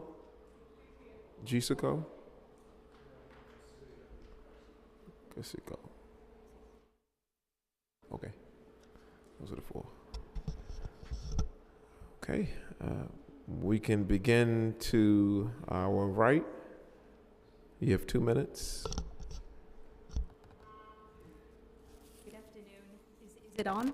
Oh, yes, it is. Yes. Thank you so much. Thank you for really a very, very substantial hearing. We really appreciate all the pointed questions that you have already asked. My name is Layla Logizeko. I am the president of the City Club of New York. I am also the Democratic District Leader representing Chelsea. Today, I will be testifying on my own behalf. Chelsea has two very large NYCHA developments, Fulton and Elliott Chelsea. Both are undergoing federal environmental review, and both are slated for full demolition, according to NYCHA. In the course of engaging with this project, it has been incredibly difficult to get information from NYCHA. As you've heard today, a number of documents related to this very controversial proposal are still not available to the public. Among those, the obsolescence report, which is a document that is necessary to establish that the developments must be demolished, has yet to be provided by NYCHA. I have submitted already 3 separate FOIL requests, requesting a total of 10 separate documents. I have only received one, and I received it yesterday. It is heavily redacted and does not provide the financing information that we should be entitled to. Can you make sure that the red button is on? Is it on? Okay, now Much it's better. on. Okay. I will just go very quickly to add that we also have submitted a request to IBO, to the Independent Budget Office, asking them to do an investigation and an audit of this particular proposal. We urge the City Council to help get access to the documents requested through FOIL, and also to support this request to IBO to get this information. Transparency is lacking. There is no trust without transparency. The project for Chelsea is billed at $1.9 billion. We need to know how these monies are going to be spent. Thank you. Thank you for your testimony. Thank you. You may begin. Yes, hi, good afternoon. Thank you for having us again. My name is Veronica Gonzalez. I represent myself, but not only myself, my fellow tenants, and also others that are suffering through the hands of NYCHA and also of RAD-PAC. I'm here to be a voice for everyone, and basically I'm going to summarize what I'm here for. I've seen my families who suffered through the hands of NYCHA for many years. I am also a product child of the Lower East Side for over 40 years, and I firsthand seen my family being affected by this, of NYCHA with their negligence and the way they're handling things, and the fact that they don't care about their own tenants. They are a profit. They are not what they care about at the end of the day. And for me, particularly the reason why I'm here is to voice other people and help them, and to also be a part of the community and let their voices be heard and be seen. And when RAD came here, and they came here to tell the lies and the deceit to us, the public, about what they're doing for us. They're not. They're here to look out for themselves. End of the day, I hope and pray that everything you heard of everyone that spoke about them, and you make a final decision and make sure that RAD-PAC does not affect us, of the Jacob Reed's houses, or any houses that are being affected of this matter and this reason well-being. That's the reason why I'm here to fight for everyone who are in this room to know that they are not being heard, and they're not going to be despaired and basically being rejected. And we need to all fight and unite together. This is the reason why I'm here, and I'm thank you for your time, and thank you so much for hearing all our voices to be heard, and knowing RAD-PAC are not here for us. They're here to make a profit. That's it. Thank you for your advocacy. Thank you so much. Jason? No. You may begin. Good afternoon. My name is Jason Morello. I am a member of the New York State Conservative Party. I'm also a longtime advocate and resident of NYCHA of Jacob Riis Houses for over 30 years. And I am also running for city council as well, and District 2. And I hope to be with you as a colleague fighting the good fight regarding this issue very soon. But here's my official statement. So I am Jason Morello, and I'm here today because NYCHA residents, our neighbors, our families are being left to suffer. For years, we watched public housing fall into deeper despair. We're seeing broken elevators, toxic mold, crumbling ceilings, no heat in the winter, no gas in the summer. We've seen lives put at risk, seniors trapped in their apartments, children breathing in hazardous conditions. And what have our so-called leaders done? They have handed our homes over to PAC-RAD, a privatization scheme designed as a solution they promised us better conditions, but what have we gotten instead? More evictions, more neglect, more mismanagement. They're taking public housing out of public hands, stripping residents of their rights and silencing the very people who built these communities. And Council Member Carlina Rivera, Assembly Member Harvey Epstein, and Governor Hochul stood by as this all has happened. And they told us that we'll fight for public housing. But when the time came, they failed us.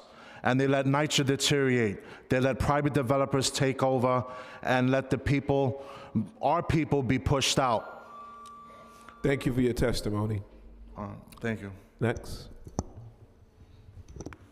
Hi, my name is Zulay Velasquez from Riis, and I just want to talk about a few things. So one thing I want to say is that around May, me and a few other people started petitioning against the privatization. And we gathered here, we have over 600 petitions that state that we, the residents, basically have not given the tenant association any verbal or written permission to make decisions on our behalf regarding RAD, especially one so sensitive that could displace us, right? The tenant association process, even a CCOP or the DCOP, that whole structure is compromised, right? But not only is it compromised, right, from the top, like they have NYCHA controlling that.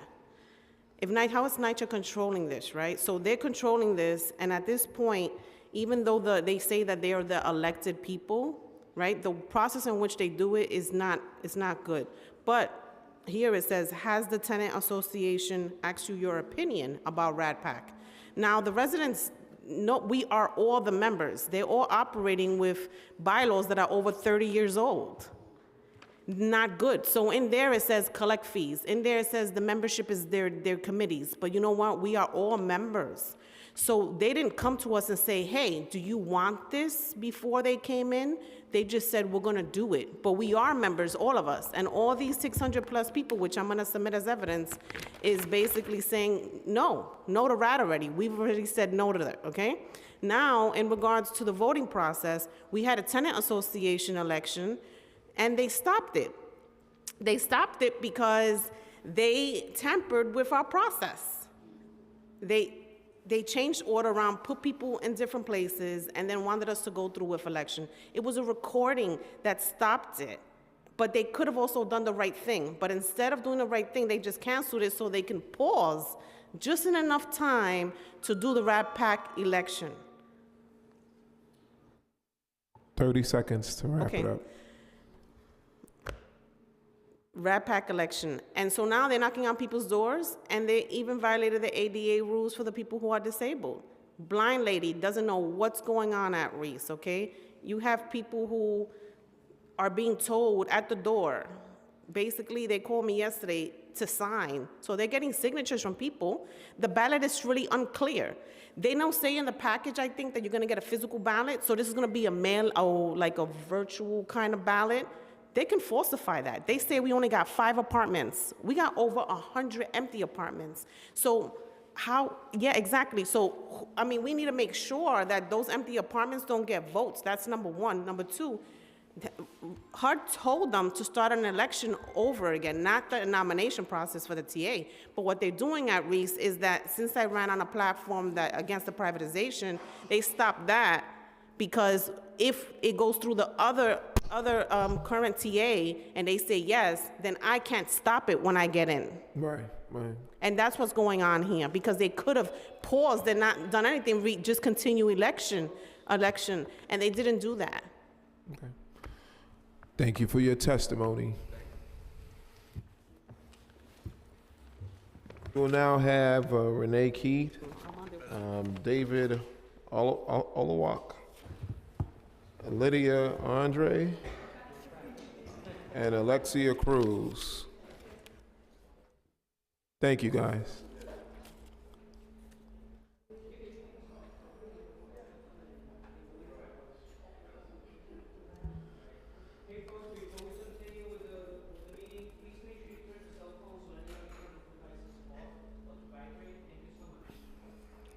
Alexia Cruz?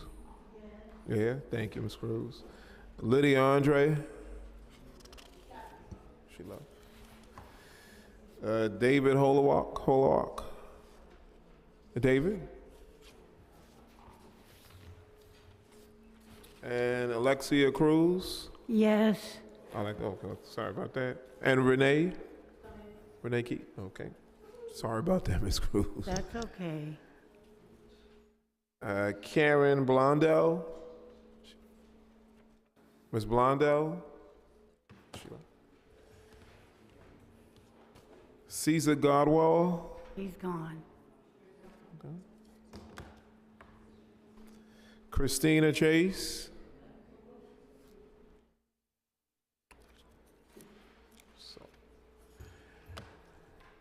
And Carla Hollingsworth.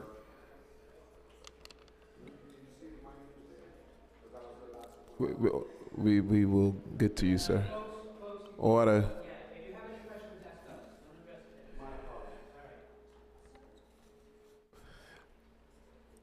Okay, we're gonna. Oh.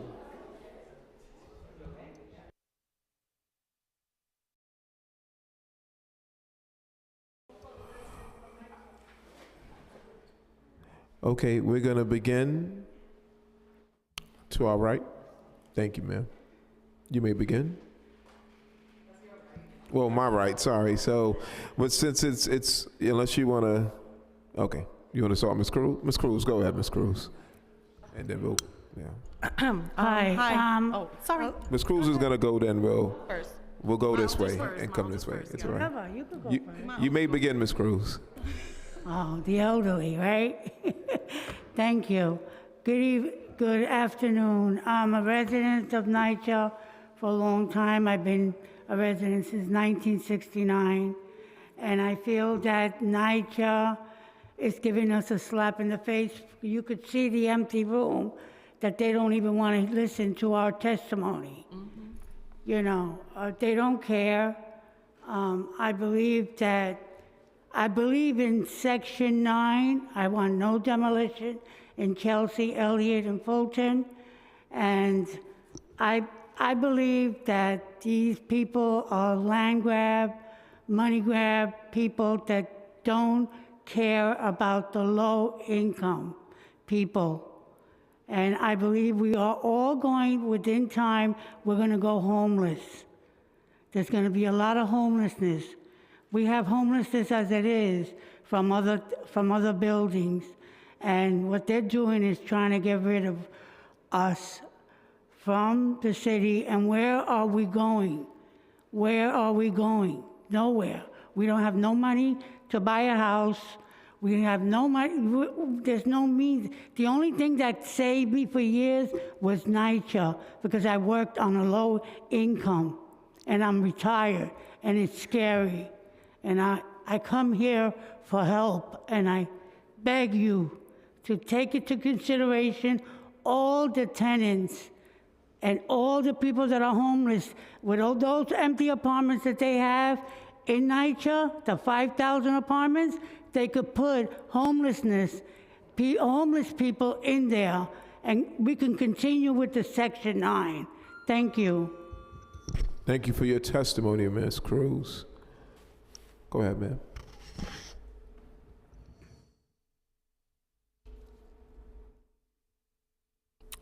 You may begin.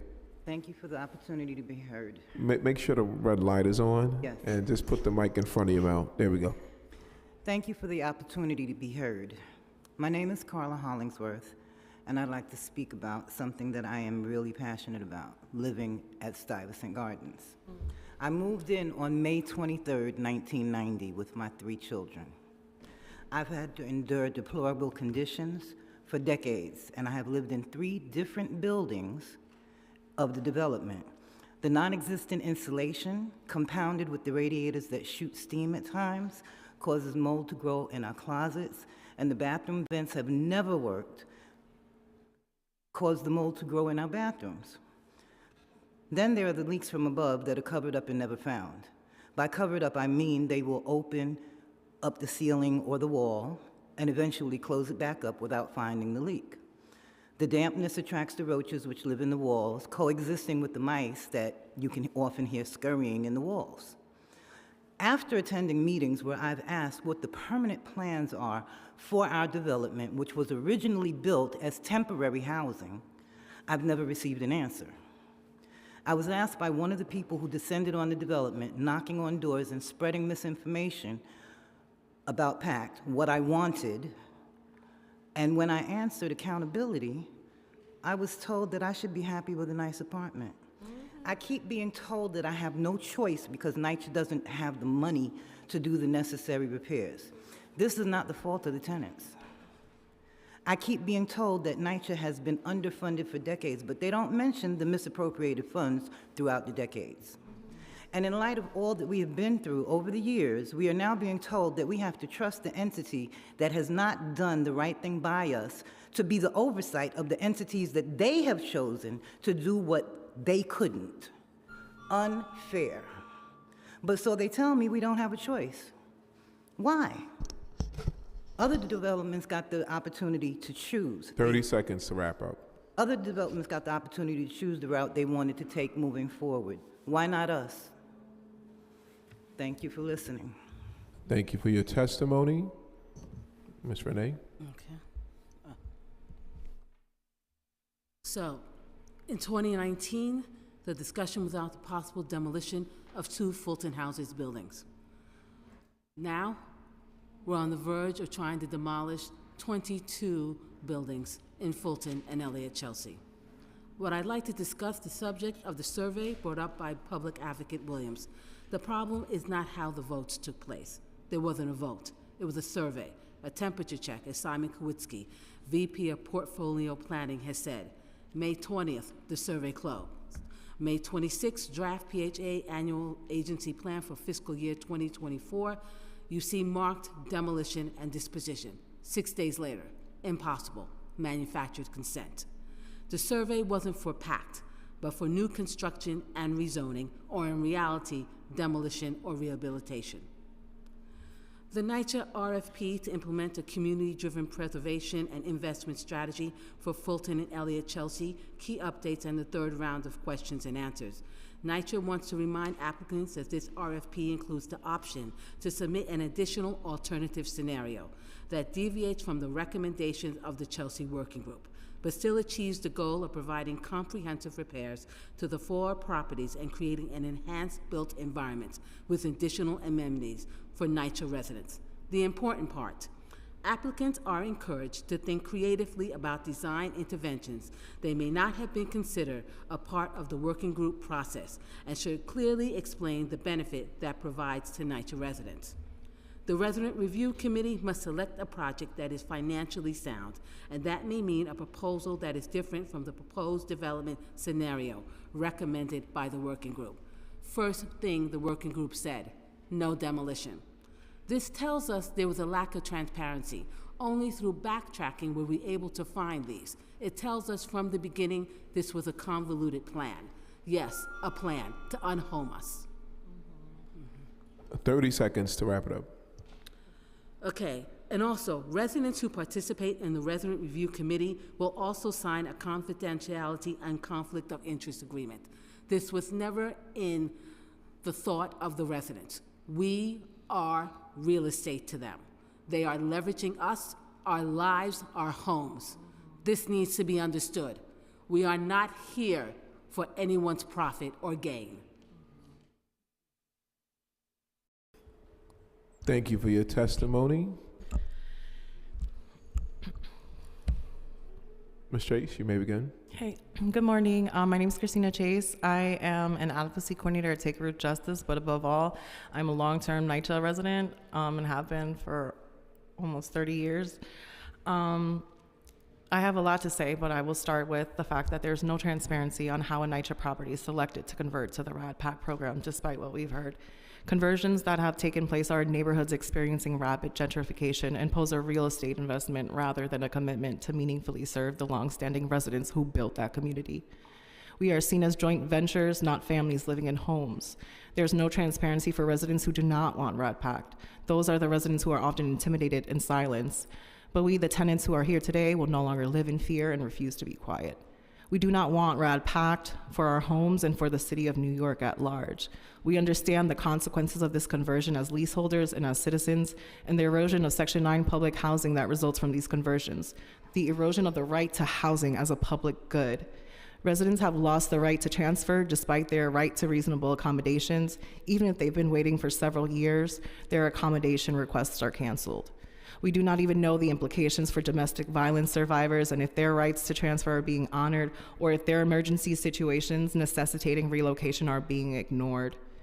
I have residents calling me scared that the RAD PAC team is at their development and being harassed and intimidated to sign leases for a conversion that HUD has not even approved, as in the case of Boston Secor, who actually testified here not too long ago.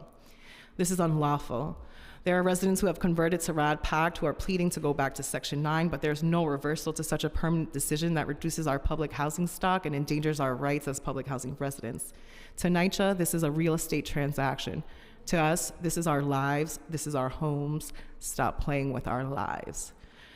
I would be remiss not to mention our brothers, sisters, and siblings over at Fulton, Elliott, and Chelsea houses. The FEC plan is an example of the most egregious and extractive plan for a public housing conversion that is blatantly about greed and profit than it is about providing a dignified home for NYCHA residents. We need our council members to step up and say no to demolition, no to privatization, and no to giving our city-owned land away to private developers. We need an investigation both into RAD PAC as well as infill. We also want to know where all the money from infill and transfer of development rights is going, especially the monies that are supposed to go back into the development. Until there is proper investigation and resolution, we need the city council to put a moratorium on all RAD PAC conversions as well as infill. Thank you. Okay, panel, thank you for your testimony. And we're gonna move on to Reginald Bowman. Thank you. Amelia Walden. Ms. Walden? He's not here. Mr. Martinez, Manuel?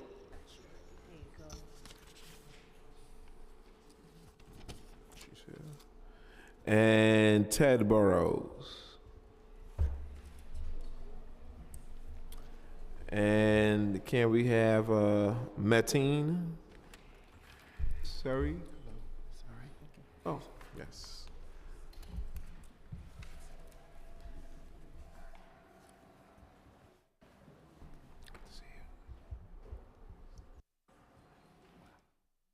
Okay. We may begin.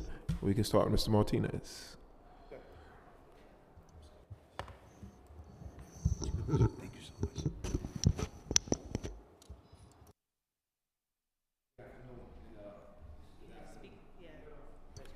You're good. Okay, red is, okay. It's NYCHA. Red means go, right? I'm sorry. Good afternoon. Thank you for having this hearing, and I just want to commend the chair for conducting a well-presented questioning of NYCHA. My name is Manny Martinez. I'm the resident council president for South Jamaica Houses. Also once the Queens CCOP chair. Once the Queens South District chair. I would like to start off the statement with a regulation to answer NYCHA's comment of only having 2 obligations. They forgot this one, and this is 964-135C, which says, while a housing authority has responsibility for management operations, it shall ensure strong resident participation in all issues and facets of its operations through the duly elected resident councils at public housing developments, something that's not happening. Many resident councils exercise their autonomy with signed resolutions publicly presented denouncing and dissolving CCOP, the NYCHA created permanent citywide resident organization. Today, I stand with the voices of resident councils across this city that have denounced CCOP and declared NYCHA's recognition of CCOP a lie. For 34 years, CCOP has been NYCHA's greatest fraud, a 218 resident council-wide wall built to block real resident power. It stops us from influencing NYCHA's workplace rules, rules that control our economic rights, our safety, and our dignity in the very buildings we call home. Matters of Section 3 compliance are made up by NYCHA's executives and staff, inconsistent with the law and changing with every meeting. NYCHA itself recently admitted to the chair of this committee that it created CCOP. NYCHA decided its structure, picked its procedures, and without shame, declared its belief that it can speak and decide for us as if we are assets owned, not people served. May I have 30 seconds? Yes, 30 seconds to wrap up. Resident councils are elected by public housing residents on the authority of federal legislation to represent our communities with strong participation in all matters concerning NYCHA. We see NYCHA's deception in real dollars. $1 million city allocation secured by this council's first black speaker was quietly slashed by 60% without telling residents, without telling the speaker, only revealing it months before construction was set to begin. And where's CCOP? In secret weekly Zoom meetings with NYCHA every Thursday, not to hold them accountable, but to serve as NYCHA's cover, a box checked off while NYCHA cuts out the voices of resident populations. While NYCHA cuts out the voices of a resident population the size of the 50th largest city in the U.S. CCOP is a wall that keeps us away from NYCHA's top executives while they cut deals collectively totaling billions of dollars with contractors, developers, and nonprofits at our expense. Resident councils and residents continue to express deep confusion about RAD PAC changes and their rights while NYCHA claims that everything is working great. This is because CCOP blocks resident councils from changing NYCHA's policies on its approach to RAD. They've stated that they haven't heard complaints from residents on RAD. That's because the 8 CCOP members are the only residents they listen to. It's time to tear this NYCHA-created CCOP wall down. We demand the rights of our representation restored. We denounce and demand the dissolution of CCOP. NYCHA does not speak for us. Our rights are not discretionary. Thank you. Thank you for your testimony. Ms. Walden? Hi, I'm from Pittsburgh Houses. Ms. Walden, pull the mic down to your, pull the mic down. Can we rescind our conversion with PAC-RAD? Can we? That's a discussion that needs to be held. Okay, Penn Workman was not given the opportunity to accept or deny PAC-RAD. Management, some of the management is disrespectful. We always tell them respect us as we respect you. They give you short appointments when they have construction going on. You may only be notified a week before and they expect you to be in. And I was told by one manager that they don't give appointments. I was the one that got management at 914, the main office, to give us confirmation ticket numbers. When they have your appointments, they are not respecting the appointment dates. Sometimes they don't even show up. I still have work orders from 2023. All of these are my work orders. So when they say that they come out, they don't do what they need to do. Okay, can we request like all Zoom meetings from them from December of 2021? Because a lot of discrepancies in the Zoom meeting that we had. And I'm understanding. You mean from the? From when they started. From you mean yeah. the COVID came developers, The owners or the builders or the management team? The managers. Okay. Okay, I understand RAD is a program and not law. And we received letters from NYCHA at one point stating that tenants cannot opt out. If you do not sign, you will be evicted if you do not sign the lease. Let me see now. 30 seconds, Mother Walden, to No wrap voting, it up. as far as no voting, they only needed 20%, they're saying, of the tenants to agree. Under the RAD program, we understand there's about 57% of tenants being evicted. And we had a power outage. Management swore that they notified us, which they did not. So we hope that doesn't happen again. The pipes and the plumbing was never changed. We're still having leaks in the apartments, in the walls, and in the lobby. Elevators are constantly out of order. And NYCHA has one tenant in court, in housing court. Other tenants have been to housing court, but NYCHA only showed up at one tenant's court appearance, and we would like to know why was that. When you call in for the repairs at night, there's no numbers given. And I would also like... You mean there's no confirmation numbers or order numbers? Yeah, I have it because when Ms. Alexander was the first manager, I went and told her NYCHA gave confirmation numbers, and she did give it, so they put it at the top of the paper. But it wasn't an automatic confirmation number given to you? I have so many here. Okay. But when you go back, because I still have orders from previous, the same complaint, when you go back, what they do is give you that same repeat paper, because they say the ticket is not closed out, but they have the date, the new date that you did come in at the very, very bottom. Okay. Right. Thank you for your... And I would also like to know, I have an apartment door, and it's defective. It has about almost, not quite a half-inch gap at the door side and the bottom, because HUD had, HPD had to come in when the management refused to correct the door correctly. So, but now they want to put weather stripping on my door rather than the new door they put there. They want to put weather stripping, and I refuse to have weather stripping because that can also catch fire. The way the gap is now, if it's a fire, smoke will come into the apartment. Slam locks, I would like to know if you could look into that. Is that mandatory? Because that put everyone at risk, even the disabled people or people that's not able to get around. Like if they go to empty their garbage or the home attendant, may get locked out, then your patient is at jeopardy for not being able to get to that patient in a timely manner. All right. Thank you for your testimony, and those concerns will reach out. You are a constituent in my district, so I'm well aware of the slam lock issue that's been ongoing. And they do come into your apartment without your permission. Thank you. Okay. They came in on me while my family was there because we had an agreement to relocate me for the renovation, and I wasn't refusing, but I told them I'm not going to let them come in and dig up my wall in my closet and put me at jeopardy. So when they come in for your renovations, you better make sure they have the right equipment. If you don't speak up and speak out, you will be a lost cause.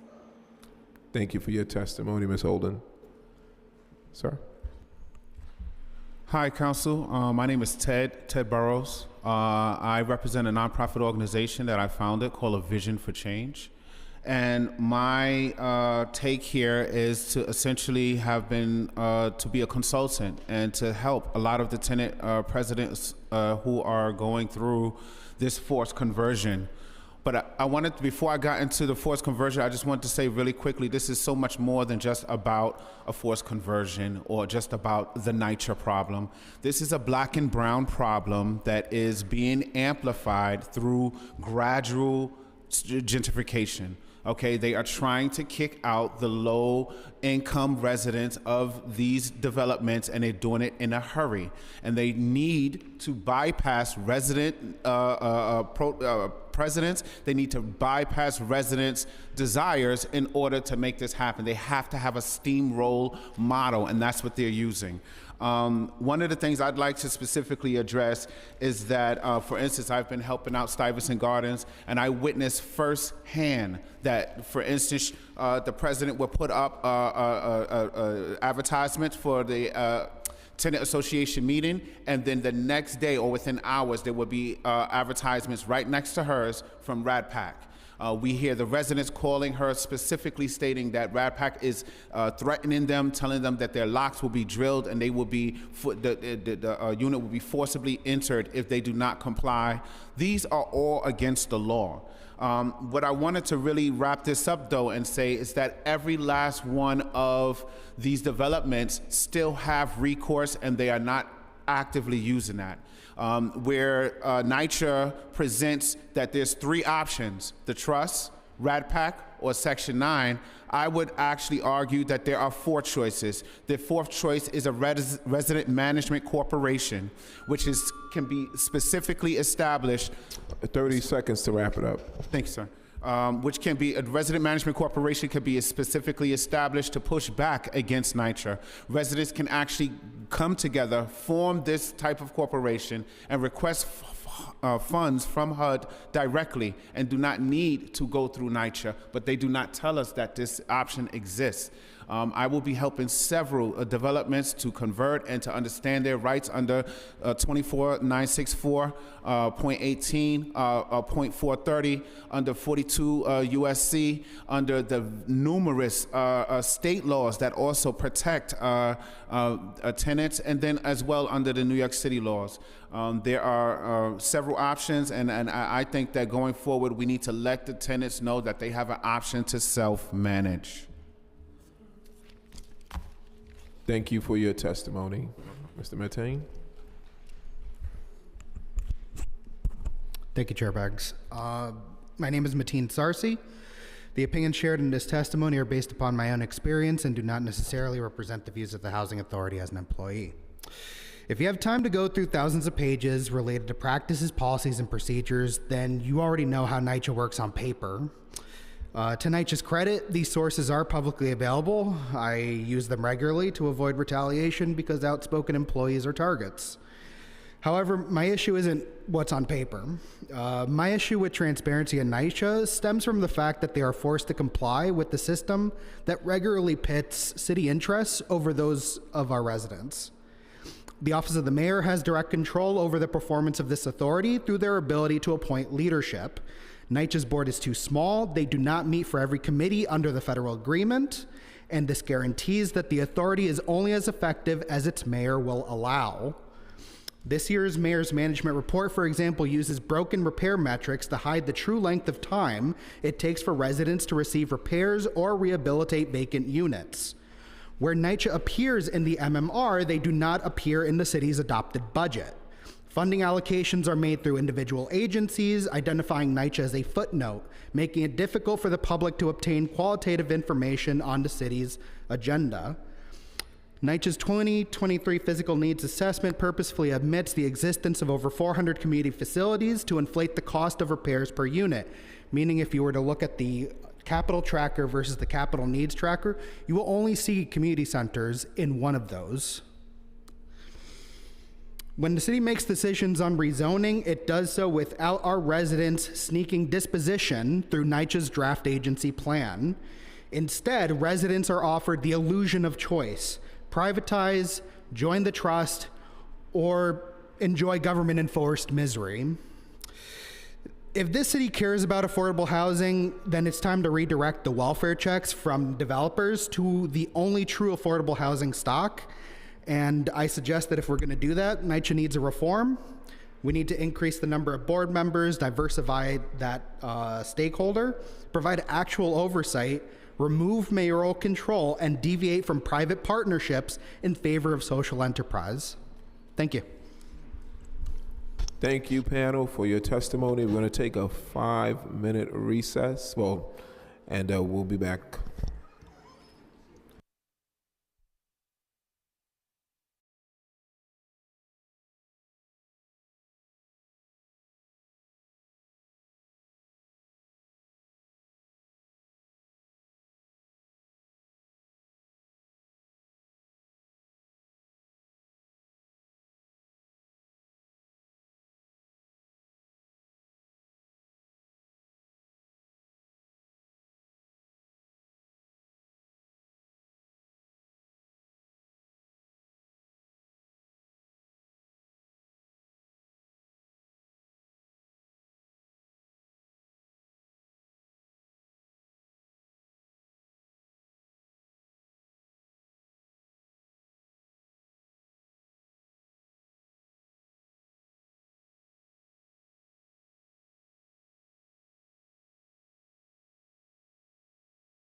So I'll start with that list and then add in the one.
This committee hearing is called back to order.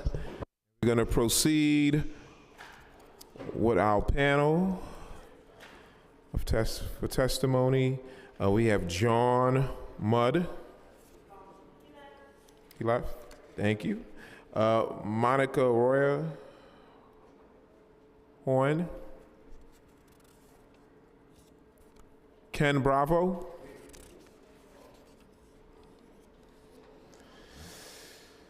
Galino Francis. Francois.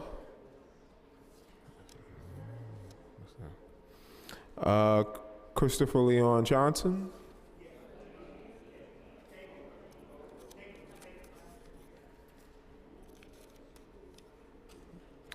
And Sharon Brown.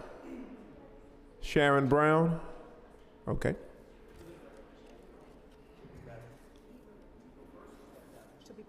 Oh, she'll be back, okay. Can I go first, or? Oh.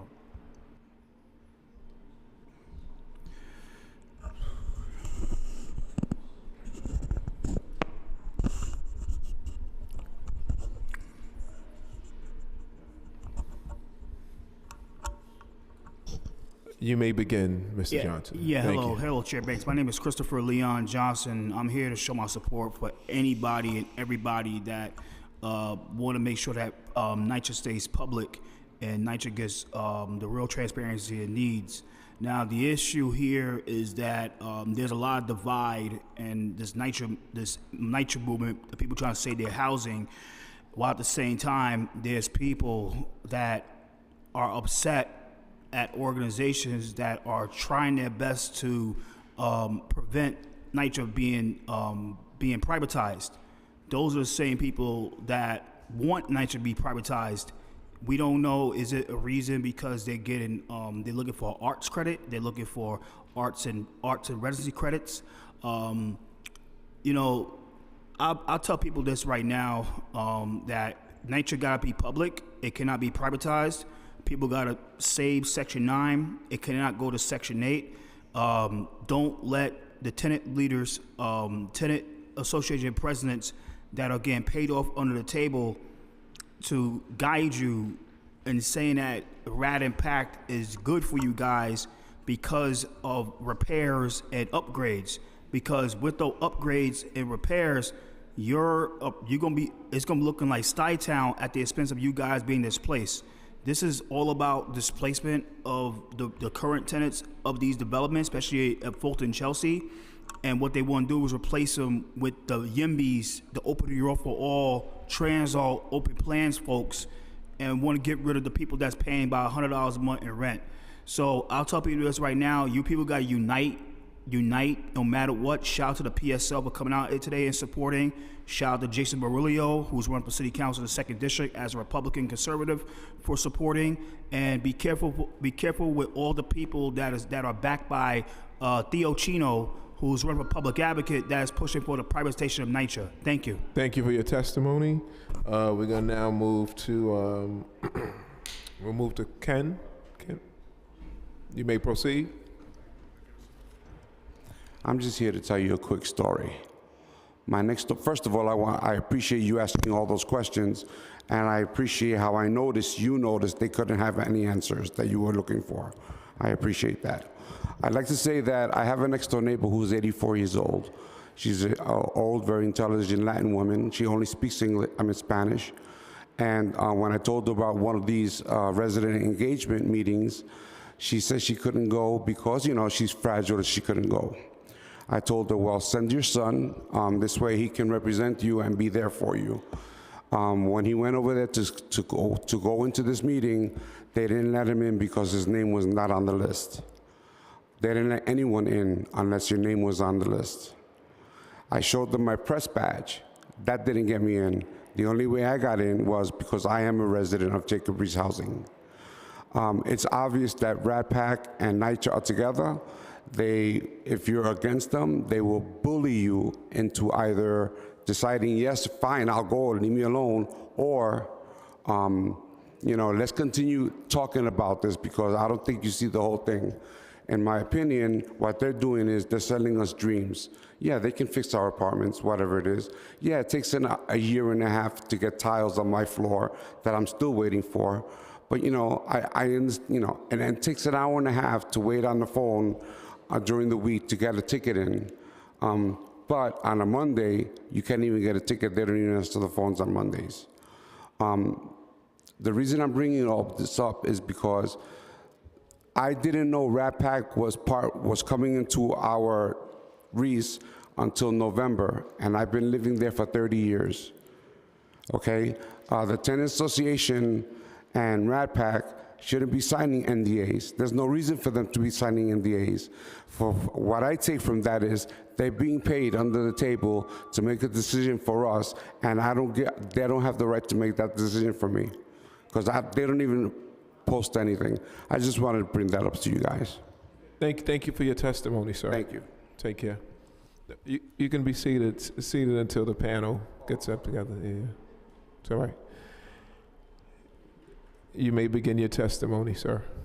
Hi, my name is Galliano Francois. I live in the 41st District in Tilden Houses Development, and I'm just here to bring attention how the Tilden management there has been asking my family to redo the annual every time. We did our annual back in November.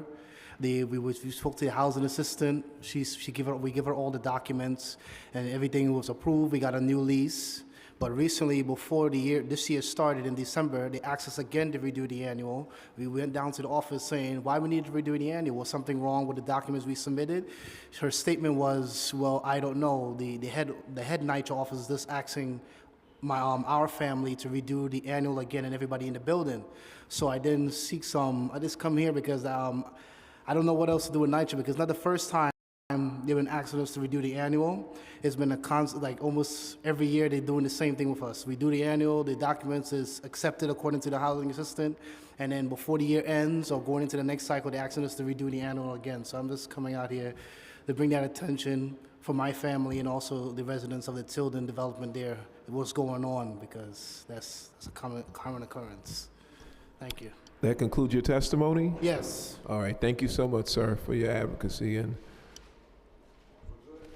when she's done, she can. Yeah, that's all right. Hello, my name is Sharon Brown. Before I begin, remember Israel, defend Israel, release the hostages, let Yahweh's people go. Okay, for NYCHA, this is one of the other situations for a city council hearing that I keep hearing the same thing over and over about NYCHA. I've seen them on the news, and the thing that they keep complaining about is that they haven't had repairs. I see them during Christmas season. They don't have heat, they don't have hot water, they don't have this, they don't have that, they don't have repairs. Now they're trying to make them sign certain things. If I was in those situations, I probably wouldn't want to sign with them again, because they haven't seemed to met their end of the bargain for just the simple repairs. So why would I trust them once again to go into a contract with them for something else? So I feel for the people who live in NYCHA, because for many, many years and probably decades, I've heard things about NYCHA. Now, I know as America, we are wonderful and we do treat our people good. Probably most of NYCHA doesn't deal with this kind of situation, but for some reason, this is happening in NYCHA to certain people, and they keep coming back. 2 years, like I saw maybe 2 or 3 years ago, someone on TV saying, oh, this has been happening for 2 years. That was 2 or 3 years ago, and it was happening for 2 years or longer. So there needs to be something done now to get this situation under wraps. There was a tenant, the first panel that came on, she said she doesn't know where she's gonna go, where is she gonna live. Can we find out who she is and get her some help right away to avoid her being homeless? So people can't be evicted until they have comparable accommodations. And in this situation, I don't know if they should be evicted at all. NYCHA is going to wind up owing these tenants money for all the repairs they had to suffer not having. So a lot of the tenants are they're not in arrears. They're probably owed money by NYCHA, the city, or whoever, because they had to live in those kind of conditions. Thank you for your testimony. Okay. Thank you to this panel.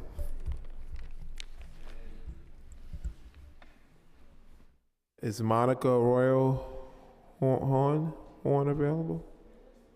Oh, Monica. Mo.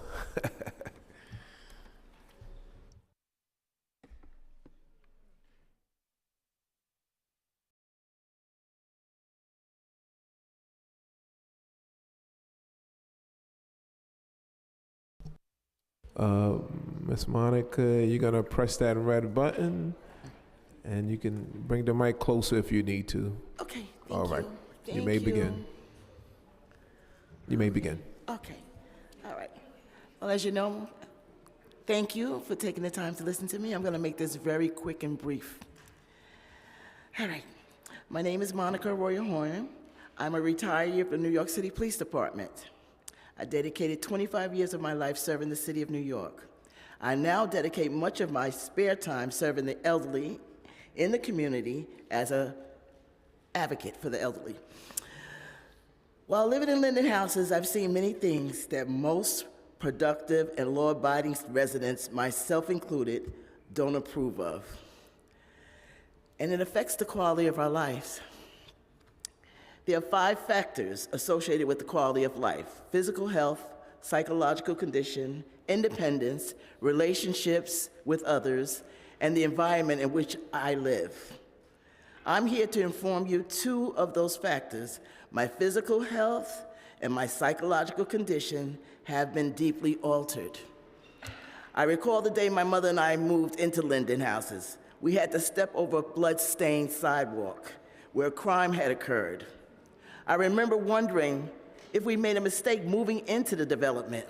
My mother has passed on, but while she was here, we eventually grew to love the place. She was very active in the community and loved her garden in front of the building at 295 Cosine Linden houses, which brought her so much joy.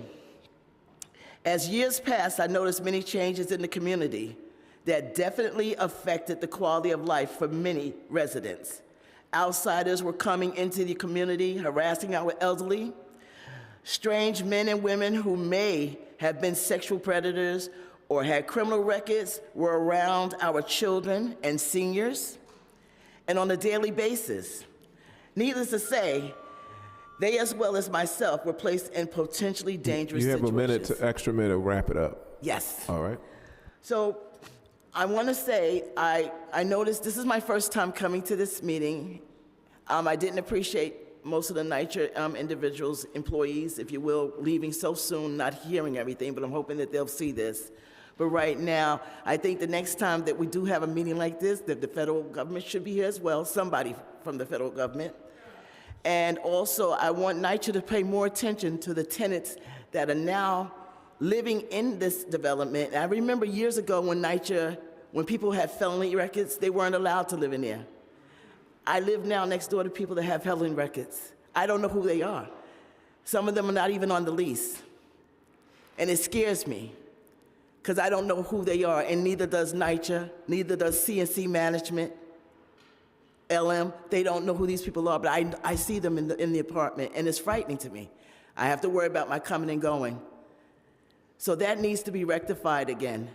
If people have felony records, they should not be allowed to live next door to other residents, especially our seniors and our elders and our children that's in the neighborhood. Thank you for your testimony. You're quite welcome, Chris. All right. Appreciate you. Okay. All right. Bye-bye. Have a good one. All right. So now, that is the end of our in-person testimonies. We will now move to our Zoom testimony, and we will now turn to the remote testimony. Once your name is called, a member of our staff will unmute you, and the Sergeant of Arms will give you the go-ahead to begin. Please wait for the Sergeant of Arms to announce that you may begin before delivering your testimony. April Summers. You may begin. I'm here. Okay, you may begin.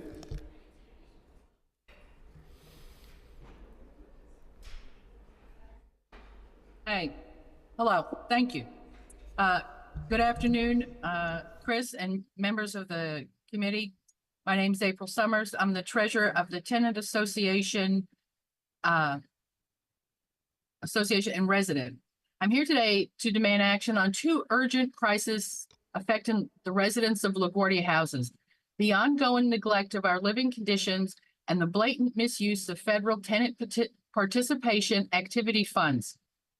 For years, our common areas have been left in filth. Floors are covered in layers of grime, instructional stickers from the 70s are faded and peeling, and our elevators and walls are stained and neglected. Despite repeated complaints, management continues to ignore this problem. I personally reached out to Tony Herbert, NYCHA liaison for the mayor's office for help. His response, that I should speak with the president of my tenant association. That's unacceptable. The mayor's office, NYCHA, and this city must take responsibility for ensuring safe, clean, and dignified living conditions for NYCHA residents. Meanwhile, the trash situation at LaGuardia Houses is appalling. Garbage piles up on sidewalks and between buildings instead of being properly disposed of. Loose garbage blows through our development daily, making it look more like a landfill than a home. This is not just a quality of life issue, it is a public health crisis. This is an ongoing failure of NYCHA and this city, and it must be addressed immediately. Financial mismanagement, where's the oversight? Beyond sanitation issues, there's another crisis, the misuse of our federal TPA funds. Our tenant association president, Danette Chavez, has been allowed to misuse these funds Your time has unchecked, expired. and Thank you. is stopping her. Despite clear HUD regulations, Your the time has memorandum expired. agreement. Pardon me? Your time is up, ma'am. Would you like an additional 30 seconds to wrap it up? Yes, I would, please. Okay, you may Despite proceed. clear regulations, no one is checking this behavior. Key officials include Yuka Baswith, Curtis Williams, and Daniel Sherrod. It's time to hold NYCHA accountable for their failure to maintain sanitary living conditions, conduct an independent audit into the financial mismanagement of LaGuardia Houses TPA funds, demand HUD, NYCHA, and responsible officials enforce their own financial rules, no exceptions, no excuses. Tenants are not second-class citizens. We work here, we live here, we raise our families here. We're not asking for special treatment. We're demanding the dignity and respect every New Yorker deserves. This council has the power to act, and I urge you to use it now. Special shout out to Detective Rodney Rosado of the 5th. Thank you for your continued support. Thank you very much. I appreciate the time. Thank you for your testimony, Ms. Summers. Karen Blondell. You may begin. Thank you. Ms. Blondell? Okay, Yes. there we go. You may begin your testimony. Brad, rental assistance demonstration and PAC were created by the Obama administration in 2008. It was the only choice at the time, and it was trash in regards to the residents. I hated RED back in 2008, but when I see a problem, I immediately look for a solution.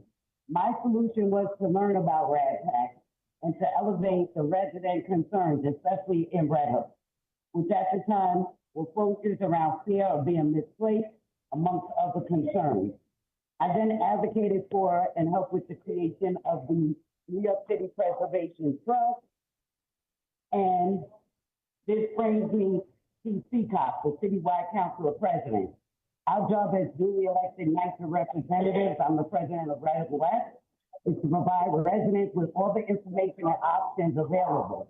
All information and options available so that they can decide for themselves. Instead, members of CCOP and their collaborators of sorts seem to have decided that their position is the only position NYCHA residents should have. We, the duly elected Resident Council of Red Hook West and the Red Hook West Resident Association are recognized by the New York City Housing Authority under the HUD Act of 1937 and regulated by 24 CFR 964. We ask that CCOP be dissolved immediately. CCOP does not speak for the Red Hook houses. CCOP has been in position for 33 years. I think the only way people leave off of that particular alleged council is when they die. That is not acceptable. When Your time has you talk expired. about RAD PAC Thank you. That went on with resident leaders. Let me get finished. A lot of them. Ms. Blondell, your time has expired, but I'll give you 30 seconds to wrap it up. I have 1 minute, 40 seconds. I'm timing myself too. So let's just quit all of this and go to the other question, Chris. And that is, can you give me the accurate number of conversions since you stood behind me and pretty much threatened me it was 82,000? Thank you. Can you repeat the question, or does this conclude your testimony? Question, you didn't let me conclude even though I had a whole minute left because I'm timing myself. But anyway, that's neither here nor there because my complaint is going as a 903 to HUD. My question to you is, I saw you and you said there were 82 or 83,000 RAD conversions in New York City. And I told you that it was more like 23,000. Did you get that number today in this hearing? Thank you. Based off the question, I do remember we were talking about the units that were converted under RAD. Am I correct? Right, and we said that there was, I think it was 80-something thousand units that were converted, and another 62,000 slated to be converted. I stand by those numbers. I believe NYCHA did. They said they were going to get back to us on new numbers today, and I believe on the PAC side, they said it was a 23 or 21,000 units that were converted, or that were transferred over on the PAC side. Thank you for your testimony, Ms. Blondell. Okay, Simone Hall. Your time has begun.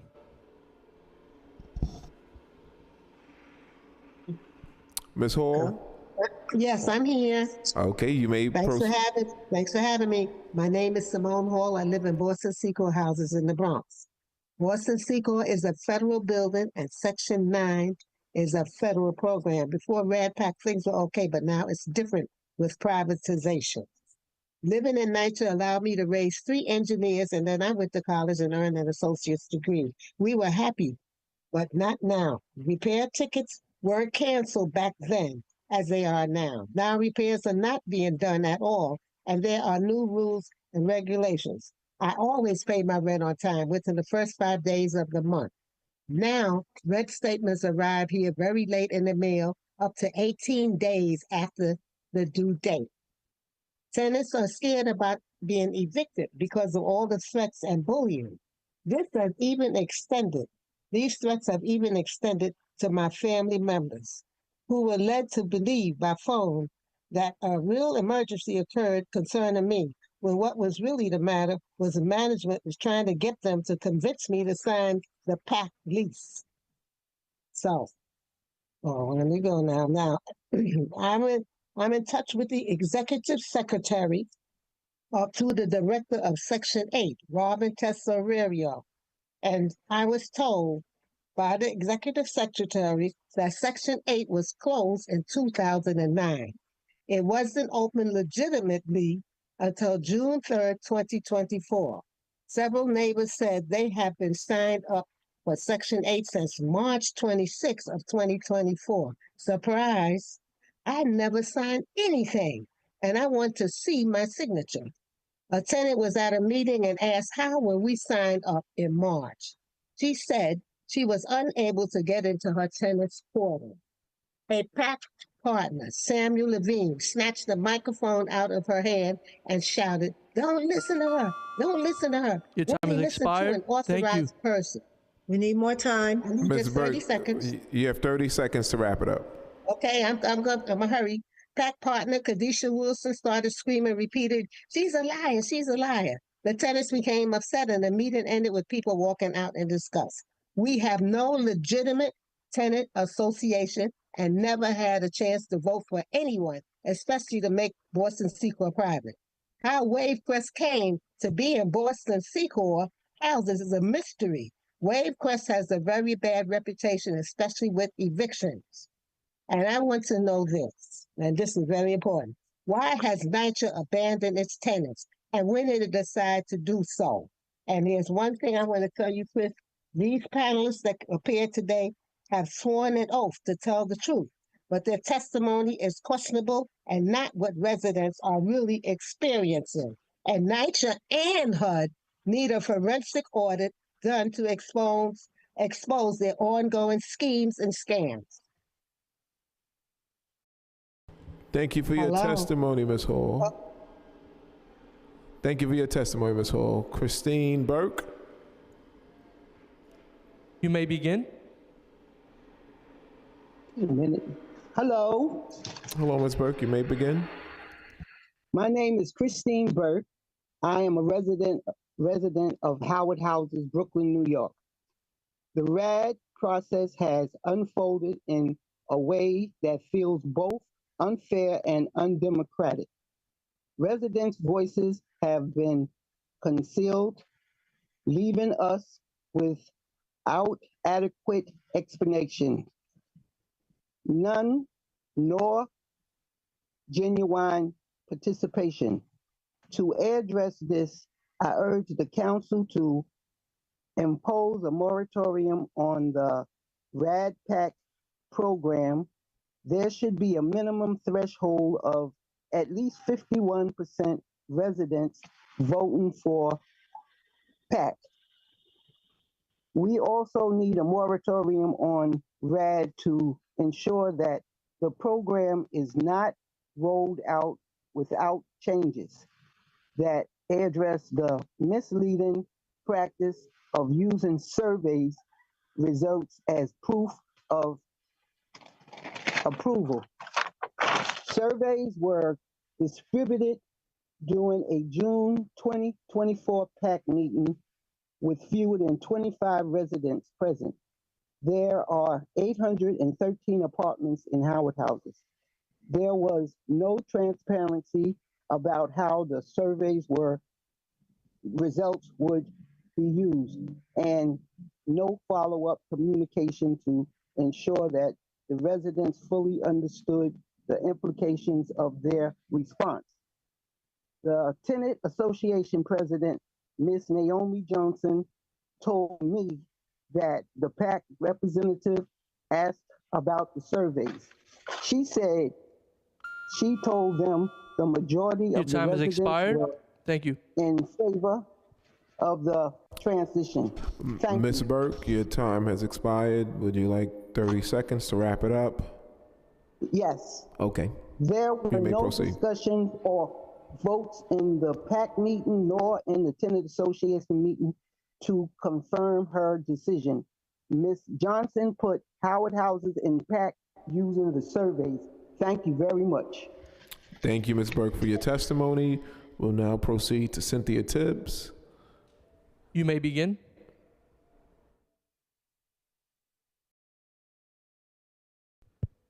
Cynthia. Good afternoon. My name is Cynthia Tibbs. I'm the Tenant Association President of Worcester Brownstone's 36 buildings on the Upper West Side. After watching today, I'd like to put it in a nutshell. NYCHA is nothing but organized crime at its highest. The names have been changed. The Godfather is now known as Resident Engagement and the Real Estate Department, point blank, period. Simon Gortowski, what he did today is just a minuscule of what he does to us and people going into the RAD conversions, the bullying, the gaslighting. We deal with that on a daily basis. Regarding what Mr. Martinez said, I am in 100% in favor of the abolishment of CCOP. The Citywide Council of Presidents is nothing but another capo regime. They are not for us. Recently, a lot of us presidents were privy to a Zoom meeting that they had in January, where they referred to all the presidents and they stated, Ms. Lozado said, I can't stand any of the presidents. Mr. Bowman said that all the presidents are nothing but insects and bugs that should be swatted, sprayed, and smacked away. This is a man that the only time he ever reached out to any of us presidents was when he wanted donations when he was running for city council in his district. They are corrupt at the highest level, which is why NYCHA meets with them on a weekly basis. Because those of us that try to do right in our developments, that are transparent with our residents, that do not steal, that do not muddle receipts, that do not owe resident engagement over 900 receipts, that are allowed to get away with things that no one else is allowed to get away with, need to be disbanded and let the chips fall as they may. All these decops, all of CCOP, Thank you. 30 seconds and I'll wrap it up. They all need to be disbanded. They all need to be disbanded. They are corruption at the highest. And the more that we don't go along, they push back. And yes, the bullying is real and it happens to us also. When we don't go along, they try to replace us with residents that will go along. And I yield. My whole testimony has been submitted. Thank you. Thank you for your testimony, Ms. Tibbs. We will now proceed to Ramona Faria. You may begin. Hi, everyone. You caught me off guard. I hope everyone is doing okay after such a lengthy and at times contentious hearing. Instead of going over all of the different ways that NYCHA fails us, which I think have been clearly outlined by my neighbors and by other allies, I think I'm going to focus on the solutions that we're looking for. So my name is Ramona Ferreira, and I am the founder of Safe Section 9. And we have a set of national solutions that could make NYCHA the most desirable address in New York City. But we know that rehabilitating and expanding public housing is not only possible, it is necessary. We just need to restructure NYCHA and hold them accountable. Our solutions work towards that. I want to highlight also that on May 7th, 2024, NYCHA testified that rehabilitating an empty unit costs $45,000. And I want to remind everyone that this is taxpayer money and that no corporate landlord can deliver what NYCHA provides at the cost per unit. So the solutions that we are actually focused on right now include adopting Resolution 0731, 2025 to implement a more robust resident engagement and voting process at each NYCHA development considering RAD-PAC conversion. Number 2 would be to adopt Resolution 0730, 2025, which is conduct a thorough study on the RAD-PAC program to assess the effects of conversion on residents and the program's impact on tenant rates, security, and community well-being. And I do want to explain that currently HUD measures success via the ability to complete needed repairs. But after 40 years of disinvestment and mismanagement, there's a critical need for repairs, and we understand that.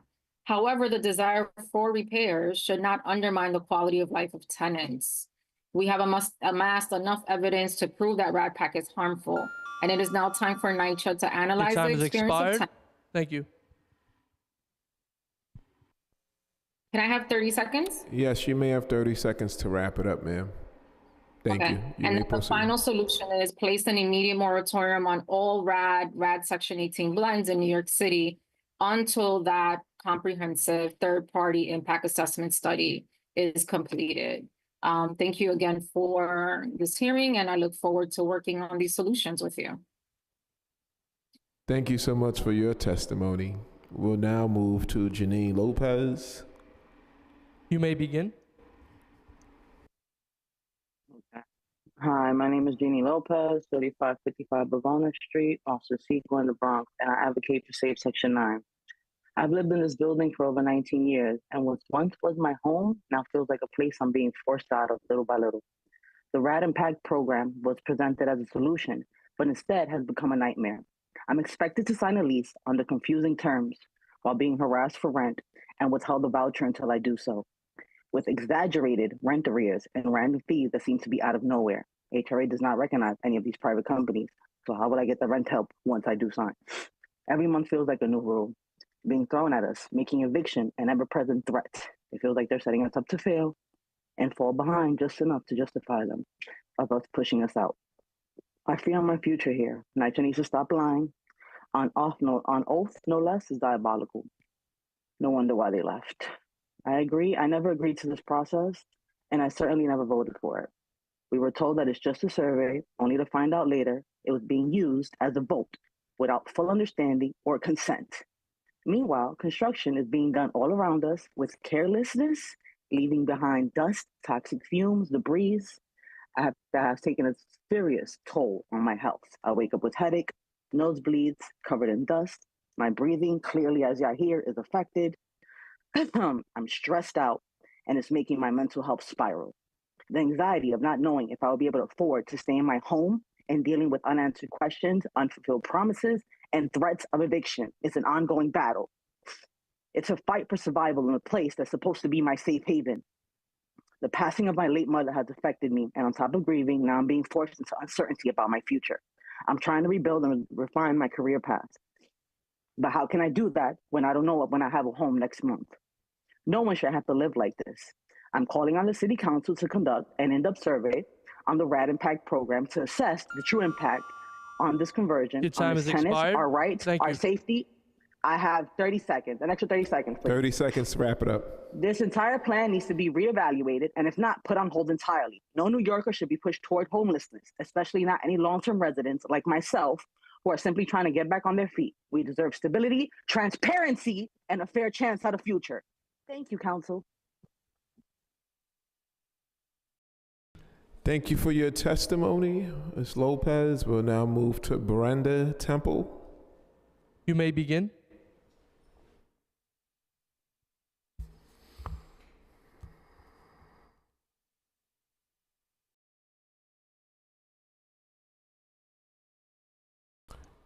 Brenda Temple? Okay. We're moving on to Rosemary Williams. You may begin. Give me now. And I'm on camera. You got me doing this on camera. Give it here. You may proceed with your testimony. Hello. My name is Rosemary Williams. I was a presidential candidate in the 2024 election.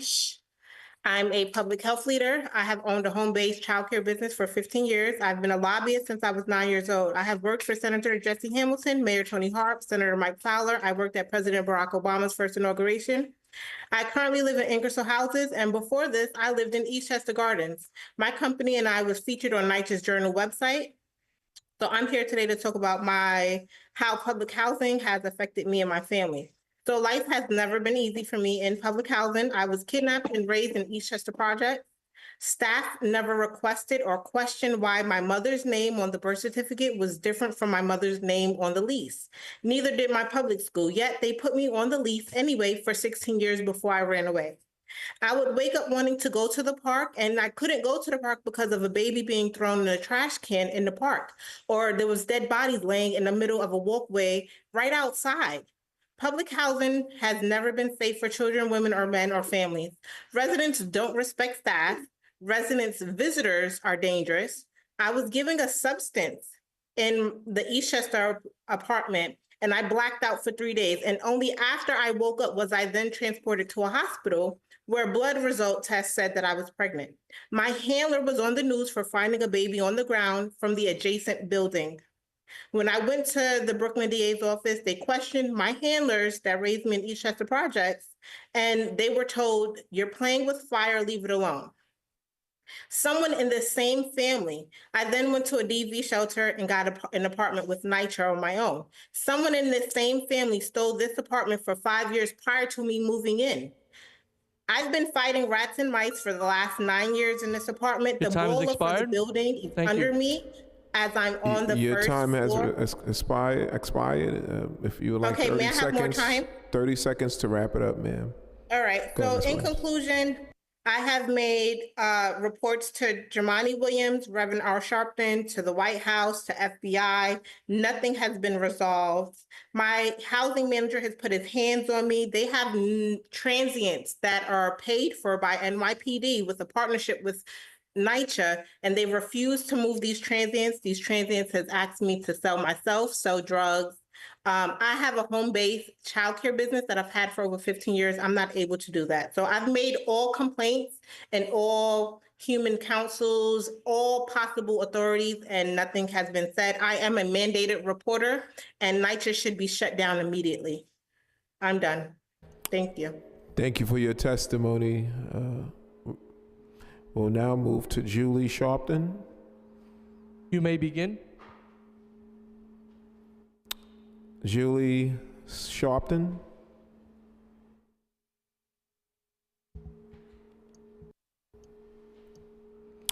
Danette L. Chavez. You may begin.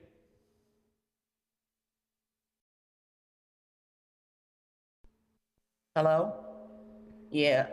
Hi, I'm Dana Chavis. I'm the TA president of LaGuardia. And first off, I want to say 3 minutes is not nearly enough time to hear all the issues of concern. It's upsetting to attend these hearings and hear NYCHA give ample amount of time to say what are lies and not have any TA leader have the ability to refute it. Anyway, despite decided violations of NYCHA being committed in regards to Rad Pack, and an outright rejection of the residents who didn't even have a chance to vote, who told from day one that a survey was given, not a vote. NYCHA has been allowed to proceed nonstop with Rad Pack and has basically nearly completed half their portfolio. In the midst of that, NYCHA is taking actions that I believe account to a constructive dismantling of the TA boards themselves. They arbitrarily make moves to withhold the funding needed to govern and function these boards, and the training that's given is substandard. You cannot have a situation where anybody in a development can run for office based on compliance and being the right age only, and then entrust them with thousands of dollars and give them what accounts to a 15-minute video. No hands-on training, no way to ascertain if they understood the training, and leave it in their hands. And then at the same time, you cannot force TA leaders to come into an agreement that they must sign, and if they don't, withhold their funding, which they've never read or had an opportunity to even understand what's being written. And that agreement has more restrictions on it than the previous agreement that they signed. So while they say they provide these boards with the funding needed, they restrict it by the limitations imposed. And then to turn around and literally hold hostage such an agreement that you ain't seen, that you ain't read, that nobody's communicated to you what it is ridiculous. And it needs to be addressed. May I have 30 seconds additional time? You may have 30 seconds. We've heard Proceed. these complaints over and over and over again, and I don't see or understand what action, if any, is being taken. Thank you. Thank you for your testimony. Carmen Quinones. You may begin. Carmen Quinones. Do you hear me? We hear you. Do you Ms. hear me? Quinones, you may begin your testimony. Okay. First of all, let me say thank you for this hearing, Chris, and I really appreciate everything and the drilling that you did. It was really, really good. Now, hopefully they can come back and answer most of those questions. Let me start by saying that NYCHA's puppet council must be dissolved. After admitting to racial bias in 1992, NYCHA built CCOP, a citywide systematic wall to stop 400,000 residents from shaping NYCHA's workplace rules and to mark their representation for over 30 years. I don't know if you know, but I do have a resident management corporation that I just did a 501c3 to, and I hope that I can sit with you and talk to you about that. But let me tell you what the immediate dissolution of CCOP is. Immediate dissolution of CCOP for no more fake leadership. Full recognition of 200 plus real resident councils that truly represent residents. Actual HUD intervention to stop NYCHA's control over resident representation, real oversight over NYCHA and HUD, ensuring all residents' rights are protected. What's happening now is with CCOP, there's 8 people on CCOP. 8 people make decisions with NYCHA continuously every week for 400,000+ residents. This is unacceptable. 8 people that don't even live in our district. And they are made, those are the representations that NYCHA sat there told you about today. Those are the committees that they're talking about, not tenant association presidents. 8 people that are representing 400,000+ residents. Chris, this is unacceptable. It needs to be looked at. I would love a meeting with you. We need to sit down because this is really bad. It is Your really time has expired. bad. Thank you. Okay, give me them 30 We'll seconds. give you honey. 30 seconds, Ms. Quinones, to wrap it up. And again, this is silencing the TA presidents. And what is happening is that this NYCHA is trying to dismantle all TA presidents all around. And the only ones they listen to are the CCOP chairs, which is Danny Barber and some 8 people for 400,000 people. You make the math. You make the math. Thank you very much for your time and your patience. Thank you, Ms. Quinones, and we'll be reaching out to you to have that set up that meeting. We'll now move on to Jacqueline Laura. You may begin. Jacqueline Laura.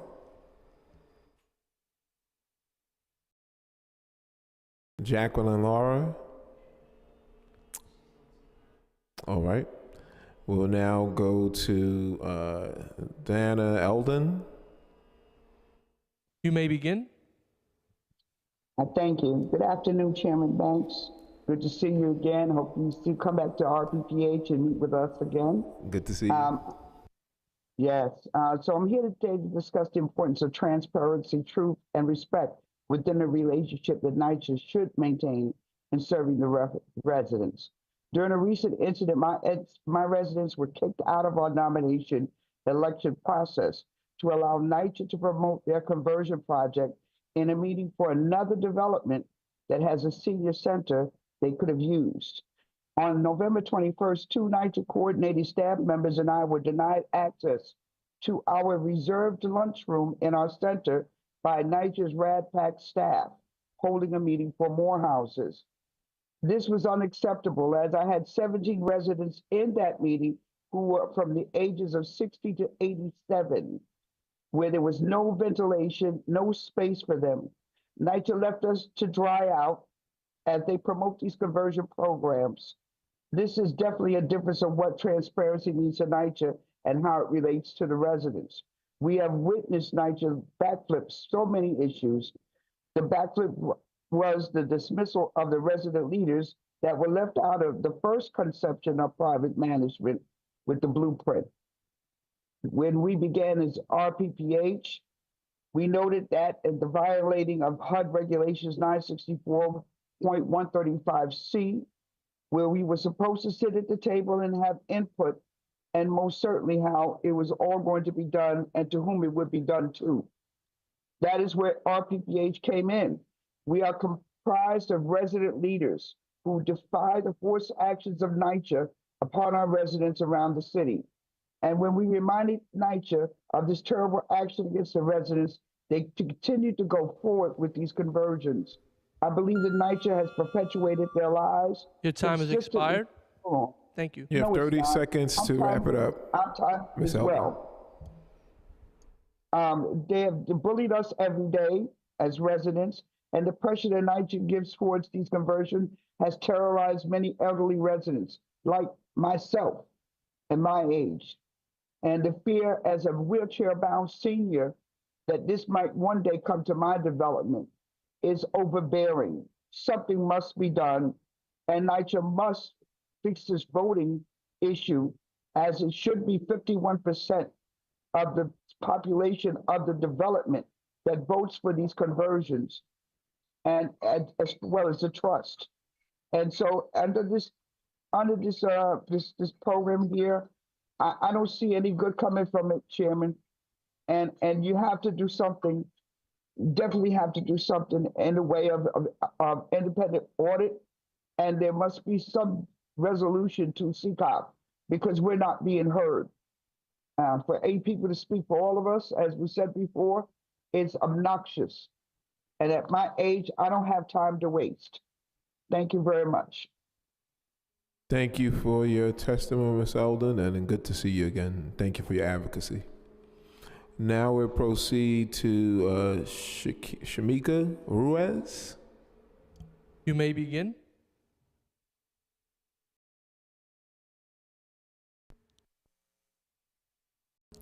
Shamika Ruiz, you may begin. Shamika Ruiz. Okay. We'll now be moving on to Beverly McFarland. You may begin. Yes. Good afternoon, Chairman Banks. Good Thank you afternoon. for this meeting. I'm here to discuss the Section 18. I wish that you can stand with us resident leaders to abolish the trust.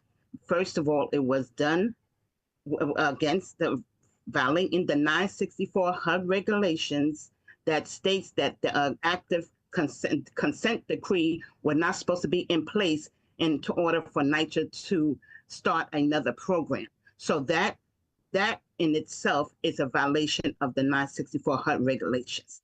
Section 18 is impacting the demolishment. That's the demolishment of these development. If that portion of in the RAD pack and the trust is taken out in just a rehabilitation aspect, that will help residents not be displaced or they're not having the ability, these developers along with NYCHA to demolish our properties. So I ask you to stand when we ask you and your colleagues to demolish the or to get rid of the trust because it was illegally passed in the legislation when not knowing you got the elected officials did not understand or did not know the law, the 964 laws in place. They have an active consent decree that they have not satisfied with the mole mediation.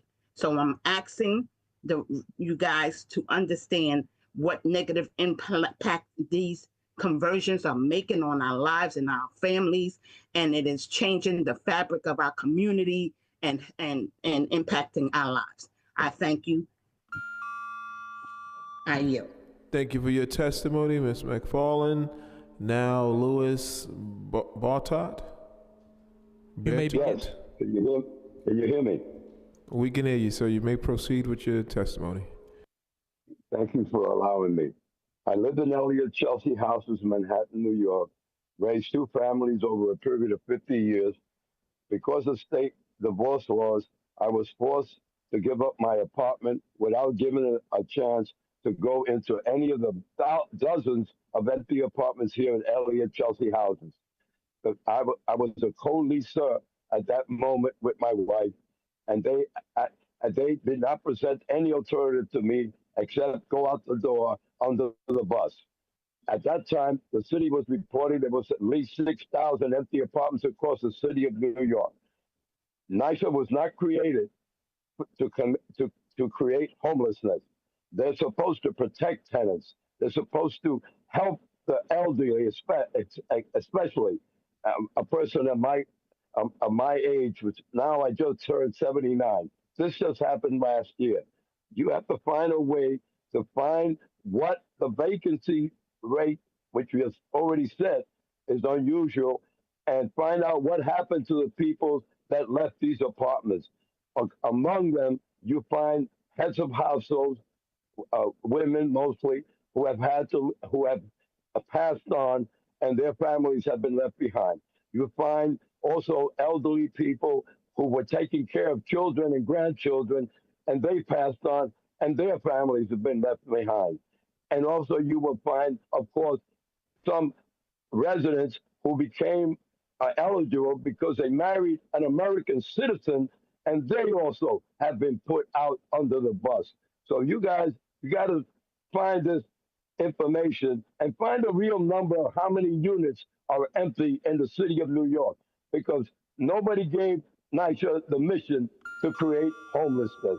I thank you very much for your time. I will send these remarks in writing to you with your permission, and I hope that you can solve the problem of our needs here. And right now, I am homeless. I spent Your time's expired. Almost a year and a half. Can I get 30 seconds more? You may get 30 seconds more to wrap it up. Thank you. So just to wrap this up, in a very bad note, I was assaulted here in Elliott Chelsea Houses when I moved from one building to take refuge in another. I ended up going to a city shelter for over a year. I was assaulted there as well, and suffered eye injuries that I had to have operations. This is the result of what NYCHA has proposed on our people here in public housing. I don't think I need to say any more. Thank you very much for your time, and I pray for you and God speed. Thank you. Thank you for your adequacy and thank you for your testimony. Lenora Shoemaker. You may begin. Leona Shoemaker. You may begin.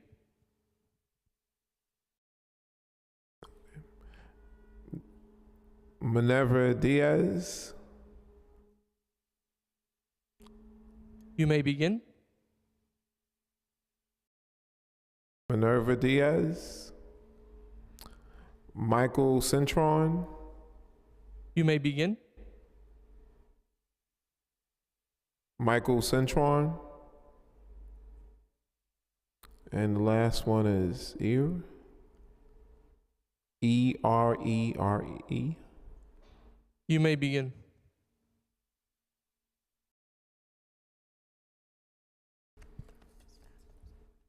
Is there anybody else on to give testimony? That concludes. Oh, hold on 1 minute.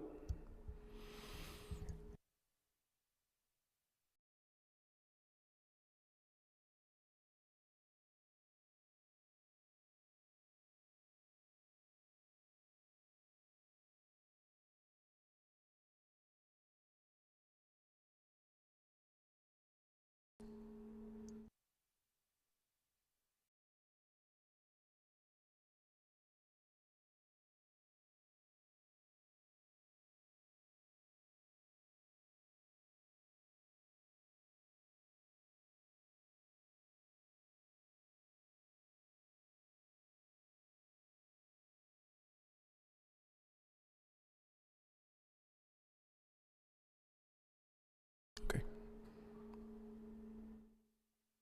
Please unmute.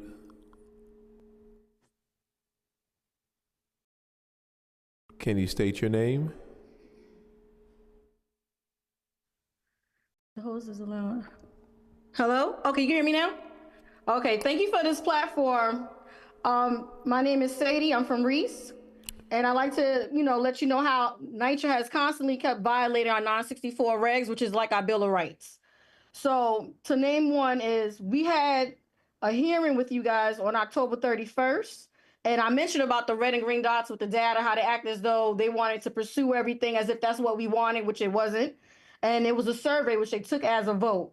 And both times that they had this town hall meeting with NYCHA, which is the ID, they ID'd us inside and outside on September 19th, as well as this past February 13th, right? And when we came to the hearing to speak to you, Chairman, I mentioned about the red and green and how they're constantly saying that they're trying to provide us with healthy homes, which is like them rebranding their lives. They don't care about our quality of life. We have constant dirty air, soils contaminated. Where I'm at, they're about to close Beth Israel as of March 26th. So a lot of residents who are sick don't even know they're sick because they're constantly digging and doing things that we don't even know the other unknown harms, right? So also on top of that, when you ask them for assistance, I had mentioned to Simon last week on the February 13th at the intro meeting for PAC, he couldn't answer my question, but Jonathan said that he's uncertain as to what is the correct answer. When I said in regards to, do you think the new Secretary of HUD is going to fund us? Because they have a deficit of $80 billion in repair. And he said he doesn't know. But then Simon said, no, that's wrong. But there's never any transparency. When you ask for that assistance and for help to have them guide you as to what's going on, that's why he said it's going to take 5 more sessions. And we're like 5 sessions because he realized you have to re-engage to disengage. Us tenants are not for this at all. That's why we don't want any part of what's taking place. And when we, like I said, when you ask them about how they're going to fund Section 8 and Section 9, the first thing that comes up is demolition. Miss Sadie, your time has expired. You can have 30 seconds to wrap it up if you would like. Okay. And then also, when you ask them for your folder, they don't know where your folder's at. If you ask them for a ticket, the ticket is either non-existent because like they said, we're gonna hold up the TA president election because we want this pact to go through. And that's what was said to me on the 13th when I went to the intro meeting for PAC, when they have elections coming out of Reese. And 10 in power, that's all I can say. We have to get this done.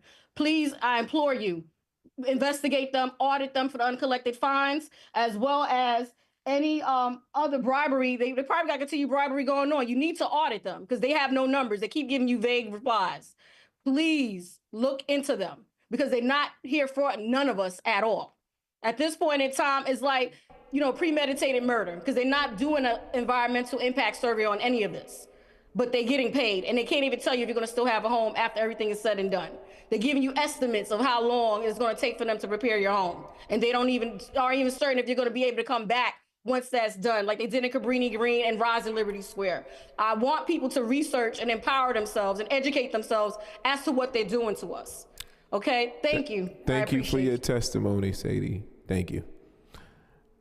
Please unmute and state your name.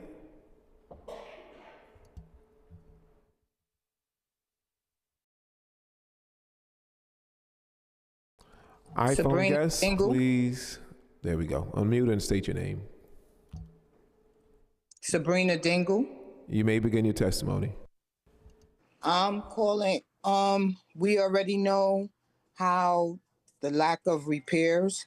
I'm talking about the asbestos that's in the floor, the mold that's inside the walls.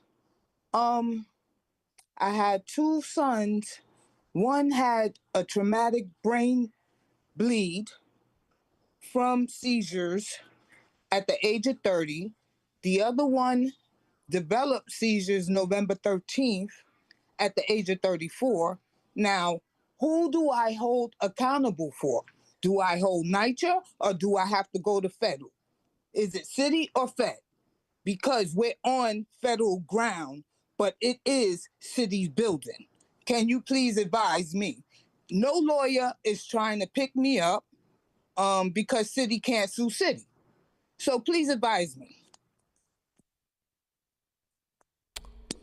Ms. Dingle, we will be in touch with you. We'll reach out to you. We'll now move on to Lisa Hall. You may begin. Thank you. My name is Lisa Hall. I reside in the Boston Secor houses located in the Bronx, New York, and I would like to discuss the operations of the RAD PAC program and how it has evolved from its stated intentions. There are plenty of feel-good marketing campaigns promoting the RAD PAC program, but the actual results do not meet the expectations or promises made. And what I'm referring to is when Wavecrest Management and the PAC program came to the Boston Secor houses during the summer cutover period, NYCHA did not complete its transition from public to private management, including the transfer and validation of the rent roll, tenant records, and invalid rent payment systems that left the tenants between being a public and private hybrid status. At the same time, HUD in Washington, D.C., their Special Application Center, and I was talking to someone between Chicago and Washington, D.C., they determined that our development application was not submitted until September of 2024, making October of 2024 an unrealistic target date to start the conversion as confirmed by NYCHA. So they were already going forward with an illegality. So the RAD PAC program is marketed as a renovation and upgrade to the apartments. However, the program is really a real estate arrangement. The lease is a problem also because a 50-page document with addendums and riders can be overwhelming and difficult to understand, especially for tenants who may not have legal or real estate experience, and they're also discouraged from reading the lease before they sign it. It can lead to confusion and cause tenants to miss important clauses, leading to unexplained arrears like I have, and the process of eviction, which already got started with me. $15,000. So the tenants who signed the Section 8 lease have arrears on their rent statement, and Your time the has tenants expired. who have not, Thank you. I need more time. The tenants who have not signed the Section 8 lease also have arrears on their rent statement. Ms. For Hall, example, your time has expired. You have 30 seconds to wrap it up. Thank you. My rent statement is $15,000 this month, and that's a 5,415% of my income, not 30%. So I move to ask the city council and anyone involved in the law to create a suspension immediately for the RAD and PAC program, and to also provide inside clarification on the differences between the versions of Section 8. And I thank you for navigating through the people that took the oath on the panel, with the exception of Brian Honan, because they were under oath and they did not adhere to that testimony. Thank you. Last call for virtual testimonies. All right, so guys, we thank everyone for coming out today. Seeing none, any requests to give any more testimony, we will now be closing this hearing. We obviously thank everyone again for coming out and being a part of this hearing as we continue our pursuit to hold NYCHA accountable and to bring about transparency. This meeting is